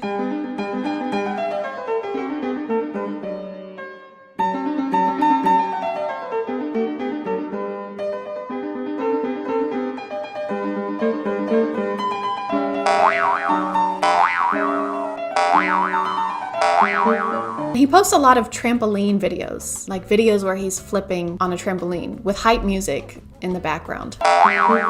It just doesn't seem that impressive. And I know most things seem easier than they actually are, but I feel like if I tried, I could body this. Okay guys, so I'm just walking around this random neighborhood because I don't know anyone who has a trampoline. In order to learn how to do the flips, I've got to find someone. Oh. Hold on. Excuse me, sir. Sir, wait. Sir, is that your trampoline? Who are you? Can you do flips? Yes. On the trampoline? Yes. You can? Yes. Cool. Okay, listen. Look, I will pay you if you show me how to do a flip on the trampoline. Holding my wound. Give me your other hand. Oh, okay. What's your name, by the way? John. John? It's nice to meet you, Jerry. Other hand. All right. And that's not my name. What was it? John. Okay, it's nice to meet you, Garrett. That's not even a J. So, Garrett, would you say you're an expert flipper on the trampoline flipologist? No, not at all. Look, I need them to think that you are actually good at this. Do you want me to lie? Yeah, that would be great. Thank you. But my parents always told me never to lie, and why would I start now? Because I am paying you, Garrett. This is clean. What are some of the... Oh, God. Oh. Okay. Easy. That looks super easy. I can do that. No problem. Ugh. It's disgusting. You live like this? I don't understand what I'm doing wrong, Gerald. I'm doing everything correctly. Ugh.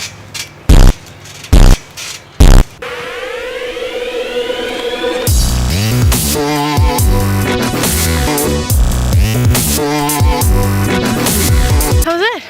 Yeah. Okay, well, I'll take that. Thank you. That's it? I think I've learned everything I can learn. I appreciate it. What's going on? Who are you? Oh, it's okay, Mom. She's paying me. Yeah, I'm paying him Who are you? to show me what how are you doing on my property? To show. I think you show. need to leave. Okay. Do all I right, need okay, to call okay, all right. Thank you, Gerald. I'm gonna call it there, guys. I made a post about us reaching 8,000 subscribers on Twitter and Instagram. If you wanna follow me over there, I'll put it here somehow. Again, thank you so much for all the support y'all have been sending me. It means the world. And if you are still here, thank you so much for watching. I appreciate you clicking on my video out of all the videos that are on here, and I'll see you next time. Okay, bye.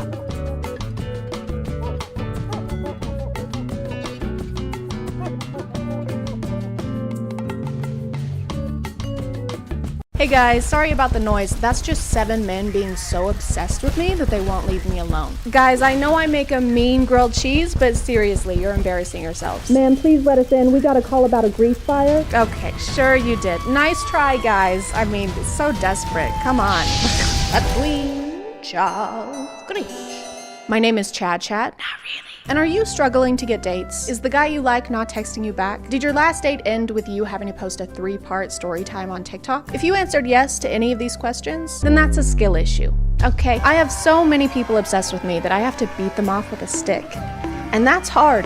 It takes a lot of lube. Now that we're officially out of cuffing season, things in the relationship area may be a little more difficult. And that's okay. All you have to do is get better at everything immediately. TikTok. Speaking of which, that app is always offering helpful morsels of dating advice, like act interested, but not too interested. Flirt with them a lot, but not a lot. Cut the red wire, not the blue wire. What do you mean there's a green wire? Cut that one too, I guess. I don't know. I've never seen that before. I'm not really sure. We've talked about alpha dating advice before, but the other day I came across this video. Things you should never say to a man if you want him to be completely obsessed. You're exactly my type. Don't make him too comfortable. He will start slacking. Make him feel slightly inferior to you and he'll treat you like a goddess. Don't tell a guy you like him. Are you crazy? Make him feel like shit. If you find yourself intentionally trying to make someone feel inferior to you, You're a bad person. You're not allowed to girl bossify manipulation. Hey, you want to get dinner sometime? I don't think so. Why not? I think you're getting a little too comfortable. We're married. Are we though? Thank you to Intamina for sponsoring today, and let's get back to the video. Do not say you are perfect. Keep him on his toes, sis. Don't make it so easy for him. If you were thinking of complimenting the person you're interested in, don't. What are we supposed to say instead? It doesn't really seem like we're allowed to say anything positive, so I guess the right thing is to insult them. Hey, I saw you from across the room, and I just wanted to say I could smell your breath all the way over there. Can I get you a drink of mouthwash? You want to head back to your place? Alone? So you can brush your teeth? Keep him on his toes, sis. Don't make it so easy for him. How's he supposed to get anything done if he's got to stand on his toes all the time? Be right back, babe. I gotta pick up your prescription. How to make him obsessed with you. When on the phone with him, say his name and drag it out a little. If he says something funny, touch his arm while you laugh. Give him a cute nickname that only you call him, UGH. I know this means ugh, like how that's a cute thing for people to do, but when I first read this, I thought that that was the nickname you're supposed to give him. So we've been talking for a while now, and it's been great. Ugh. And I think that we should take it to the next level. Every time I close my eyes, all I can see is our future together. Ugh. Also, what if he doesn't want a nickname? What if he likes his name or if it's already super short? Hey, my name's Nick. Hi, can I give you a nickname? No thanks, I already have one. Things you should never say to a man. You're exactly my type. Is there a closer picture of Bella Hadid we can use? I just feel like we aren't zoomed in enough. Things you should never say to a man. The videos from this account just use zoomed in pictures of models and then give some of the worst advice you've ever heard. How to make a man like you.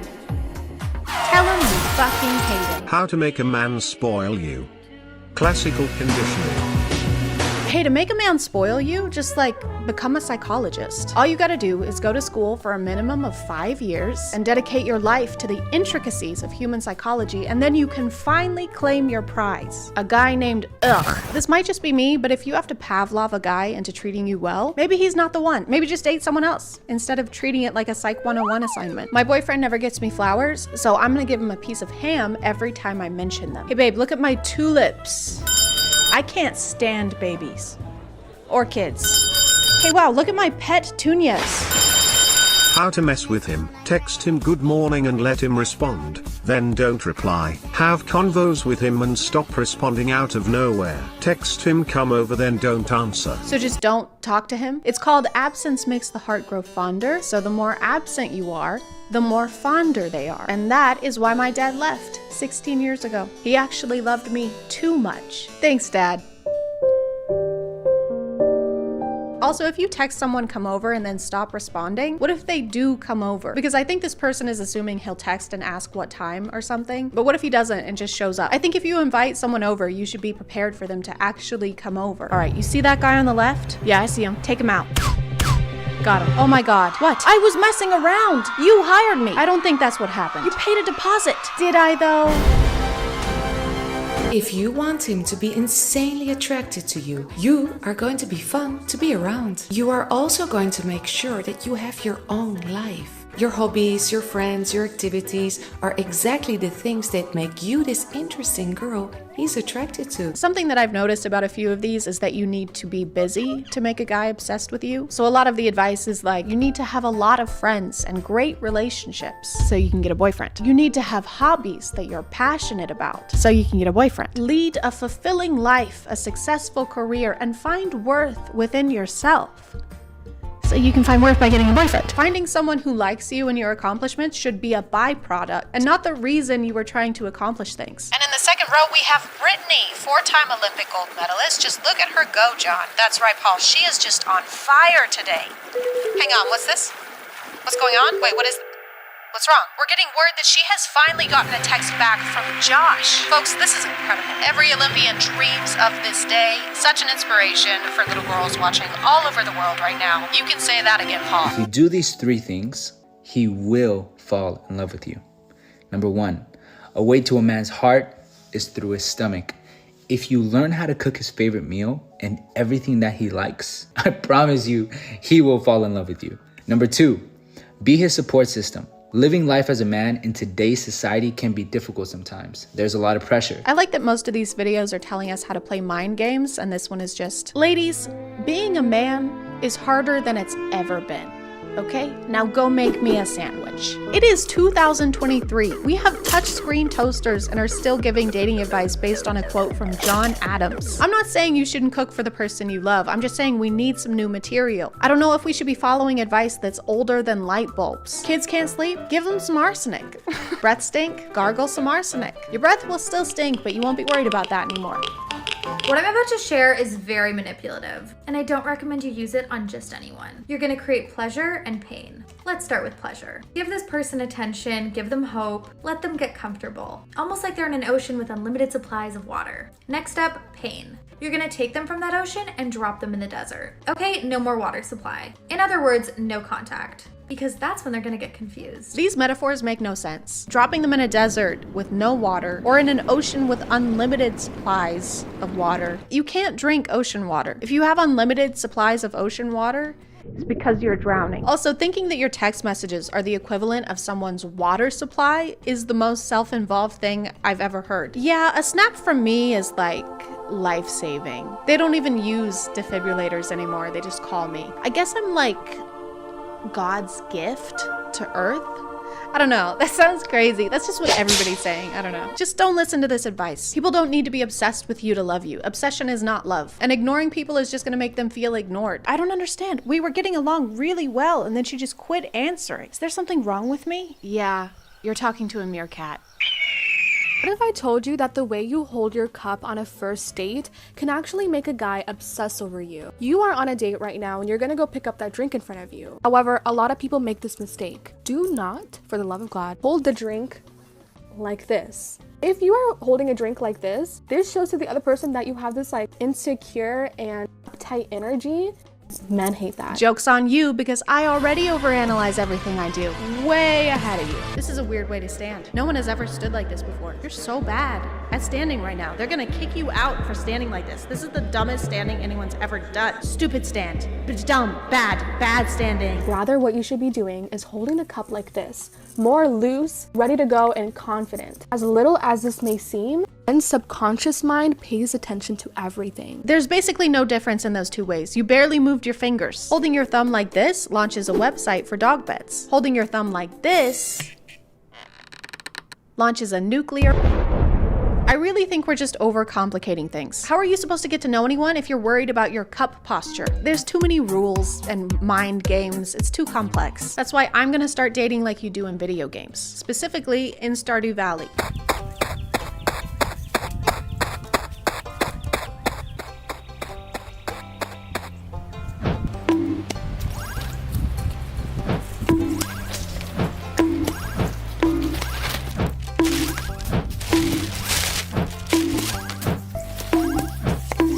You want to get married? Sure. I'm gonna call it there, guys. Thank you for subscribing, and if you are still here, thank you so much for watching. I appreciate you clicking on my video out of all the videos that are on here, and I'll see you next time. Okay, bye.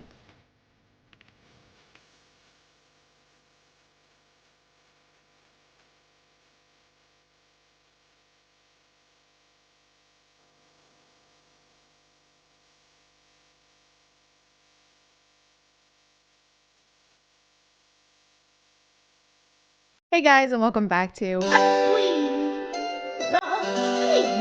My name is ChadChad. Not really. And there is a new show on A&E, the same network that brought us such bangers as Dog the Bounty Hunter, Storage Wars, and Billy the Exterminator. I've got to take every shortcut I can.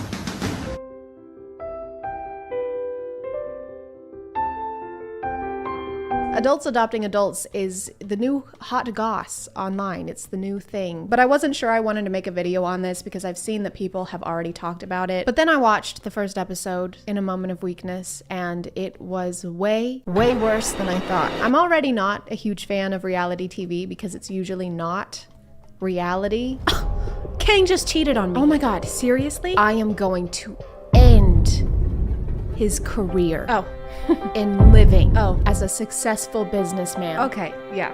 Okay. If his business was breathing. No. There's actually a lot of reasons for adult adoption, like foster kids wanting to be adopted by their foster parents, or stepkids who have become adults who want to be adopted by their step-parents. So adult adoption isn't inherently strange. But this is reality TV, guys. They can't make a show about healthy relationships. Ugh, get that shit out of here. So the show starts out introducing us to the different couples who are looking to adopt an adult, and immediately one couple sticks out to us. If you're adopting a whole person, Danny, I feel like Christy's allowed to have a few cats. You know? Baby, I know you don't want to adopt an adult pregnant woman and bring her here to live with us and financially support her, even though we've only known her for 3 months, but you have more than one cat, so you kind of owe me. Her off. Like, they've been letting Danny ramble about his creepy motivations for this and then barely let her get a sentence in. If I had to guess, I think she was saying that she's being supportive because it's the only way to keep their family together is by letting him do whatever the fuck he wants. The way that Christy is clearly opposed to this and it's still happening, and her even saying that Danny gets what he wants no matter what she says, makes me feel like I have front row seats to an emotionally abusive relationship. And I did not buy tickets. I just went on the internet and I was like, I would like some lighthearted cringe, please. For one, thank you. And then the ticket person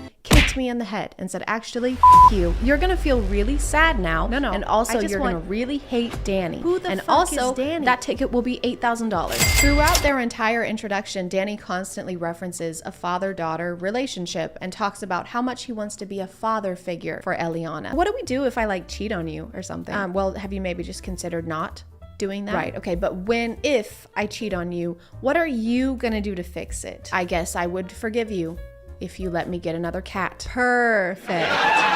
Christy, you don't deserve this. I will adopt you, okay? You can come live with me. You can divorce Danny. You can have as many cats as you want, and I'll even let you keep your deodorant in the fridge. I don't know why you would want to put your deodorant in the fridge. Maybe Danny wants his pits to be so chilly that Kevin Malone would drop them on the floor. I'm very, very concerned that I may steal the Declaration of Independence. I mean, this is a sensitive topic. So far, I have not thought of stealing the Declaration of Independence. I mean, I have. I did steal it. I did steal the Declaration of Independence. What was the question? What's your favorite type of ice cream? Oh! Yeah, so like soft serve, froyo. Fellatio. Yeah, I'm calling the police. With nut. Yeah, lots and lots of nut. Eliana runs into some issues at the airport, and Danny is freaking out and trying to get over there as quickly as he can. Baby, we need to move. We gotta go. We need to leave right now. As if Eliana is going to change her mind about living with them in the time it takes Christy to refill her water bottle. This is the contact picture you chose for your potential daughter? You don't put your kid's contact picture with them bare-shouldered and moist. Parents choose a picture that your mom posted on Facebook 5 years ago, and her friends called you pretty even though you had corn stuck in your braces. They start to wonder if she was catfishing them for the money that they've has any idea about this dude's infidelity or the young woman that he already tried to adopt, who he fell in love with. They just didn't mention it to her before she came all this way. That's what you're supposed to do in new relationships like this. Support each other, quality time, and keep things from them until it's too late to back out. I just got here yesterday, so it does seem a bit early to be like, oh, by the way, we did this before and it almost ruined our marriage, so please don't do that. Welcome to your new home. I think it's fascinating that when talking about adopting Eliana, he says things like, she needs me. Ileana needs me. Or she wants to be with me. Or she entrusted me with her life. Ileana has entrusted me with her life. But when we're talking about the shitty things he's done, all of a sudden it's our marital issues, and we have had issues in the past. Our marital problems. So he is able to act like they're a partnership, but only when he's trying to make it sound like they both fell in love with a 19-year-old. To conclude, Danny f***ing sucks. Hey, it's Editing Chad. It's been a few days since I filmed this, and I just found out that A&E completely canceled this show already. They pulled it from their website and every streaming service that it was on, thank God. And Danny is also racist, so you're welcome for this update. I'll talk to you later. Okay, love you, bye. Christy needs to find someone who likes her cats and takes her feelings into consideration before making huge life decisions. A&E also sucks for using Christy's obvious distress as a hook for their show, and I highly doubt that Christy wanted to be on the show in the first place because she seems pretty unhappy with the camera being around. In short, everything about this sucks and I hated it, but you can let me know what you think in the comments, or you cannot leave a comment because I respect your opinion. Do you see how I did that? Danny. I'm gonna call it there, guys. Thank you for subscribing, and if you are still here, thank you so much for watching. I appreciate you clicking on my video out of all the videos that are on here, and I'll see you next time. Okay, bye.